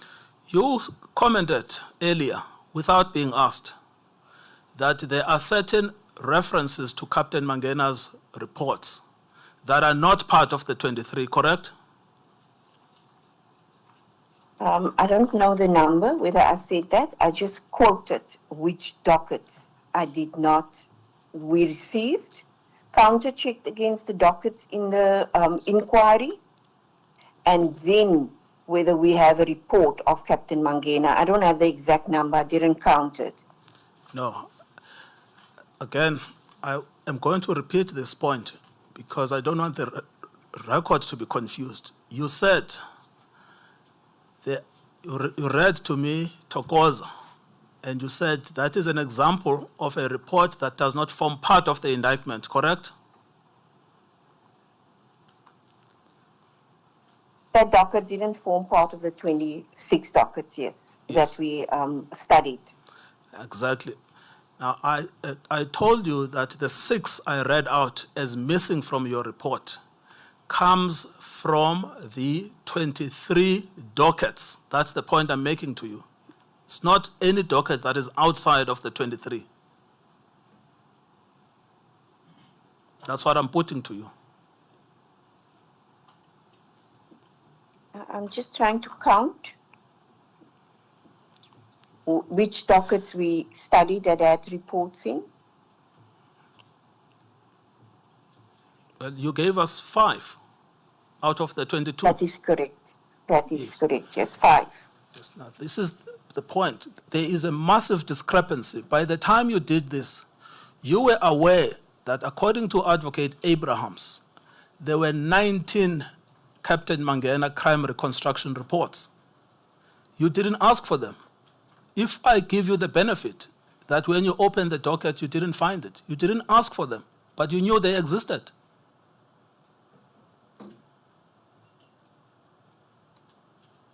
Can you explain yourself? Now, I keep on asking, please, can you answer this? Are you saying that the 19 relates to the 26 dockets? This is what Advocate Abraham says. Let's go back to that paragraph, because I don't want the impression that, no, the witness didn't understand. You perfectly understand what I'm saying. We go back to SR 0271.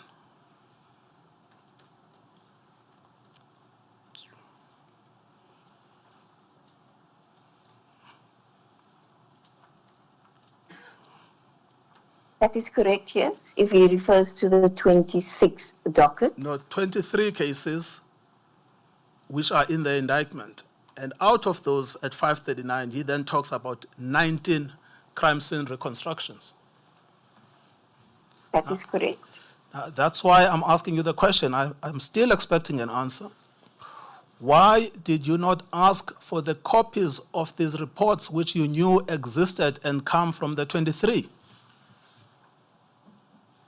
As I indicated, we did ask Advocate Mahema for all the relevant evidence. If it was not in a docket, one would have expected him to have provided us with it, because it was definitely not even mentioned in the C section of the docket. You see, the problem is that we've got all of the exchange, because it's attached to a statement that you had with Advocate Mahema. If you could take us there and show us the request for the Mangena crime scene reconstructions, that would be very helpful. It doesn't mention Mangena's report, that I will concede. What it does mention is that the prosecutor should provide us with all the evidence that he considered in respect of his indictment as well as prosecution memorandum. All right, can you take us there?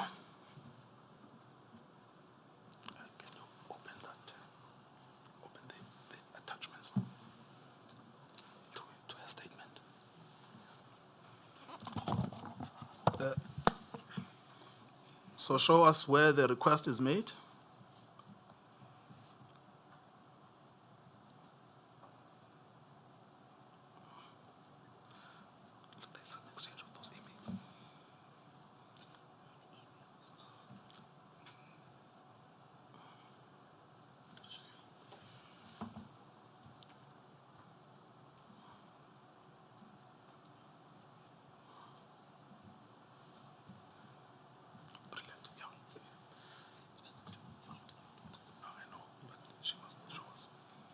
The communications was with between Advocate de Kock and it's SR 1081.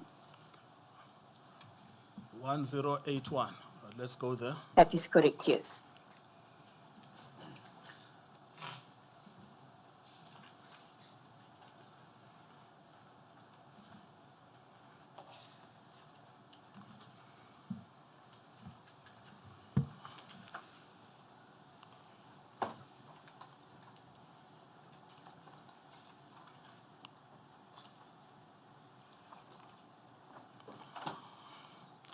So show us the request. So I think the initial email was between Advocate de Kock and Advocate McAdam. He starts off by saying, I was advised by Danny Smith that you will be leading the panel. I'm trying to get all the material together, which is proving quite a challenge. Then he says, he explains further in the email how he's trying to obtain the files, the memos, and he also asked the DPP KZN for her files as the case is being conducted under her name. No, sorry, Advocate Riley. I just want us to do this job easy. You've said that Advocate de Kock wrote an email to Advocate Mangena in which he asked for all of the dockets. Just take us to that email. I said, not all the dockets. I said, you are misconstruing my words. I did not say Advocate de Kock wrote to Advocate Mahema. Well, I thought that's what you Sorry, said. what did you say? We say, sorry, ma'am. What did you say?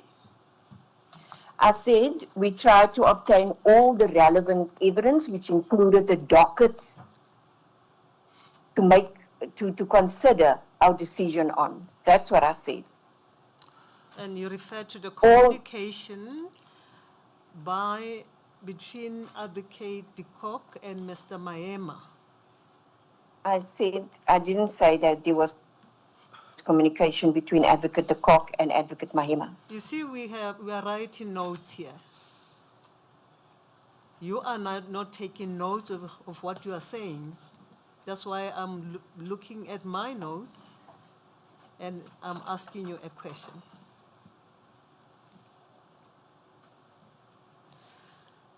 The communication that you were referring to earlier between Advocate de Kock and Mr. Mahema, and then you mentioned the emails, at least in accordance with my recording or my writing.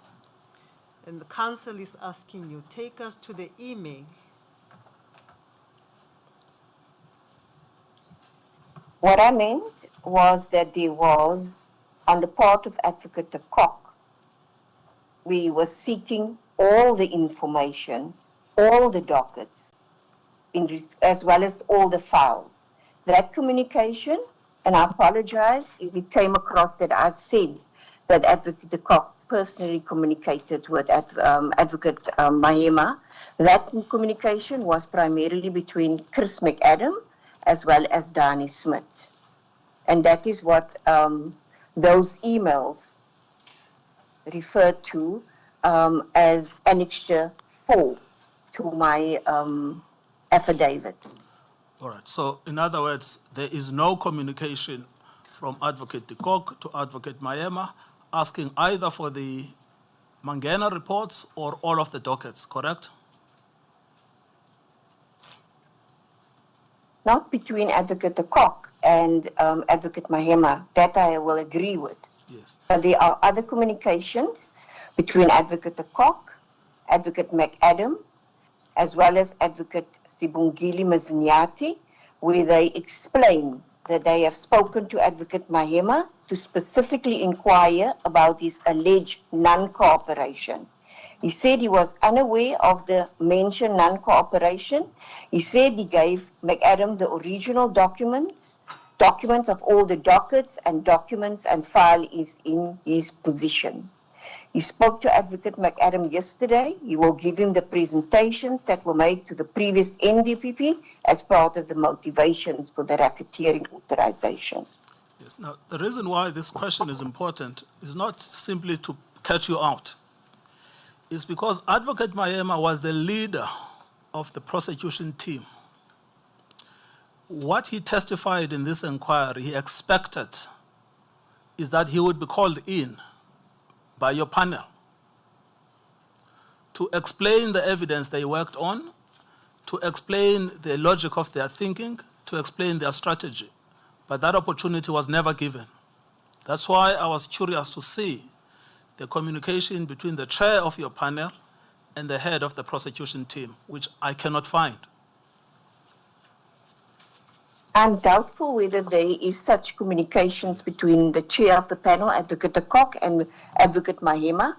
I only aware of one email or one or two emails where Advocate Mahema responds to Chris McAdam and he will copy in Advocate de Kock regarding some of the information that was required, for example, the Danica statement. Yes, I understand that. I don't know if you want me to repeat my question. But I guess you've already said I will not find what I'm looking for because it doesn't exist.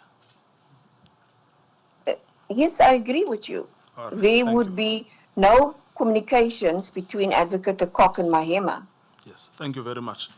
Now, we have finished the analysis I wanted to make of comparing your report versus the existing objective information and that you did not request. I want to move on then to my fourth topic. Okay, Kwetobi, we will pause at 8 o'clock. Yes, Madam Chair, I think I can, yes, 8 minutes will be sufficient to cover this topic. Thank you. Advocate Riley, I want to ask you to look at the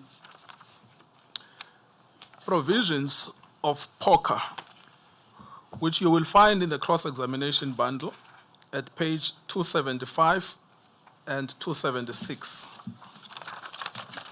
You let us know if you are struggling to do that. It's extracts, not the full section. I'm just asking Advocate Legeto to assist me. Yes, that's fine. Thank you Yes, very much. you can do that.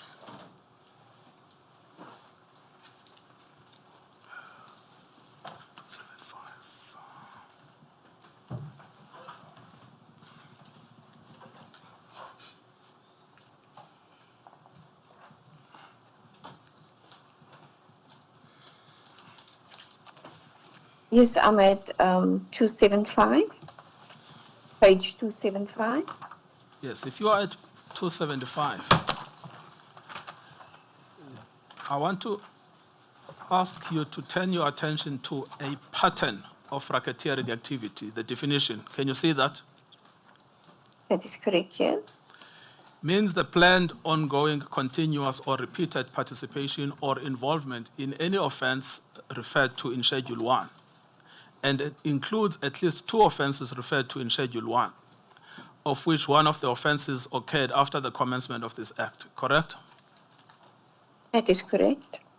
So what is required here is the planning, the ongoing, continuous, or repeated participation in the offenses referred to in Schedule 1, correct?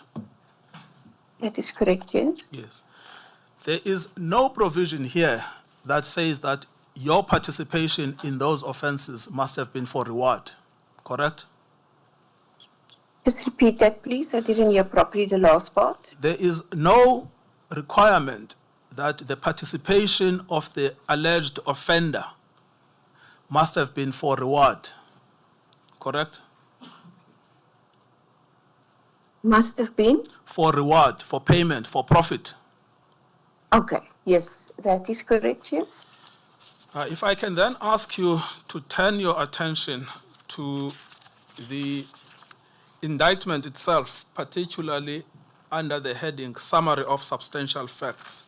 You will find the indictment at 1078, which is item 30.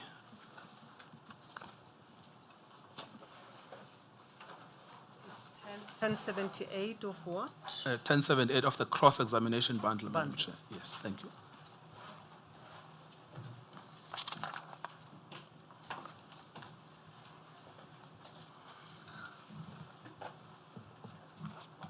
You want me to turn to the summary of substantial facts? Yes. Which page is that? It is at page 1157.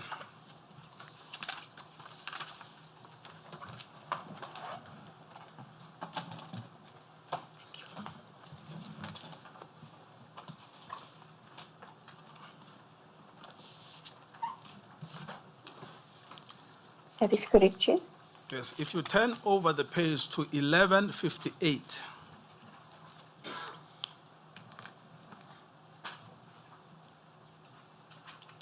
That is correct, yes. Now, if we read together paragraph 2, the way the indictment describes the pattern of racketeering activity, it says, the unlawful activities of the enterprise began to manifest themselves in May 2008 to September 2011 through a pattern of racketeering activities, full stop. They killed members of KwaMaphumulo Taxi Association, which was in conflict with the Stenga Taxi Association, ordinary civilians, and or suspects and criminal gangs suspected of ATM bombings, correct? That is correct, yes. Do you admit that that section does not refer to killing for profit? That is correct. Yes. In other words, consistent with the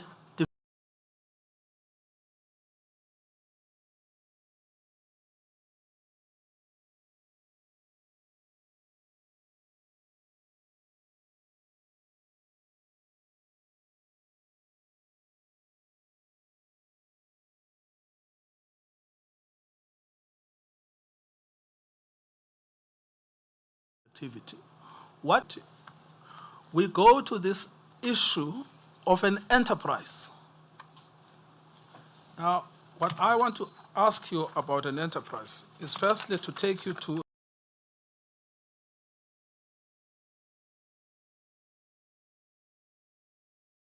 Supreme Court of Appeal, which is in item 8 of the cross-examination bundle index at page 295.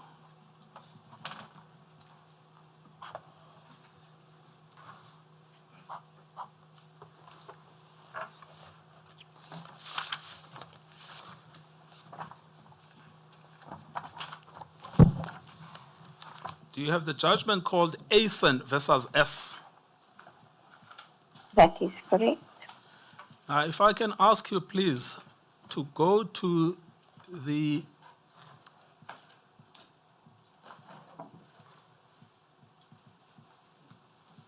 I think it's the last.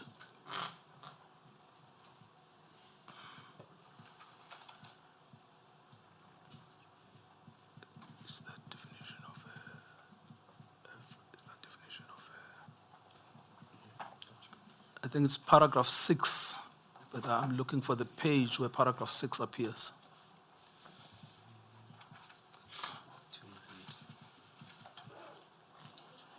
Yes, yes, page 298, paragraph 6. Do you have that? Just reading, just hold on. Page, what page? 298, paragraph 6 of the judgment. Okay, it says the word enterprise, yes? Yes, exactly. Now, firstly, it extracts the definition of an enterprise from the Act. We don't have to read that. We can see it, both of us, correct?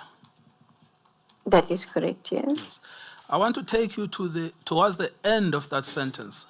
It is 1, 2, 3, 4, 5. The fifth line from the bottom that says there is no requirement. Can you see that? That is correct, yes. It says there is no requirement that the enterprise be legal or that it be illegal. Can you see that? That is correct, yes. I see it. So the enterprise itself can be a lawful organization. It is not necessary that the enterprise must be an unlawful organization, correct? That is correct. Yes. The unlawfulness is introduced in the second element, which is the pattern itself.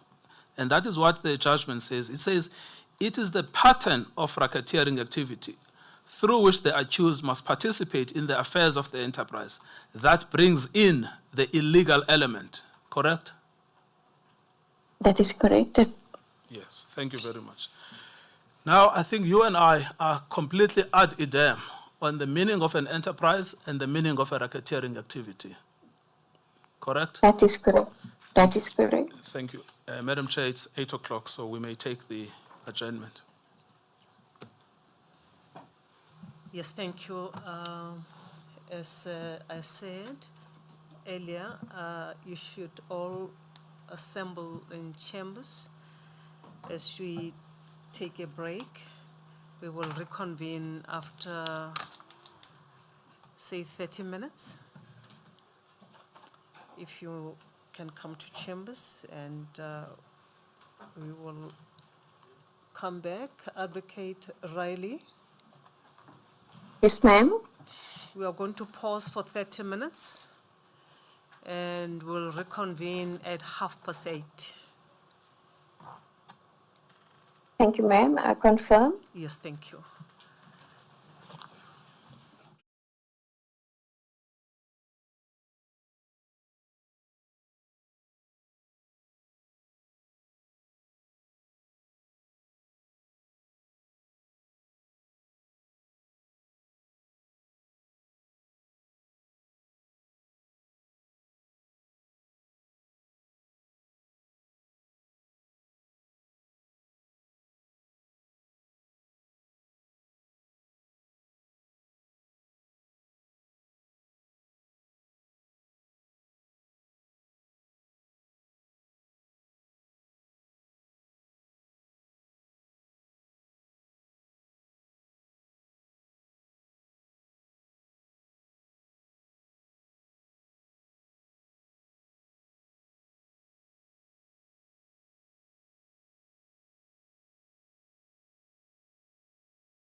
that we are taking a little bit more of a time that we didn't anticipate, but we won't be too long hereafter. Hopefully we will finish not before long. Yes. Thank you. Advocate Riley, you are still under oath, madam? I confirm. Yes, thank you. Advocate Katobi. Thank you, Madam Chair. Advocate Riley, before the adjournment, we had finalized conceptually the definition of a pattern of racketeering activity and the definition of an enterprise. We had also looked at the charge sheet or the indictment in relation to how it conceptualizes the pattern of a racketeering activity. You confirm that? That is correct, yes. Now, I just want to finalize that part by looking at how it describes the enterprise itself. You will find that at 1157 of the cross-examination bundle.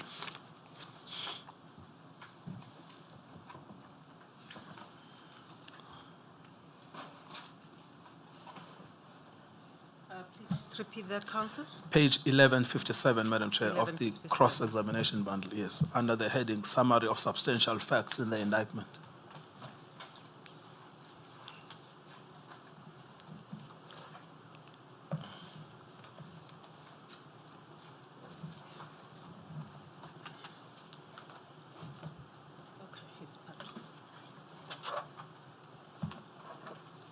Have you found it, Advocate Riley? I have Advocate Katobi. Thank you. Now, if we look at paragraph 1, the South African Police Service is a legal entity established by legislation in terms of the South African Police Service Act, number 68 of 1995. It is composed of a national office and provincial structures for each province. So you can ignore all of that because that's not the enterprise. But the next sentence is the enterprise. The serious violent crime section, based at Cato Mano, was a section within the Durban Organized Crime Unit, which formed part of the KZN provincial organized crime structures and was therefore an enterprise as defined in the Act. Now, that must be correct in the light of what we discussed, that it would be permissible for the prosecutors to say the serious violent crime section based at Cato Mano, which is part of organized crime, is an enterprise, correct? That is correct, yes. Yes, all right. Thank you very much. Now, that takes us then to the two additional elements of this charge. Those are the elements of management and participation. We start off with the management part, which is at page 1158, how the indictment saw the management. Firstly, at paragraph 4, it says, the state alleges that the accused knew or ought to have known that the unlawful activities were against the provisions of Section 205 of the Constitution, South African Police Service Act, and Part 3 of Standing Order 251.6.1 and Common Law. Now, that is talking about participation. Would you accept that? Because it's all of the accused. Participation or Section 21 if you knew or ought to have known? No, they are saying it's all of the accused that participated in those activities, but they did so knowing full well that those activities are unlawful. Correct? Okay, they said yes, they knew or ought to have known the activities were unlawful. Correct, yes. In other words, they participated in those patterns, and the pattern is limited to the killings. Correct? Correct, yes. Now, then we come to another element, which is the management element, which you've agreed with Mr. Mtsweni that depends on knowledge of the unlawfulness. That you will find at paragraph 5. It's limited to the managers. Can you see that? 1, 6, 9, 15, and 16. And you know who they are: Mr. Boysen, Mr. Olivier, Mr. Eva, Mr. Van Tonder, and Mr. Lockham. Those are the managers, according to the indictment. Now, the way they are accused is that they knew or ought to have known that their subordinates were engaged in ongoing and continuous commission of unlawful activities as mentioned in the predicate offenses. And this would be permissible to charge a manager who knows that their subordinates are engaged in a pattern of racketeering activities, as themselves being implicated in the pattern of racketeering activities, correct? That is correct, yes. Yes. Now, I know that you have raised an issue about the extent to which the indictment clarifies why these 5 have been chosen as managers. You remember that? That is correct, yes. And specifically, you have said you cannot merely duplicate the official title into a pattern. You have to show that there are some facts of the role that you played in the activities of the enterprise, correct? A management role you played in the unlawful activities of the enterprise, correct? That is correct. That's been your yes. argument, yes. Now, I want to deal with that now, this is now topic 5. Did you consider the reply to the request for further particulars?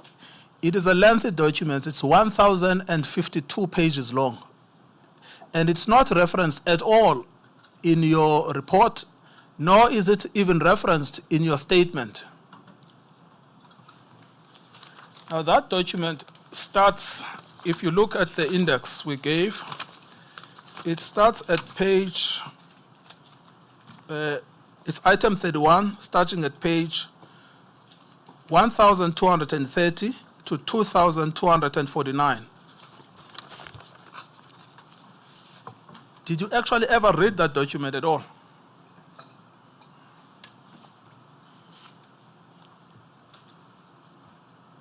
I'm just asking the advocate to assist me so I can just confirm whether I've read it or not. 1230. That is correct, yes.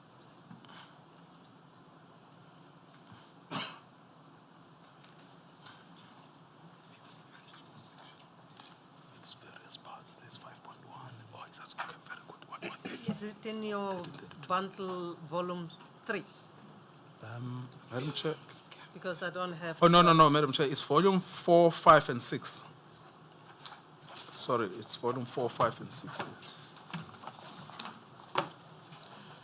Now, what happened, Advocate Riley, just to put you in perspective, after the indictment was served in August of 2012, the evidence shows that Major General Boyson and the others submitted a lengthy request for further particulars. That was then responded to in this was a further request. Give us a chance. Oh, sorry, Madam Chair. We have 1230. Yes, 1,200. Yes, 1230. Yes, Yes. that's where it starts. This is a request for further particulars. This is the request for further. Well, this is a response. No, actually, the chair is right. It says further particulars request of the accused. Yes. Yes. At 1231. Yes, at 1231. Yes. Now, this document is 1,052 pages long. The question to you is, did you actually read this document at all? I can confirm that the panel never read this document. Never read it. That is correct, yes. Yes, you see, now that is an extraordinary confession because a response to further particulars is part and parcel of the indictment. Correct? That's correct, yes. Now, if you have not read it, then it means your analysis is so deficient that it has no value because you did not read the full indictment.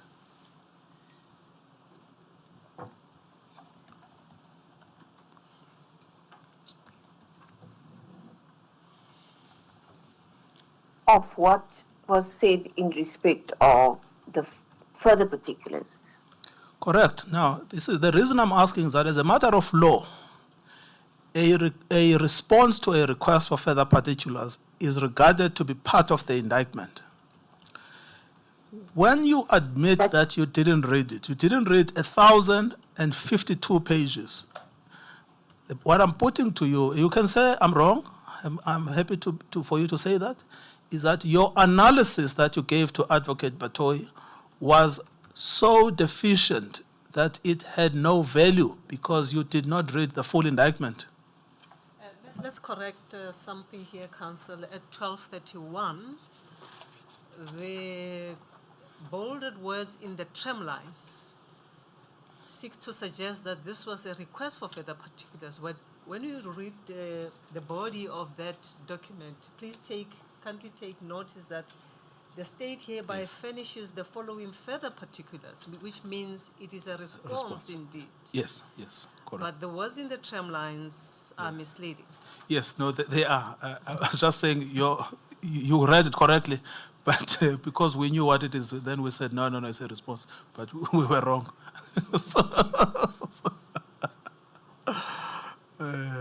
Yes. Thank you, Madam Chair.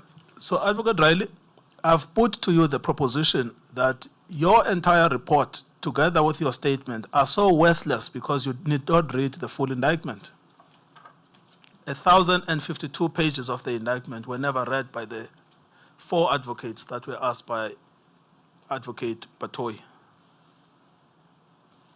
My response to that question or submission will be that a request for further particulars and a response thereto emanates from what is in the dockets.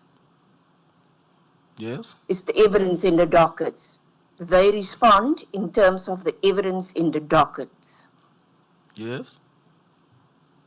That is correct. So it's not additional information or extra information that was not made available to the panel. Yes, I'm not talking about the docket. I am talking about the indictment. Because your And report there goes is- on about criticizing the indictment. But I'm saying that criticism of the indictment is deficient because it does not have access to the full indictment. And the response to further particulars? That is what I'm Would- talking about. It would refer to the content of the dockets. How does that answer my... As your charge sheet, sorry, I didn't mean to break your word, as with the charge sheet, your charge sheet ordinarily would not contain each and every piece of evidence that is in your docket.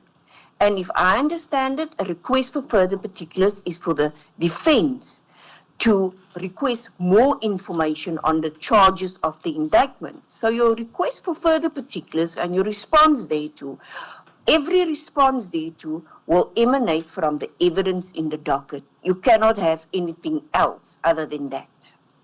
Yes, I don't think... I'm going to ask you for the last time.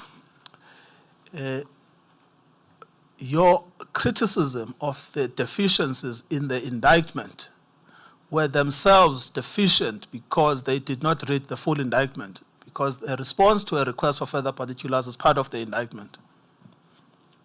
I do not agree, Yes. and for the reasons that I've stated.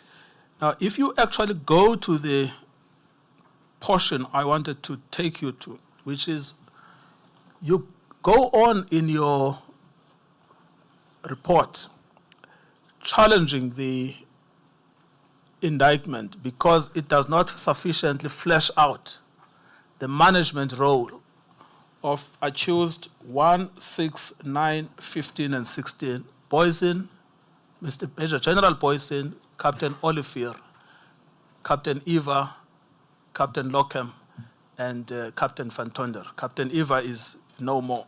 4 are remaining. But if you had actually read the response to the request for further particulars, you would have got all of the information. Let me show you where it appears.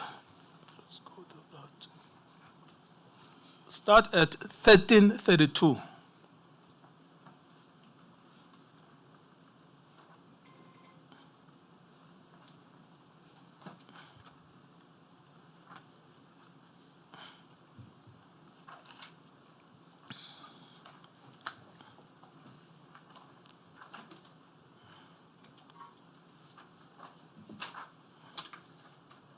Yes, I'm there.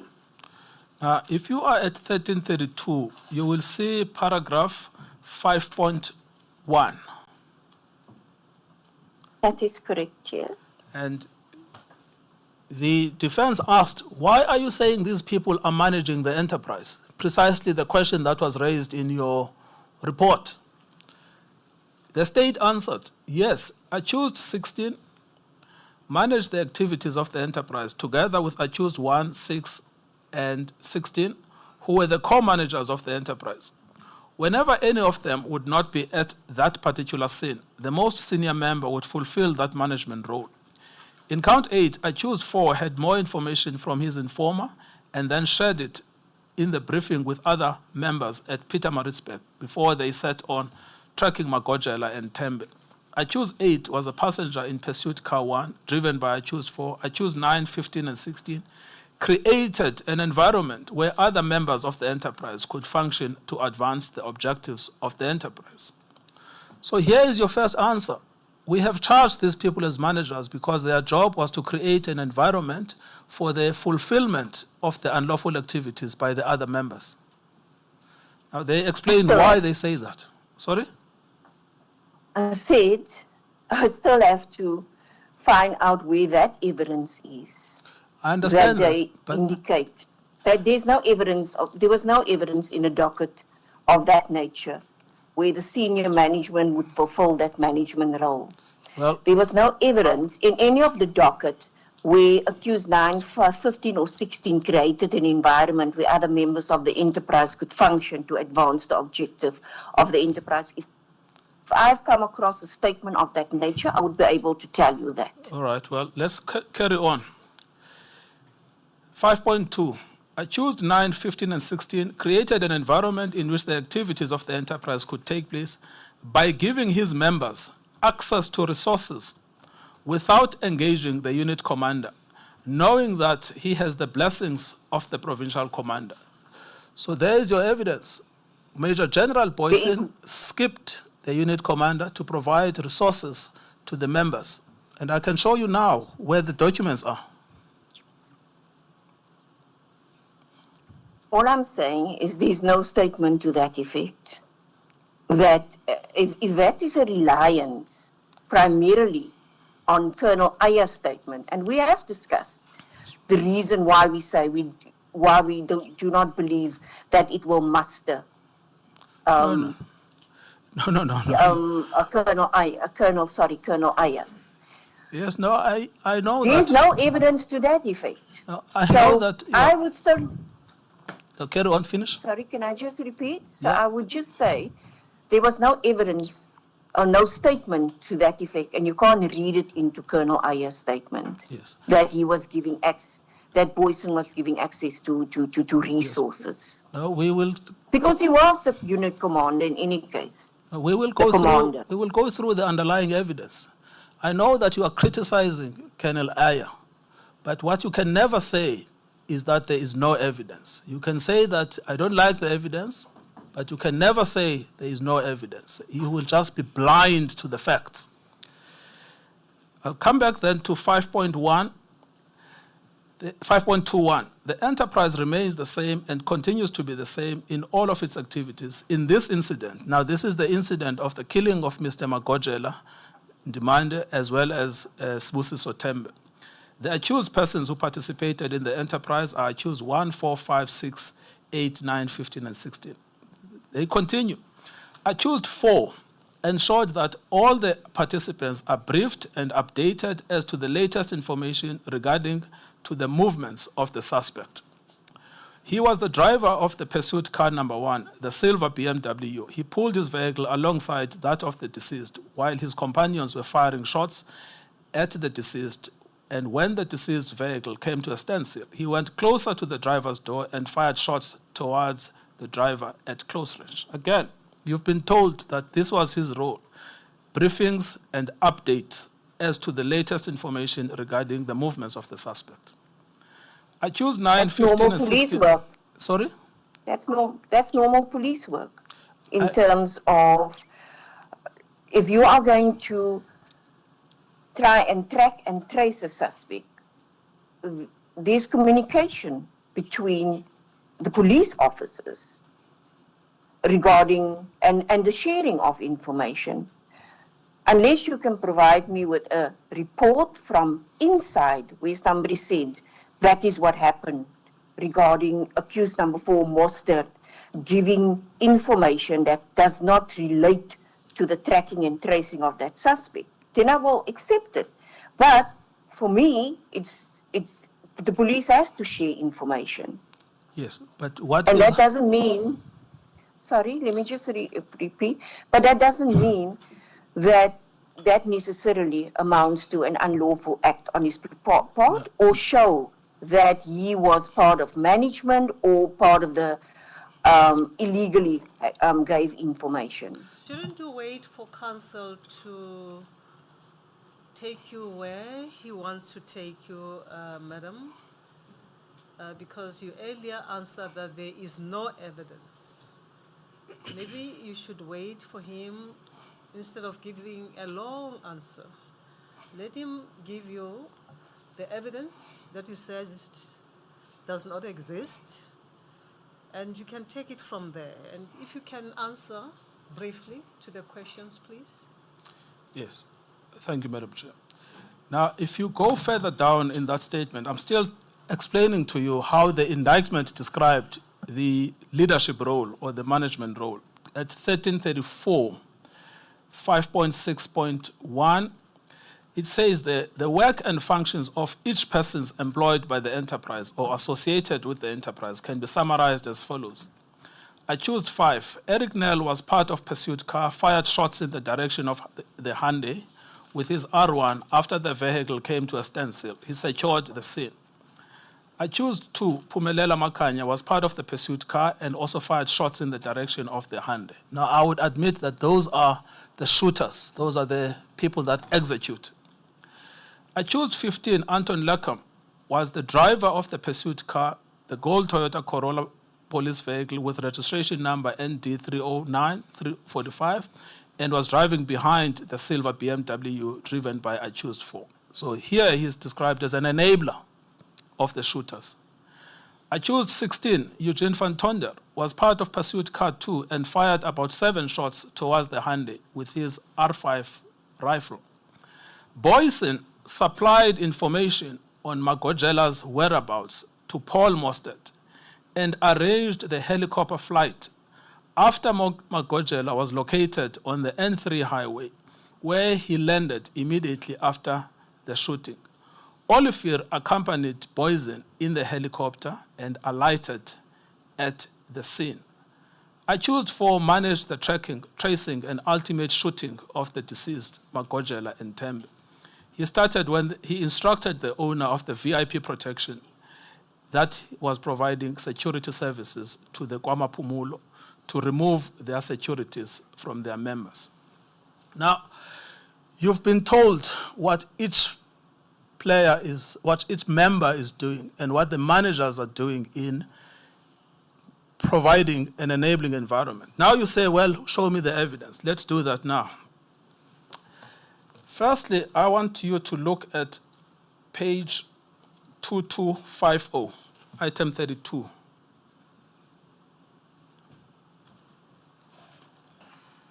Page? 2250. In volume 6, Madam Chair.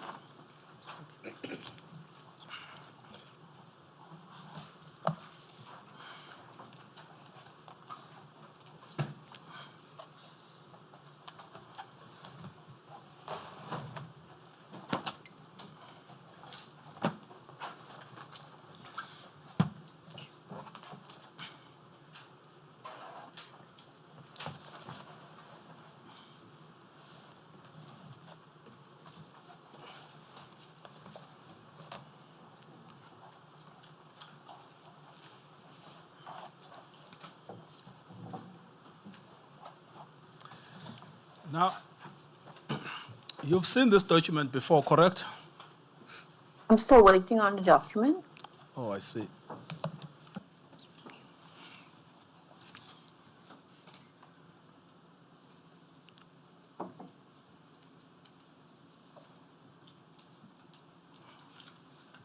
For the record, you can tell us what the document is? The document is a letter headed Monetary Rewards, dated the 15th, I think 16th of October 2008, signed by Director Boyson, JW, addressed to Assistant Commissioner P.T. Brown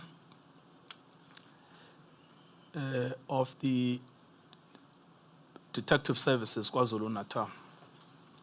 I think this is the same document that I earlier on referred the witness to, and she read the entire Yes. document into the record. Thank you, Madam Chair. You remember, Advocate Riley, I referred you to this document earlier from a different bundle, I suppose, but the contents are the same, and you read from paragraph 1 to paragraph 7. Do you remember? I remember, Madam Chair. Has it been placed before you again? I am looking at it now. Yes. Yes. Now, there are two things I want to explore with you about this. Remember that I've taken you to the response to the request for further particulars, which says Major General Boyson's primary role was to enable the commission of the offenses that form part of the pattern of racketeering activity. In other words, the killings, correct? That is what you allege, yes? What's in the papers, yes? I don't allege anything. That is what is in the response to the request for further particulars. That is correct, yes? Yes. Now, in that role, he says the solving of this case was widely reported and applauded by the media and public alike. It most surely restored faith and confidence in the SAPS to deal with ruthless killings. So the first thing he is doing is to praise and reinforce the conduct of the police who were involved in that operation, correct? Yes, he praised him. Yes. The next thing he does is in paragraph 7. Not only does he praise and reinforce them, he also offers them money, correct? He makes the recommendation, yes, that they be rewarded. That they be given money. Yes. That is, he makes that recommendation, yes, I agree. Now, you would agree that that role is completely compatible with the role of enabling a person to perform a function, whether the function is lawful or unlawful. But that is a role of enabling the performance of a function. If he believes that it was unlawfully done, then I will agree with you. But if he believes that it wasn't unlawfully done, then it's simply a commander that is recommending his members to be rewarded. I've not asked you about whether he believes it was unlawful or not. And we were doing well so far when you answered the questions. Once you introduce your own things, we're going to be here until 12 midnight. The only question I'm putting to you is this. This function of praising a member and recommending their reward is compatible with enabling them to perform a function. I disagree with you, and I will say it for the same reasons that I can understand. There's two aspects here. The one is, if you believe or you knew that they were committing crime and he still recommends them, then I will agree that it's you're right in terms of that. But if it's not, if he believes that they were not committing crime, it's then simply the recommendation of members to be rewarded for cash. Yes, but let us assume he did not believe they were committing a crime. He is still enabling them to perform their functions. Their functions, their normal functions, yes. Yes. Now, the question here then is whether or not he had enough evidence that this was commission of a crime. Is that correct? That is correct, yes. Now, we then go to the next document, which is 2251. Can you see that? Can you see that document? The next Just page. hold on. Yes, yes. Now, this is a document entitled Monetary and Non-Monetary Awards for the attention of Director Boysen, who is the Provincial Commander of Organized Crime in KwaZulu-Natal, correct?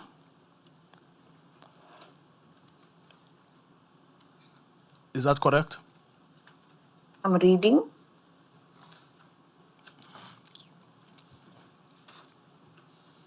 That is correct, yes. Yes, and the candidates to be rewarded, the first candidate is Director Boysen, correct?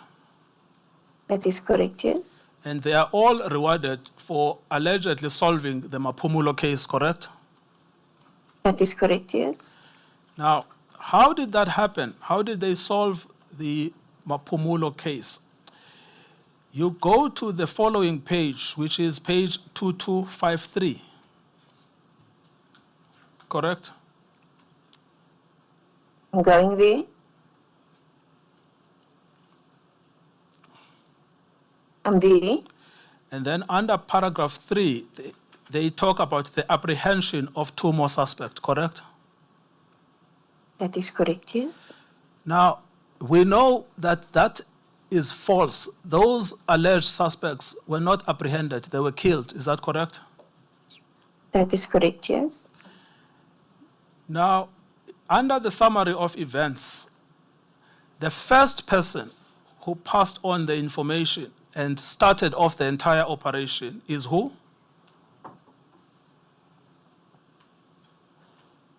Director Boysen or Major General Boysen. Exactly. Now, look at how they describe then what happened at the actual scene. Page 2254.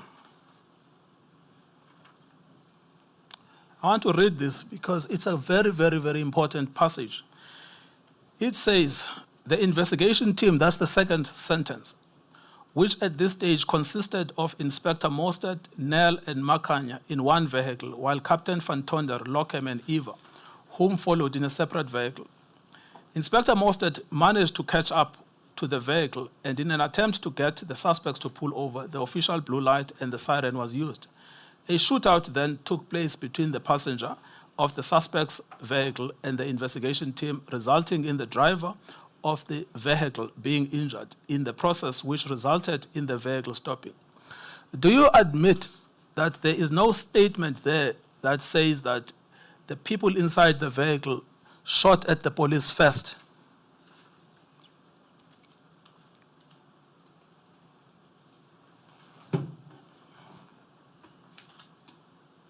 That is correct. I simply refer to a shootout between the passengers of the suspect's vehicle and the investigating team. Yes, They ma'am. don't specify as to who shot first or No, I that is understand correct. that, but again, that's not my question. My question is there is nothing there that says the suspects, the alleged suspects, shot at the police first. My understanding, a reading of a shootout then took place between the passenger of the suspect's vehicle and the investigating team. My understanding is there's a to and fro shootout between the suspect's vehicle and the investigating team. All right, I'll ask you for the third time. If you don't want to answer, just tell me. There is no sentence there that says the suspects of the inside the vehicle shot at the police first. Not first, yes, I agree with you. All right, thank you, finally. Then we move on. Inspector Mostert, sorry, I've read that already. Yes, we move on. It says, the passengers, now the vehicle has stopped. That's the vehicle of the so-called suspects.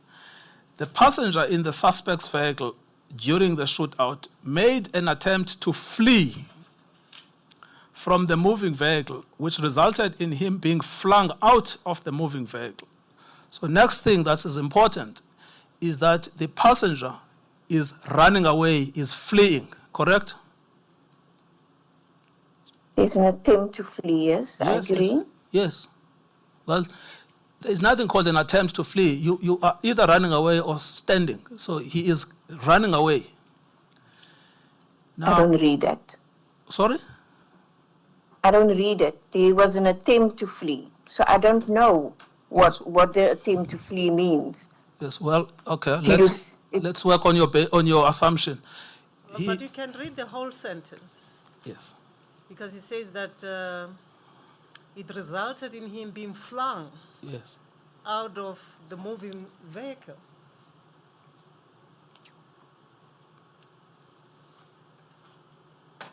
So,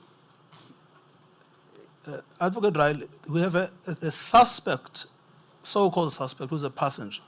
He attempts to flee, which means he tries to get out of the vehicle so that he could flee. But unfortunately, he gets flung out of the vehicle, correct? That is correct. Yes. So what we are dealing with, which is the second part, is a fleeing suspect, or a suspect who is attempting to flee.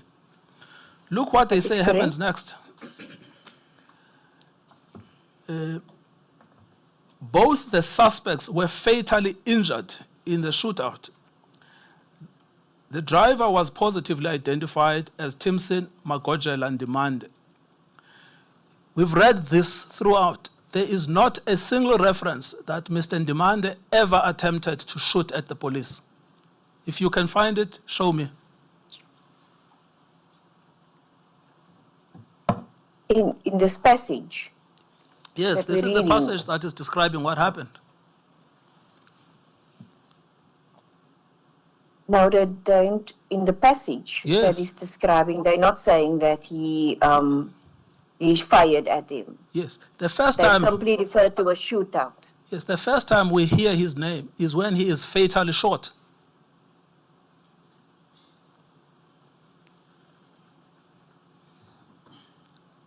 That is correct? Yes.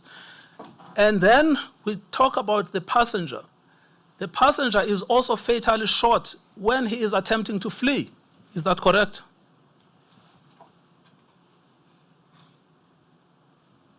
That is correct, yes. Now, this is the whole point then. You can read the rest of that.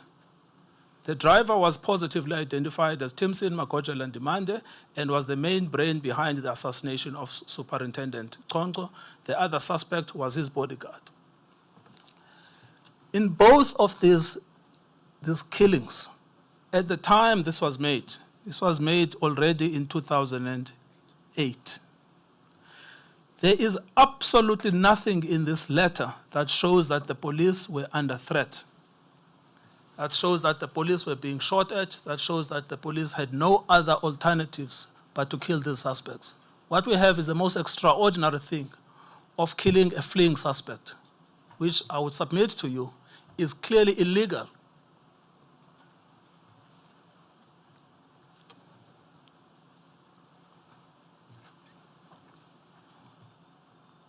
On what you're interpreting in the submissions for a reward.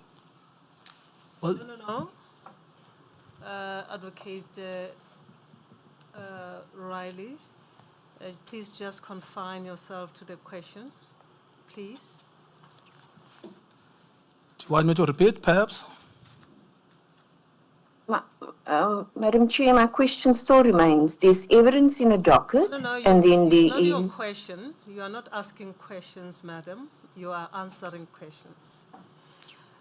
I'm saying But I do to not you, to you, try to confine your answers to the questions that are posed to you. Counsel, just repeat the question. Should I repeat, Advocate Riley? Yes, please repeat. Thank you, Madam Chair. Advocate Riley, I am putting to you a simple proposition. On this document, the police shot a fleeing suspect or a suspect that was attempting to flee and was flung out of the vehicle.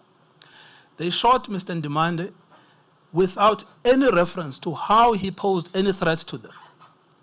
That's why I've said to you, this is very important. Let's go through it together. Correct? On this paragraph? Yes, on this document as a whole. How it's described. I will Yes. agree with you. And that is and I still say, we worked with what is the evidence I in am the not docket, asking not this. on what you worked on. That's not my question. I am reading to you the document because I'm going somewhere else, not where you think I'm going. That is correct, if based on the document, yes. Precisely. And then we go back to where the document starts. Major General Boysen rewards these officers on the strength of this document.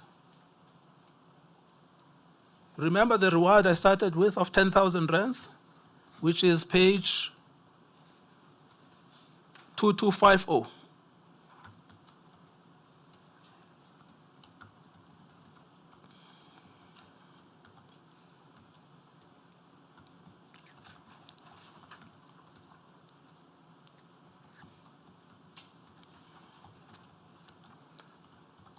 And not only does he reward them, he himself benefits from them, from the reward.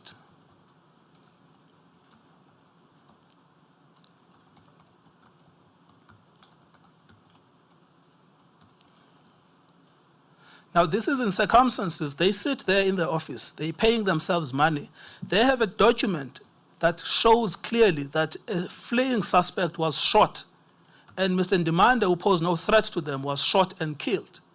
You want to seriously tell me that Major General Boysen did not know that this was illegal at the time he took the money and he approved the money for the others?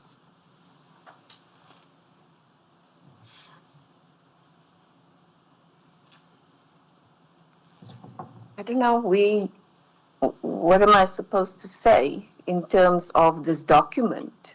This document is not the evidence in the docket. I am not talking about the docket. You remember what we are talking about. We are talking about an enabler of unlawful activities being Major General Boysen. You kept on saying, show me the evidence. I told you that, wait, I'll show you the evidence. I've now shown This you is the not evidence. evidence. You are shifting the goalpost now, talking about the dockets. Here is the evidence. It's direct, original evidence. A letter for the rewards is not the evidence. That is different from the evidence in the docket. How people write up their reports, that cannot be, that must be compared with what you have in the docket. Well, this is even stronger than witness statements prepared after the event, because this one is authored by the very same people at the time, even before they knew there was an investigation. So this is the most honest account of what happened. Signed by Major General Boysen, supported by all of these other officers who got it. Now, you've shifted the goalpost again. Oh, no, it's not evidence. Because I work on what's in the docket and what is a docket says in terms of the evidence. Did you I realize? cannot agree with you. I'm sorry, can I just No, it's fine. continue? Tell I me- cannot agree with you. I cannot agree with you that a summary or a summary of what was transpired there in a document for rewards is either similar or better evidence than what is in the docket. I understand that. I am not talking about the docket. I'm simply talking about Major General Boysen enabling the commission of crimes because he knows when he reads this letter that something wrong has happened here. Because the first thing he must ask himself, why did you gentlemen shoot a fleeing suspect? But no, he approves the payment, he pays himself as well.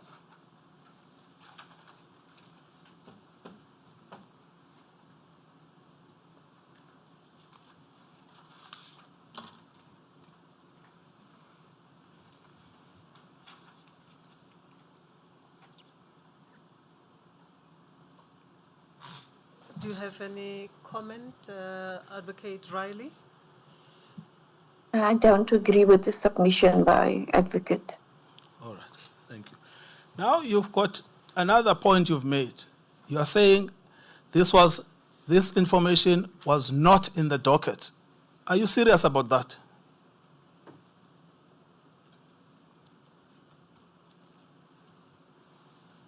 I never said this information was not in the docket. Are you talking about the paragraph that you read out? Yes. I never said that. All right. I thought you said that you didn't work on a letter, you worked on what was in the docket. But you admit That is that this correct, document yes. was in the docket. This document pertaining to the rewards was in a docket. Yes, it was in Durban Central, 85. That's you. where I read this docket, all the statements in respect of the rewards. Thank you very much. And what I found striking is despite your claim that you were very diligent, you never actually engaged with what I have read to you in your summary, including in your SR5.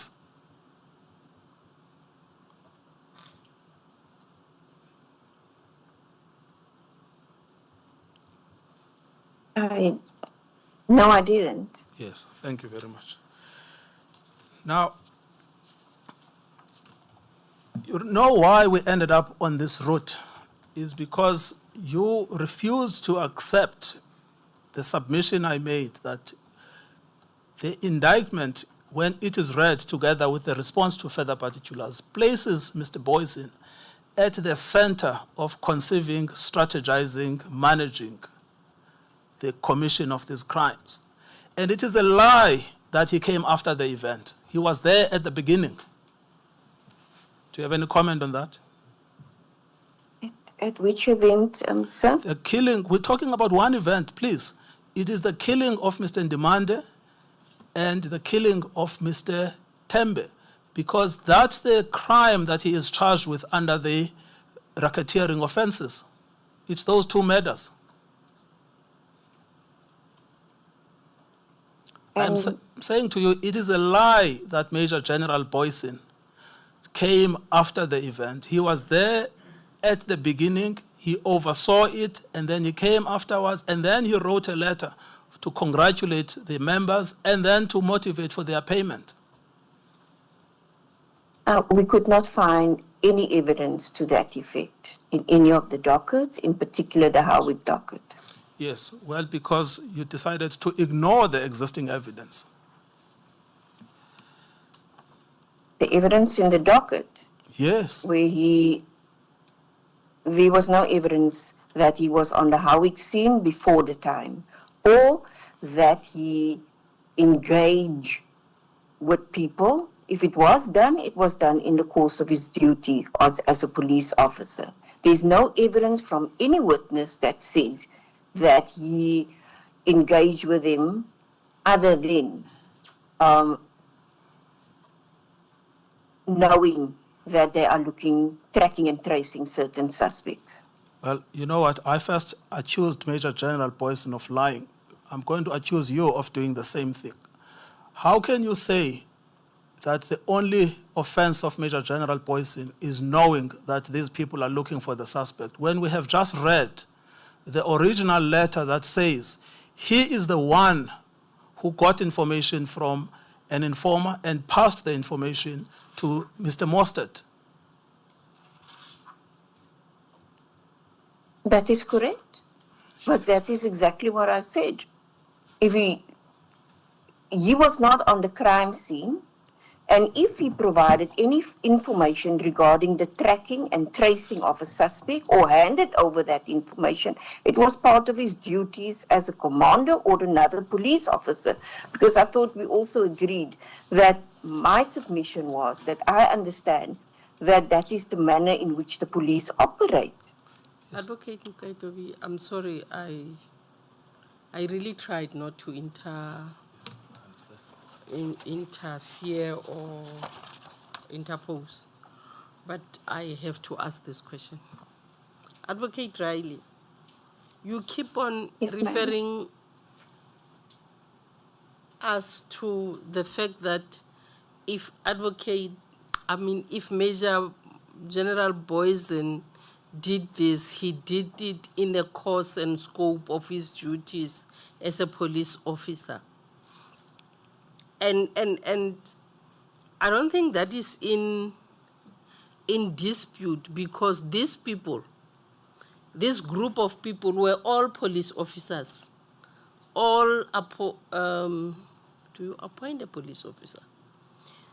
All appointed as police officers, all carry South African Police Services badges and use police services firearms. So they were doing all this under the pretext that they are carrying out their duties as police officers. Hence, there are case numbers where they say they are investigating the murder of Superintendent Konko and. So you keep on going back to that answer, that if Major General Boysen shared the information, he did that within his scope and duty as a police officer. But would you say the same where, let's say, Inspector Mostert shot, Inspector Mostert shot at the occupants of the Hyundai, in the case that is under discussion, is it in the scope of his police official duties, and therefore he cannot be blamed for such an act?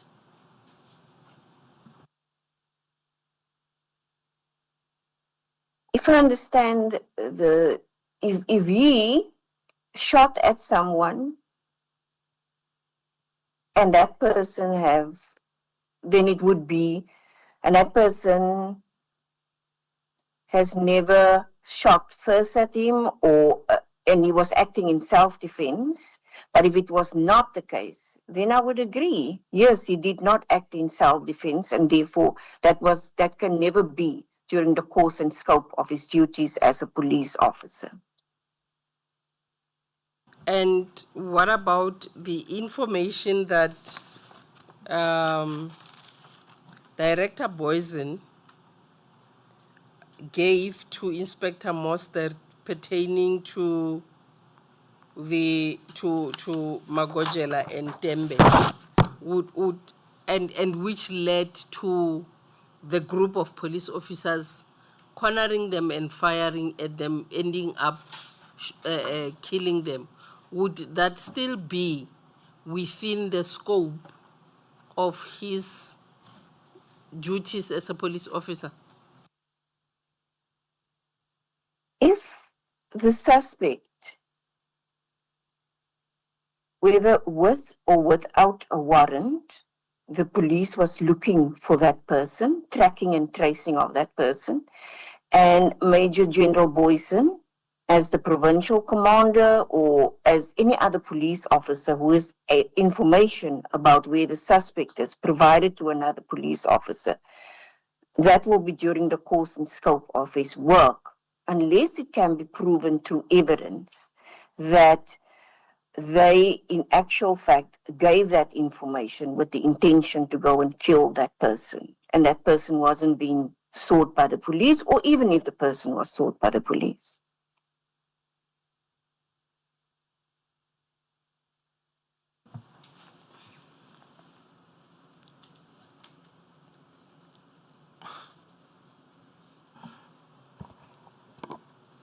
Advocate Riley, I think I need to put this on record. Your answers take me by surprise, because you are a prosecutor, and one would expect that a prosecutor would go after a suspect with all the resources that he or she can, with the aim of bringing a suspect before a court. But it seems as if your position is that a suspect can be killed. And as you said earlier when you and I had an interaction, that once a suspect is killed, the case is solved. That is a bit unsettling. especially in this democratic era that we're living in. That is, I thought I should put it on record that it is, for me, it is a bit unsettling if we still hold such views. Thank you, Chair. Madam Chair, I propose. May I, Okay, sorry. may I reply, or am I not allowed to reply? You may comment. Thank you. We're working on evidence, and I did not say, as a prosecutor, you can be allowed to go and kill somebody if you're a police officer. I simply said it's the norm of the police during their working that they will give information regarding the tracking and tracing of a suspect. If there can be two scenarios. I said the police officer has a right to defend himself if he gets shot. If he did not, if he wasn't shot at and he killed that person, then he is liable. Then he did it without any, then you can't claim that he acted in self-defense. Do you remember the passage that you read at page 2254? In that letter from the South African Police Service relating to the monetary and non-monetary rewards? That is correct, Madam Chair. In which a summary of events is given by the police themselves. If you look That at is correct. page 2254, you remember that statement in relation to which a suspect was attempting to flee and he was thrown out of a moving vehicle. This is what the police are saying. And he was subsequently, immediately thereafter, shot at. You remember that passage? There is nowhere in that passage where a suggestion is made that these two suspects were shooting at the police, and the police, as they fatally shot at them, were defending themselves. You remember that passage at 2254?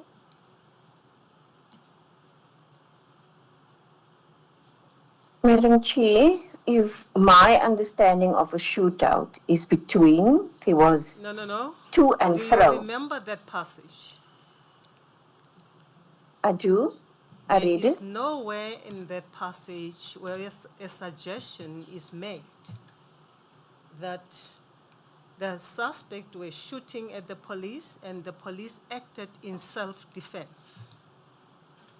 If I am missing something, please direct me to the relevant part at 2254. At 2254, starting from the line right at the end of line 5, it says a shootout then took place between the passenger of the suspect's vehicle and the investigating team, resulting in the driver of the vehicle being injured in the process, which resulted in the vehicle stopping.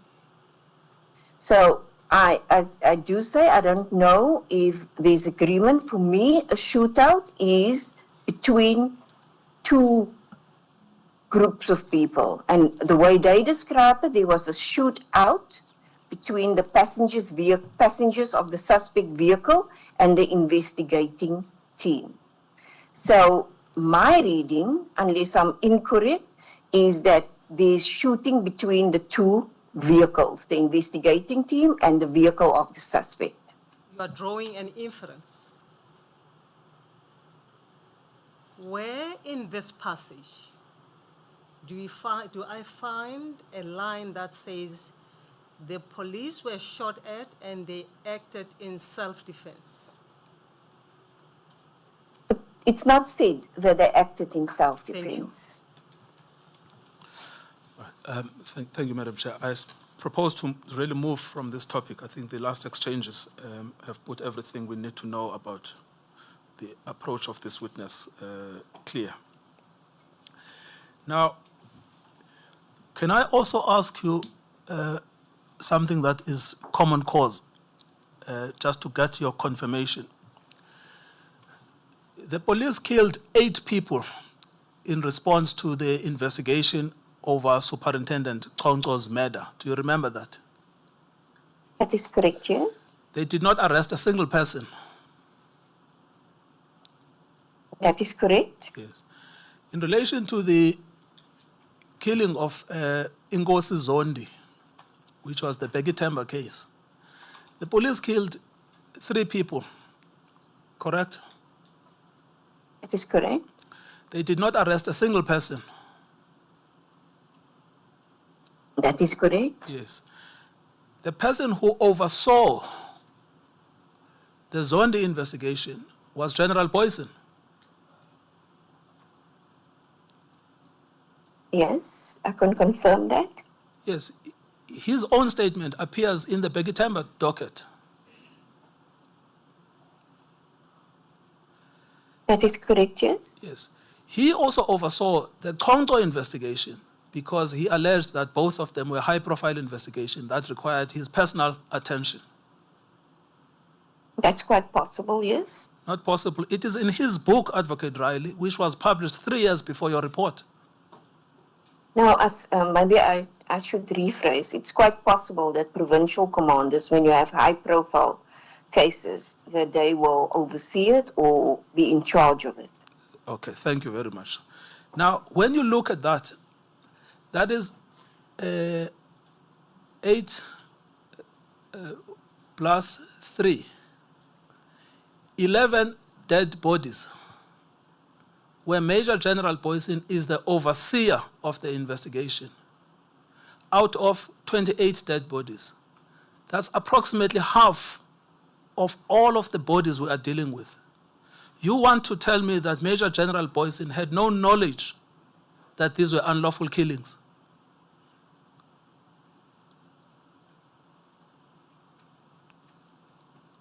I cannot take it further except what I read in the dockets. Yes. And I had to decide on what is the evidence that he knew or ought to have known. Yes, no, but the point I'm making, Advocate Riley, is simpler.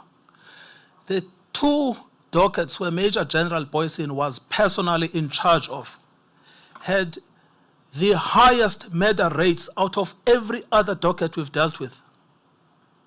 They had the highest killing rates where his hands were involved. It was the Chauke docket that produced 8 deaths. It was the Zondi docket that produced 3 deaths. Those were the highest in proportion to every other docket. That's where Major General Boyson was personally in charge of the investigation.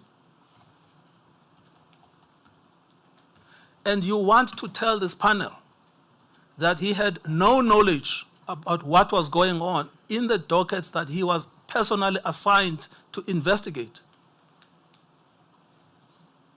That is correct. If there was evidence to that effect that he knew or ought to have known, then I will give you, I will agree with your submission. I have just shown you, in relation to the Chauke investigation, the killing of Mr.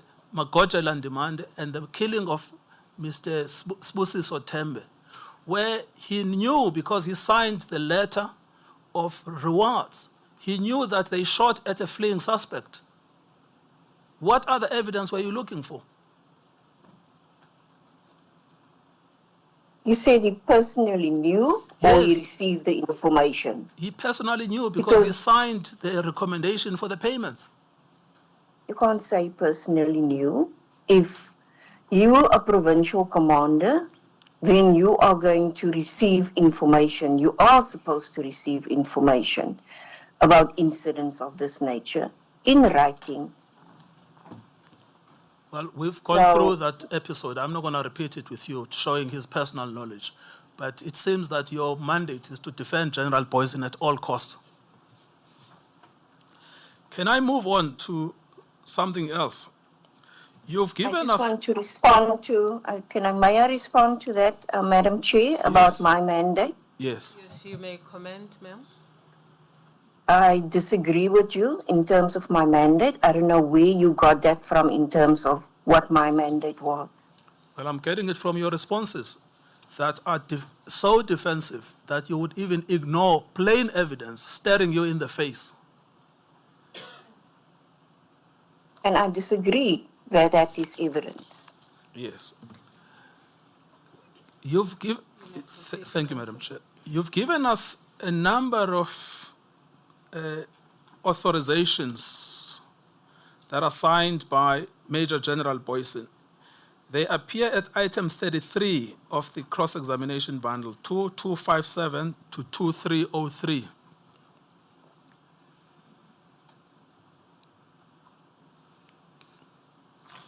Can you repeat what you're saying about number 33, please? 2257 to 2303. It's a number of authorizations that are signed by Major General Boyson and Captain Olivier. Okay, I'm just going to request that I get that document. Yes, no problem. Is Advocate Lekgetho still with you there? She's still with me, Madam Chair. Yeah, she'll assist you.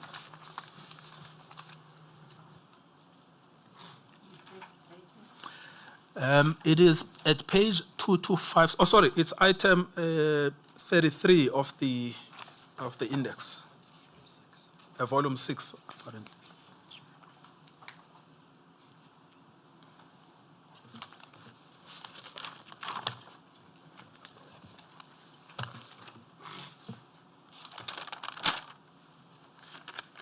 Just place on record what these documents are. Madam Chair, these are attachments to the statements of Advocate Riley, which appear to be requests for trip authorizations. And there's quite a number of them spread between two dockets, Durban North 151 and Maphumulo. And the Durban North one seems to be an investigation into a robbery in Sibaya Casino.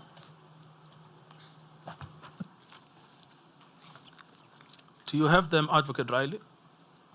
Yes. May I ask a question, Madam Chair? These documents doesn't come from me.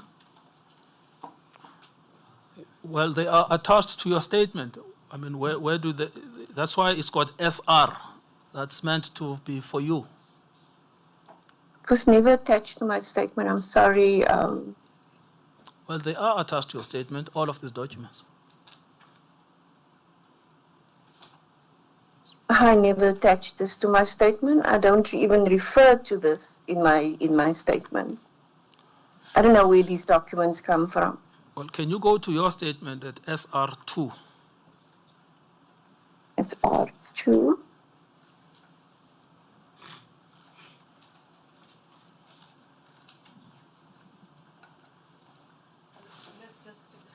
Let's just get this right. My researcher is taking me to the annexure, the answering affidavit by Advocate Abrahams, to which these documents are annexed. Do you get that? Advocate Riley, you have annexed. Yes, You have annexed. Listen to me first, please. You have annexed Advocate Abraham's answering affidavit to your statement. And I'm advised that SR 0798 is an annexure to that answering affidavit. Okay, I do understand we'll now. look into that.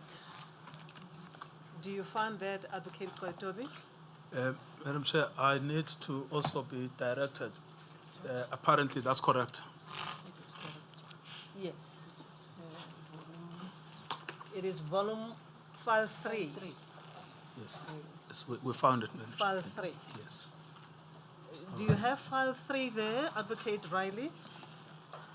Just looking for it, Madam Chair. Yeah, thanks to our researcher. Have a look at file 3.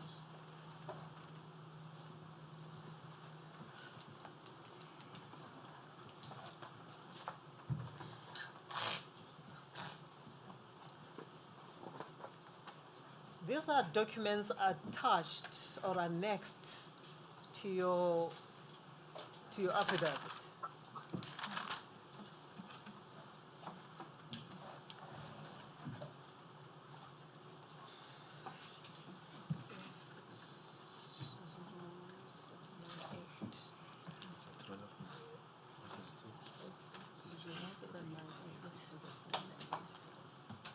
Yeah.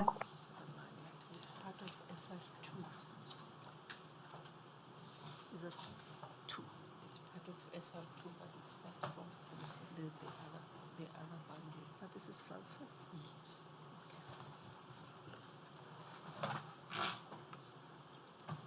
Is Advocate Lekgeto winning? That is correct, ma'am. All right.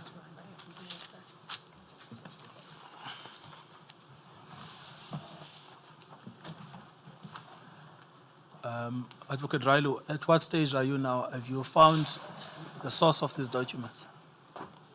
I found it as an annexure, yes, to Advocate Abrams's affidavit. Yes, that's correct. But the Advocate Abraham's affidavit is an annexure to your affidavit. That's the point that the chair is making.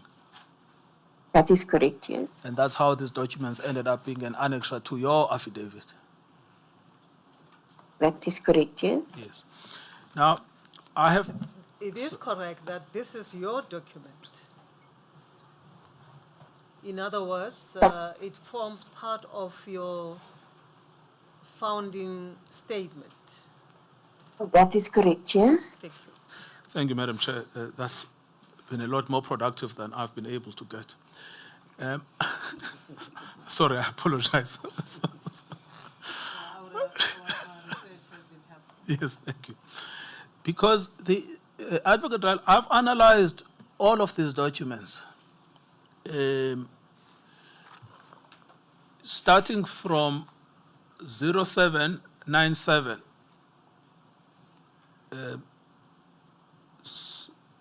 0796, which is 2257. Sorry, 0798, if you look at the red coloring, which is 2257. And what I find with them is that there are requests for advance payment from KwaZulu-Natal, often to Pretoria, sometimes to Johannesburg, but for substantial amounts of money. And they are made primarily by Mr. Jeremy Martin, Mr. Olivier, Mr. Lockham, Mr. Eva, Mr. Van Tonder, and approved by Mr. Olivier and Mr. Boyson. Now, what I found striking about that is that these are all of the managers of the enterprise. They are the people enabling the movement of the officials. Now, they also claim substantial amounts of money.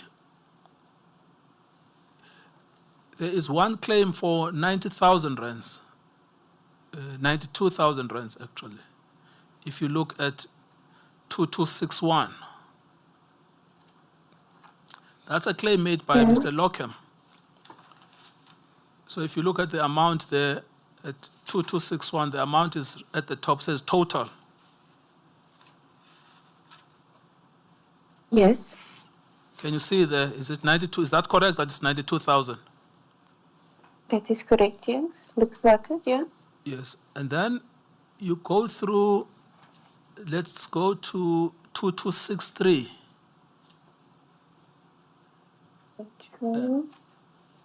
Now that's to the attention of Major General Boyson, but it's signed by Colonel Olivier, Can you see that? Yes, I can see that. Yes. Now, there is not a single one that is approved by Colonel Aya, who is in fact the unit commander.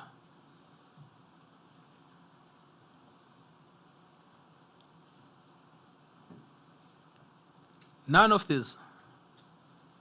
Now, you remember when we started, I pointed to you where the response to the request for further particulars says, Major General Boyson and Colonel Oliver would skip Captain Ayer and go straight to the officers reporting to him. And we find that pattern here all over. The people that are approving is Oliver and Mr. Boyson, but the requesters are the people reporting to Mr. Ayer.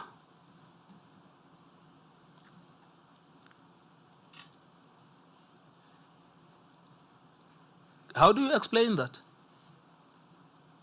Well, first of all, if you talk about the huge amounts, may I respond to that? Or do you simply want me to say that in terms of Colonel Aya not being there? No, I can't restrict Then I your responses, but I am interested in the fact that these people are skipping Colonel Aya. I don't think you can base it simply on this document, unless you can indicate to me the operational requirements that it must have included Colonel Aya. What I do see from these documents, that there are applications for authority to travel. I sit on the projects meeting at DPCI. I'm part of those meetings. So I do understand that there's a lot of money that is required in order to travel and to do your investigations. What I see in terms of these applications, that it's applications to travel to different places to do investigations. I can't comment on what are the operational requirements when you do submit an application for authority, and I can't comment on whether they have skipped Colonel Aya in this regard. Because I see the application is addressed to the Provincial Commander, Organised Crime, as well as the Deputy Provincial Commander, DPCI, which is Major General Boyson, and the Provincial Commander, Organised Crime, KZN, is Brigadier Madonsela. I mean, I can even make you one glaring example at 2282. Sorry, 22? 82. And then look at who 2282 and 2283. Sorry, I might be not, is it, I'm here by SR 0798 still, and you're referring me to? No, to the blue numbering, well, the green numbering, 2282 and 2283. If you're looking for the red numbering, it's SR 0823 and SR 0824. Okay, got it. So, again, this makes the example I was trying to make to you that with none of these do I see the actual unit commander making any approval. All of them are from the people reporting to him, and then he is skipped and they go straight to Major General Boyson. So take this one. This one is from Mr. Oliver, if you look at 2283, but look at who approves. It's General Boyson. But in between General Boyson and Mr. Oliver is Mr. Aya.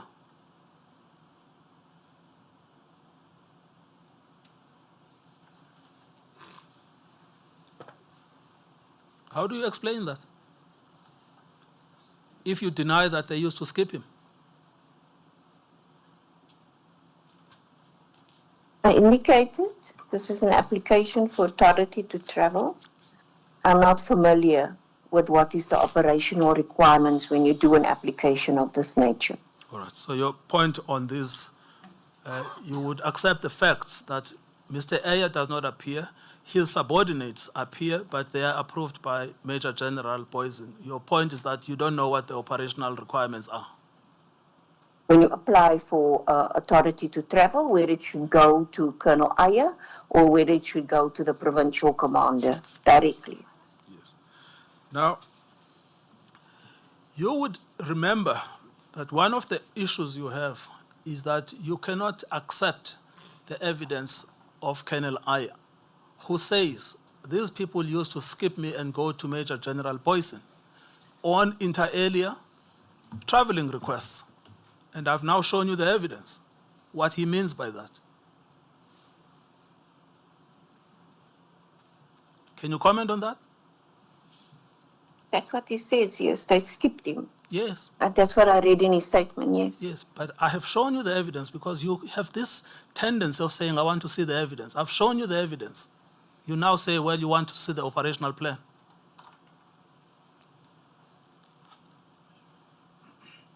That was my response was, I do not know the operational requirements when you do an application for authority to travel. Can I move to proceed, another Councillor. topic? Thank you, Madam Chair. Can I move to another topic, which is in your report, you say, because Major General Boyson was charged with predicate offenses arising from the same incident, that would not qualify under POCA as being two or more offenses, correct? That is correct, yes. Now, you also rely on this judgment of Watts versus State. It's a Florida case. Now, I want to take you to that judgment, which is item 35, page 2317.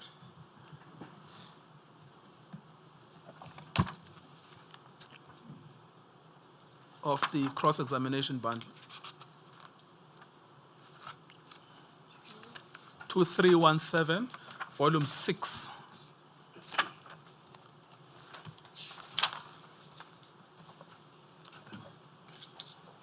We're just looking for it.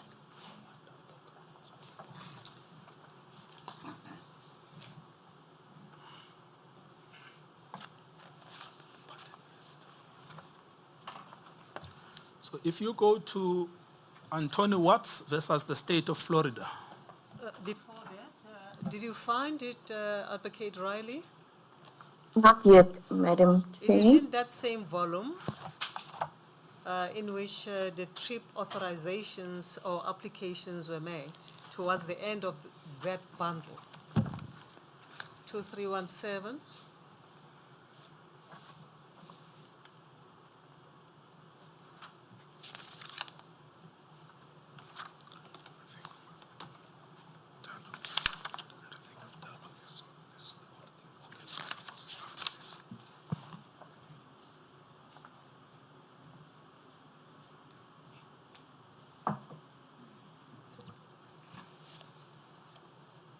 Yes, yes, sir.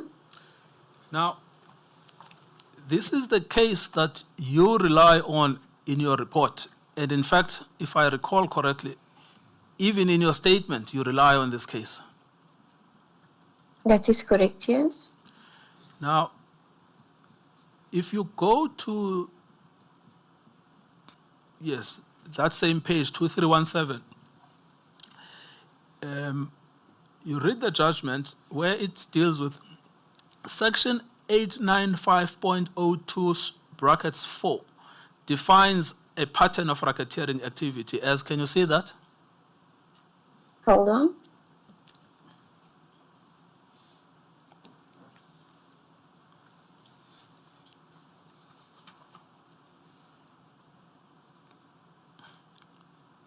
It's in the middle of that page.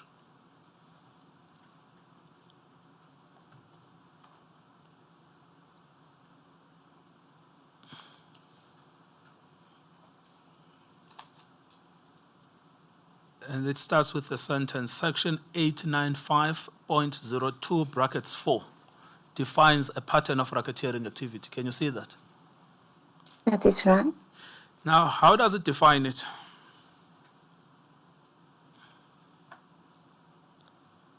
Sorry, let me just.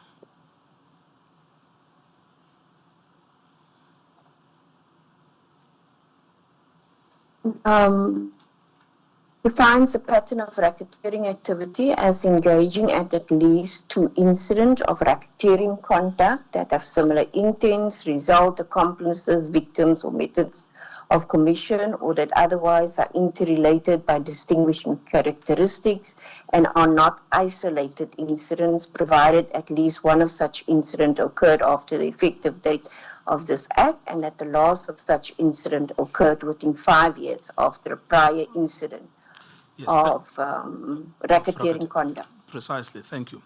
Now you see the question on appeal, it's dealt with in the next paragraph. What was the question on appeal in that case?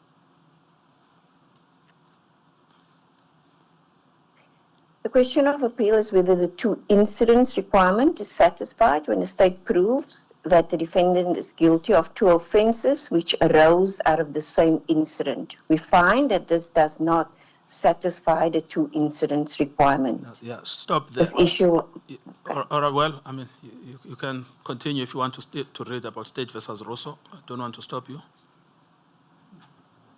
now, the issue was addressed in State versus Russo, 493 SO2D 505, FLA Fort DCA 1986, review denied. 504 SO2D 768 FLA 1987. In Russo, the court held that the 2 incidents requirement is not satisfied when the defendant is charged with 2 offences which arose out of the same transactions. Yes, the Russo court stated that its interpretation is in line with the Florida Supreme Court's determination. Can you see that? That is correct, yes. Now, we go back to that definition. You see the judges are making it clear that they're distinguishing between 2 incidents and 2 offenses. That is correct, yes. Now, can I ask you to go to our legislation, not the Florida? This is the Florida statute that you've been reading, not the South African statute. Now, can I ask you to go to page 275 of that same Dutch bundle and look at how we define a pattern?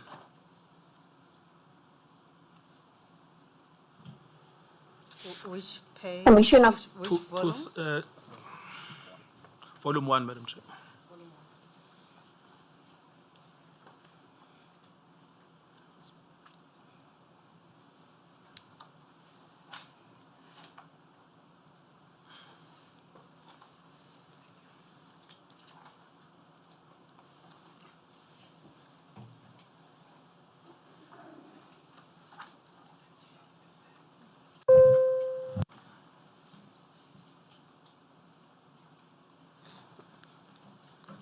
So if you are at 275, under the definition of pattern of racketeering activity, Yes, it means the planned, ongoing, continuous, or repeated participation or involvement in any offense referred to in Schedule 1 and includes at least 2 offenses referred to in Schedule 1, of which one of the offenses occurred after the commencement of this Act, and the last offense occurred within 10 years, excluding any period of imprisonment after the commission of such prior offense referred to in Schedule 1. now can you see the clear difference that the Florida statute refers to incident? The South African statute does not refer to incident, it refers to offense.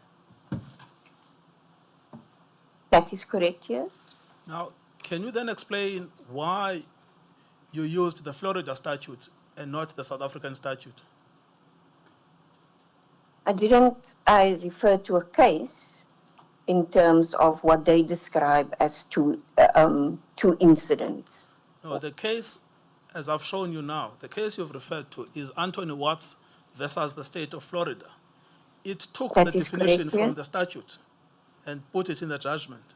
That's why I ask you again, why did you use the statute of Florida and not the statute of South Africa? Because how they define what 2 incidents are assist us with a pattern of racketeering of activity in our definition. But can you not see that it's plainly different? Because in Florida, it must be 2 incidents. That is why they say if it is 2 crimes from the same incident, that amounts to 1 incident. In South Africa, the word incident is not used, but the word offense is used. That is correct, yes. Can I come back then to ask you the question? Why are you applying Florida law when we have clear South African law? If you can refer me to a South African case that deals with this issue rather regarding the planned, ongoing, continuous or repeated participation, then I will agree that there are differences. But my understanding was in terms of proving a planned and ongoing, continuous, or repeated participation does not refer to a single incident, because the idea is regarding a pattern of racketeering activity is that you are involved over a continual counts. It refers to many more. Yes. All right. And you want me to refer you to South African authorities. You did not read them yourself. I said if you can refer me to a South African authority that disagrees that one incident is sufficient Yes. with multiple counts, then I will agree with you. But there is no such case in our South African law where it says that when you refer to 2 predicate offences or to at least 2 offences, that it can refer to 1 incident. Yes. In other words, the definition in the Act, you did not understand it properly when it clearly says 2 offences.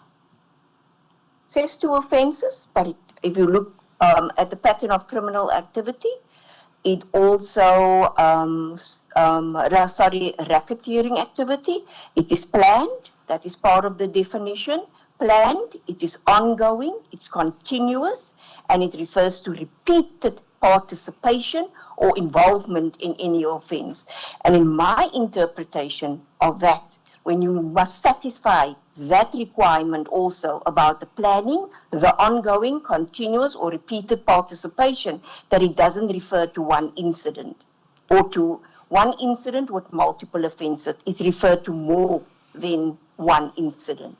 In other words, cases like S versus Aislinn and cases like S versus Savoy, you didn't read those cases that make it clear that this is about offenses. It was read, it's offences, but it doesn't refer, I'm asking you to refer me to any South African case where the interpretation of a pattern of racketeering activity excludes that it needs to be planned, ongoing, continuous, or repeated participation, because that's part of the definition of a pattern of racketeering activity. It simply just doesn't include or refers to at least 2 offences. And that's the end of the story. You need to read it in conjunction with the beginning of the definition. Yes, so the fact that we did this exercise right at the beginning when we looked at the definition of a pattern and then we looked at the case, you've either forgotten that or it's not good enough for you, the SCA case. If I understand the Aislinn case, the Aislinn case refers to a pattern of racketeering activity that may, that's the important part that I take from that case, that may be used as evidence to prove an enterprise. Yes, all right. Thank you. Madam Chair, thank you. I've got one more point to... thank you, Advocate Riley. That's been very helpful. If you turn over I gave you, I don't know if I circulated the index to your cross-examination, but if you go to page 8 of that index. Sorry, let me just try to find it.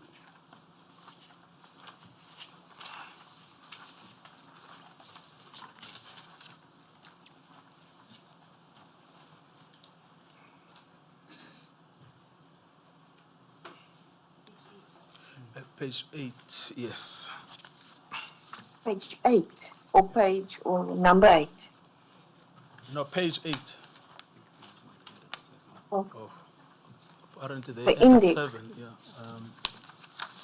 I don't know, Madam Chair, if you do get because it's just two indexes, but there is a second index.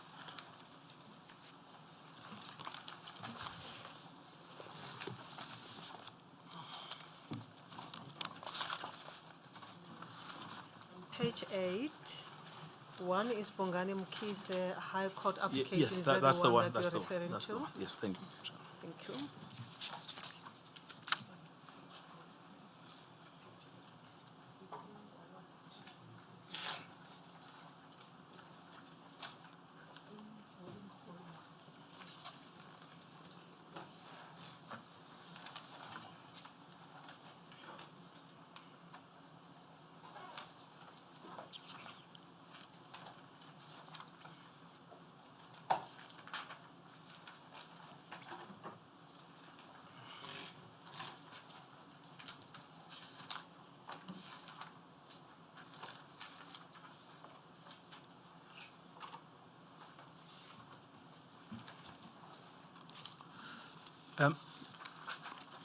Now, you remember why this became important is because in your report you come to the conclusion that there are no new documents that were considered by Advocate Abrahams that are different to what was before Advocate Chiba, correct? That is correct, yes. Now, we did this exercise because Advocate Chiba signed the authorization on the 17th of August 2012, correct? That is correct, yes. We then looked at what documents came after the 17th of August 2012, which were before Advocate Abrahams. And this is what we came up with. It's that list of documents that comes from item 1 to item 10.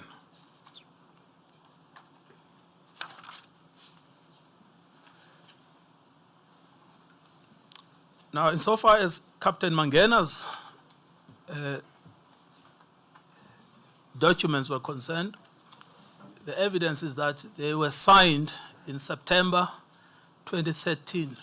So although they were available in draft form before Advocate Jiba, they were available in signed form before Advocate Abrahams.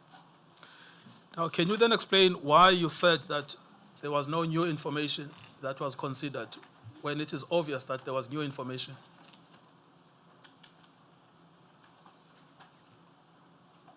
We based it, and that's why his affidavit was attached as an annexure to our report, based it on his affidavit that indicated under oath what he had as new evidence. That he had as new evidence, yes. That's what I'm saying. We did the same exercise, and we looked at the affidavit, and we see what he says was additional information. And that is the list we came up with. And what I found interesting in your analysis is the complete exclusion of the Mangena reports when there is an express paragraph in Advocate Abrahams' affidavit that says he considered 19 of them.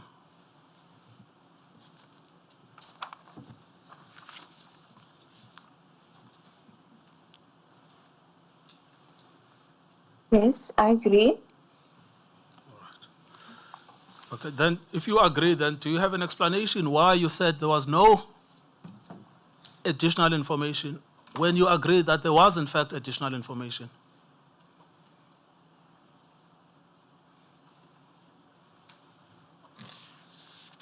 Sorry, I agree that in respect of Captain Mangena's ballistic report, yes, that is mentioned.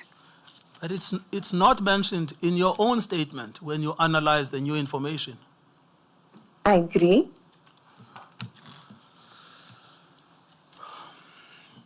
I think we must just stop this thing. This is wasting. Madam Chair, I think I'm about to end. I just need a second with my team. I don't want an adjournment. Yes, thank you.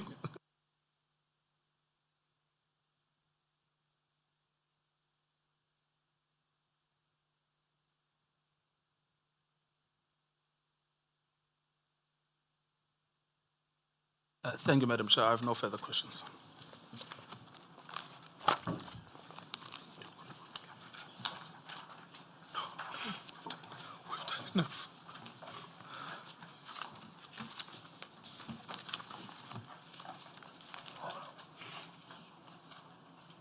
Thank you, Advocate Gregdobi. Advocate Mchene. Just one aspect, Madam Chair. Advocate Riley, Let it be one aspect. it's going to be one aspect. Nobody trusts you. When Advocate Ngetobi started asking questions, he debated with you the question of usage of unconstitutionally obtained evidence. Do you recall that part? That is correct, yes. And you say, and when he put to you that the evidence of Swayo and Mki and Mhlongo was unconstitutionally obtained, you said you were not aware of the judgment, and if you were to see the judgment, you would then concede that you were wrong when you said there was evidence that implicated Bonga Mkhize in the murder of Bonga Nkosi or of Nkosi Zondi. Do you see that? Do you recall that? That is correct, yes. Now, we cannot let you go without giving you that opportunity. And what I have done is, Madam Chair, it would be in the bundle of annexures of Mr. Mhlongo, the judgment, the transcript.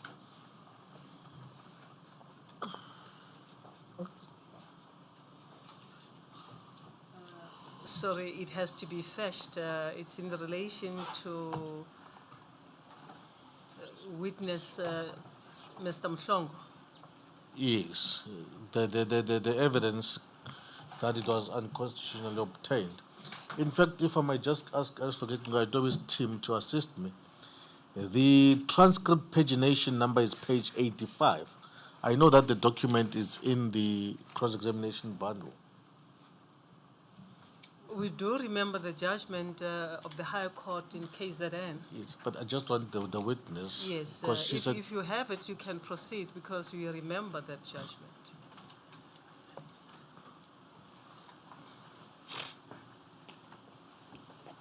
From page 79, our cross-examination bundle for her.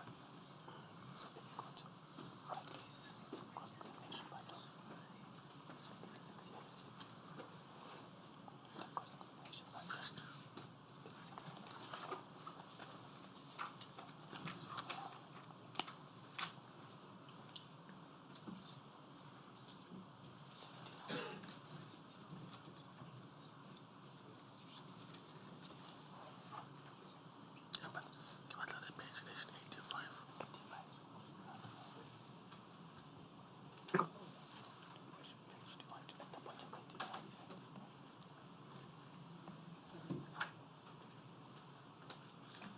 Yes, thank you, Madam Chair. I'm told it starts on page 79. Yes.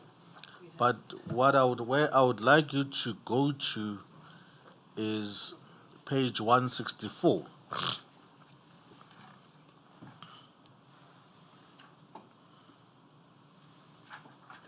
Can you give an indication to Advocate Legetu in terms of where to look for this document? The cross-examination bundle that Advocate Ngetobi was referring you to, the one with the green pagination.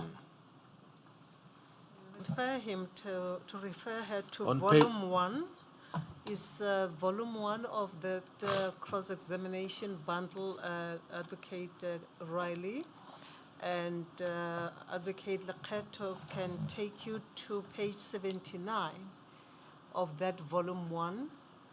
It is the judgment of the High Court by Judge Giyanda. See page 79? That is correct, yes. Please State versus MS Mkhize. You have it? That is correct. I have from page 79. Yes. The Mkhize, the Mhlongo that is referred to therein, is the Spem Mhlongo who was arrested together with Swayo. Do you recall that? You You have to take them to that page. Yes. And I just want you to then go to page 164.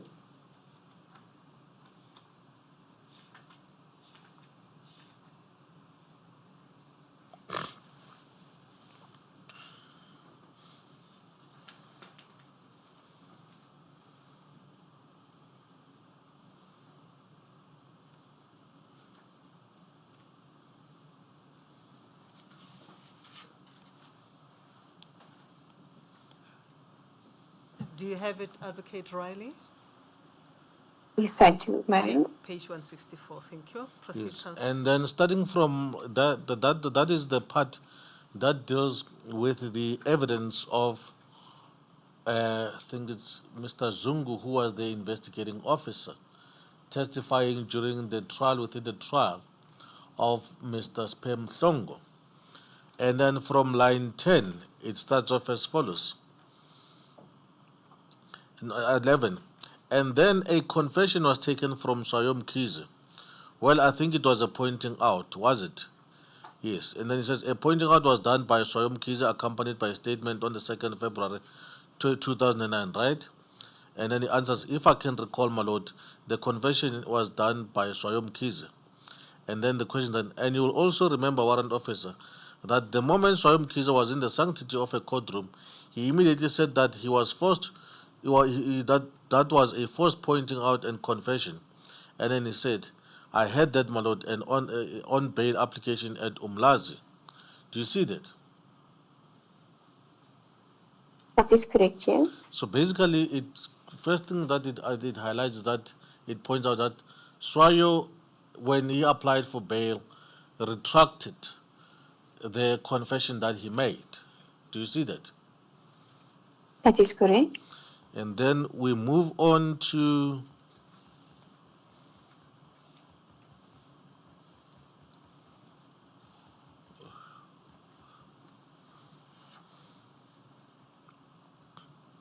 page 272.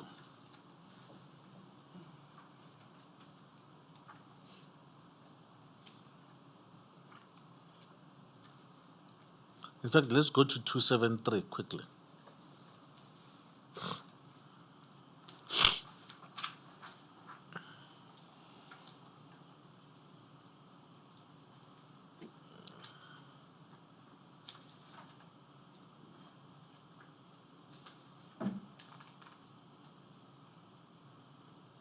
What is this document for the It's- purpose of the record?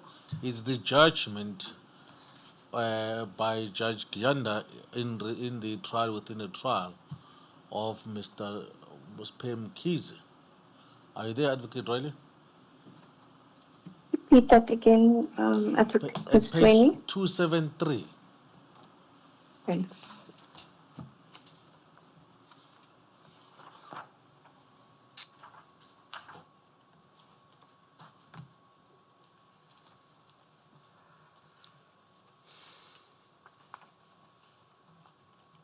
Have you found it, Advocate Riley? I am. Yes. And if you look at just at line 7, and starting at line 5, it starts as follows. This is the judge's ruling. He says, in the final result, I am constrained in light of the evidence to rule that the pointing out purportedly done by the accused to Captain Bobby Naika is inadmissible in evidence against him for reasons I've already enumerated. Do you see that? That is correct, yes. So now it tells you, well, from what we just seen, that there was confirmation by Warrant Officer Zungu that Swayo had retracted his confession. And secondly, but unfortunately, Swayo died before the trial could start. But then, at his trial, Mr. Spem Kize's confession or pointing out was ruled, Mhlongo, was ruled as inadmissible. Do you see that? That is correct, yes. And meaning that both of them were unconstitutionally obtained. That is correct, yes. Now that you know what you know, would you retract? Because I remember Advocate Ngatobi asking you to retract that part of your statement where you rely on the evidence that was unconstitutionally obtained. Would you like to do that, Madam Advocate Riley? In respect of which matter? The Begi Temba, where you made an allegation, where you made a statement that Mr. Bongankosi was implicated. It relates to the Durban case, Central case 185 of 2009. In fact, I'm just reminded, it's 101.3 SR 0034.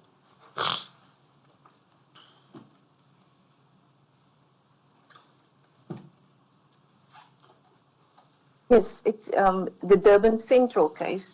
Yes, but If I remember, no, the statement that Advocate Ngoetobi wanted you to retract, which I'm talking about, is that you say there, after you referred to the Rustenburg, you said there was evidence that Bongani Mkhize was one of the orchestrators of murder of Nkosi Zondi. The information was later confirmed by Swayo and Spem Hlongo. Do you see that? that is correct. You now know that, in fact, that information that you rely on was declared to be inadmissible by a court. Would you like That to? is correct, yes. Would you then? And you said to Advocate Ngoetobi, if he can show you where the court dealt with this, you would retract that part of the statement. Would you like to do that That is now? correct, yes. I can do that now, yes. Please go ahead, Madam Advocate Riley. I'm retracting that the information was later confirmed by Swayo and Mshlongo. Yes. I've got no further questions, Madam Chair. Yes, thank you, Counsel.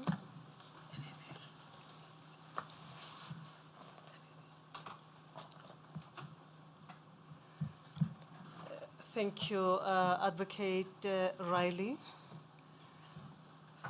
It is late in the hour, but you understand why we had to work until this time of the day. On behalf of myself and my sisters and I suppose all counsel involved, we thank you for having made yourself available to assist us as a panel. Thank you, ma'am. Yes. We apologize to all and sundry here for having taken so long to come to the end of this testimony. It was important that we finalize it today. And thank you to all of you for your patience. We're going to adjourn, but before we agree to which date, we would like to remind the evidence leaders who are responsible for leading witnesses in respect of the Mdluli matter to make sure that the statement of Advocate Van Zyl is filed of record before Wednesday, the 15th of April, that is next week, Wednesday.